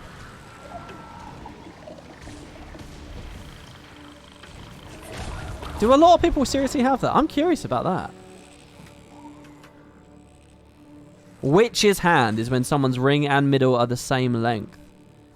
Well, my index is definitely distinctly longer than my... sorry, my ring is distinctly longer than my index.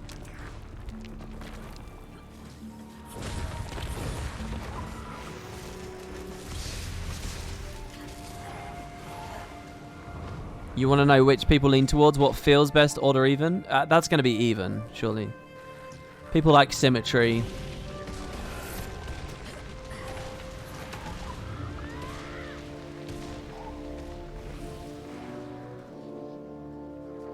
Same situation with earlobes. Yeah, I've heard of that. And obviously you've got like, can you roll your tongue and stuff? But the finger one's weird to me. I don't know whether it's 50-50. I'm sure there is a difference between people, but I don't know whether it's 50-50.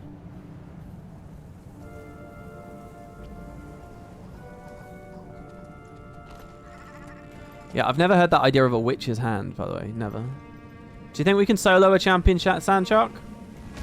It's going to be a bit annoying with the knockups, but we can try it. Try and get the brake bar down nice and soon. He's going to interrupt my overload, isn't he? Oh no, he just never came up in it.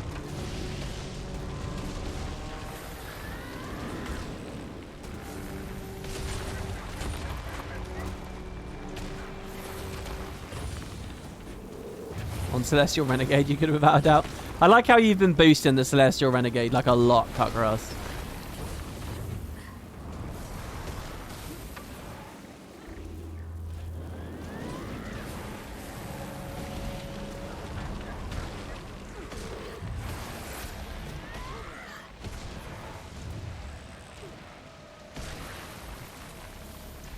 This one's going to be one to dodge out of. I'm really happy with that.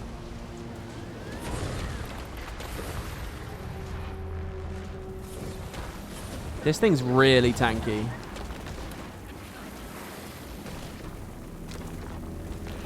After this Ring of Earth, let's quickly swap over to... Shit.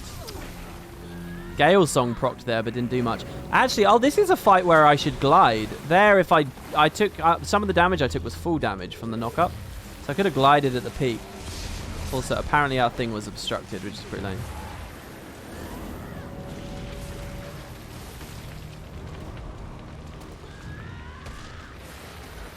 I love this. Look at that. That's 20 burns right there. 20 goddamn burns.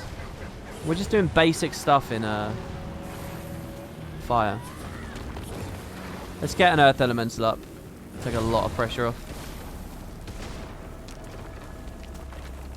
We can break the bar with air as well now.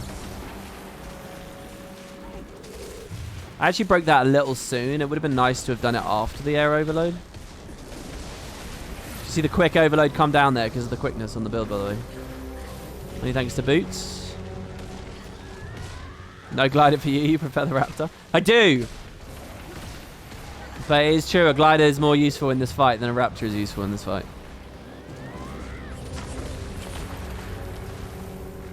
You found Staff or Pistol Daredevil to be the easiest class? I think Pistol Deadeye is actually better. I have a build for that on YouTube. Alright, that's that done. Help the endangered Hecate. Is this out of range? Oh, no. They're actually fighting these guys.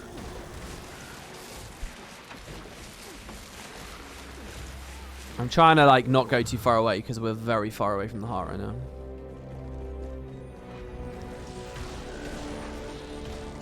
Xingji is connected to the Canton mainland by land on the Priory Tier map.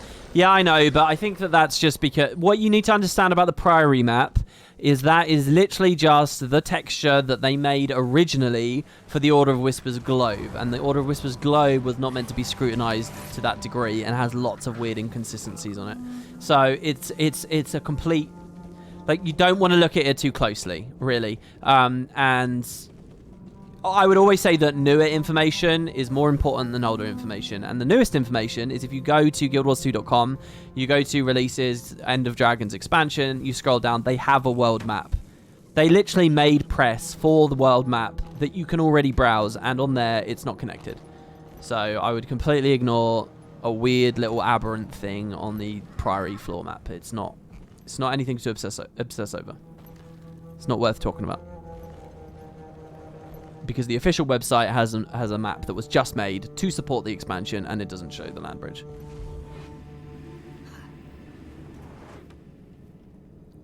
Yeah, I do think in some ways it might be a little bit more accurate, but generally that thing with Cantha, no.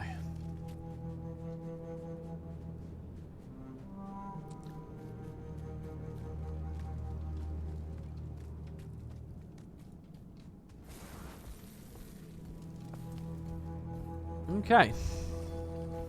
Well, guys, the sun just pretty much fully set. It's been a while. The jumping puzzle at the start took a good bit of time. I do have a YouTube video up, so I think I'm going to stop the stream there for today. I don't want to burn myself out or anything like that. So yeah, it's been really fun. Why are we slightly green looking? What is that all about? But yeah, so it's been really cool. It's been cool to have the company. Anyone who's lingering from the host earlier, thanks for sticking around. You can click follow to know when I'm next live. Tomorrow might be a Guild Wars stream. It might be Final Fantasy 14, finally, after a long period of time. I'm keeping an eye out on the fact that Tuesday is Stellaris, so you might find that on that day. And yeah, again, there's a video up on YouTube. Don't forget about Wooden Potatoes 2, where all these VODs go up. That's about it, isn't it? Anyone got any other thoughts? Oh yeah, we have Discords. You guys can check that out. And that's it. So thank you guys. Take care now. And I'll see you next time. Concrete Ducks I don't have any plans for a while. I don't have any plans. Maybe the long-term plans, but not for a while. Thanks, guys.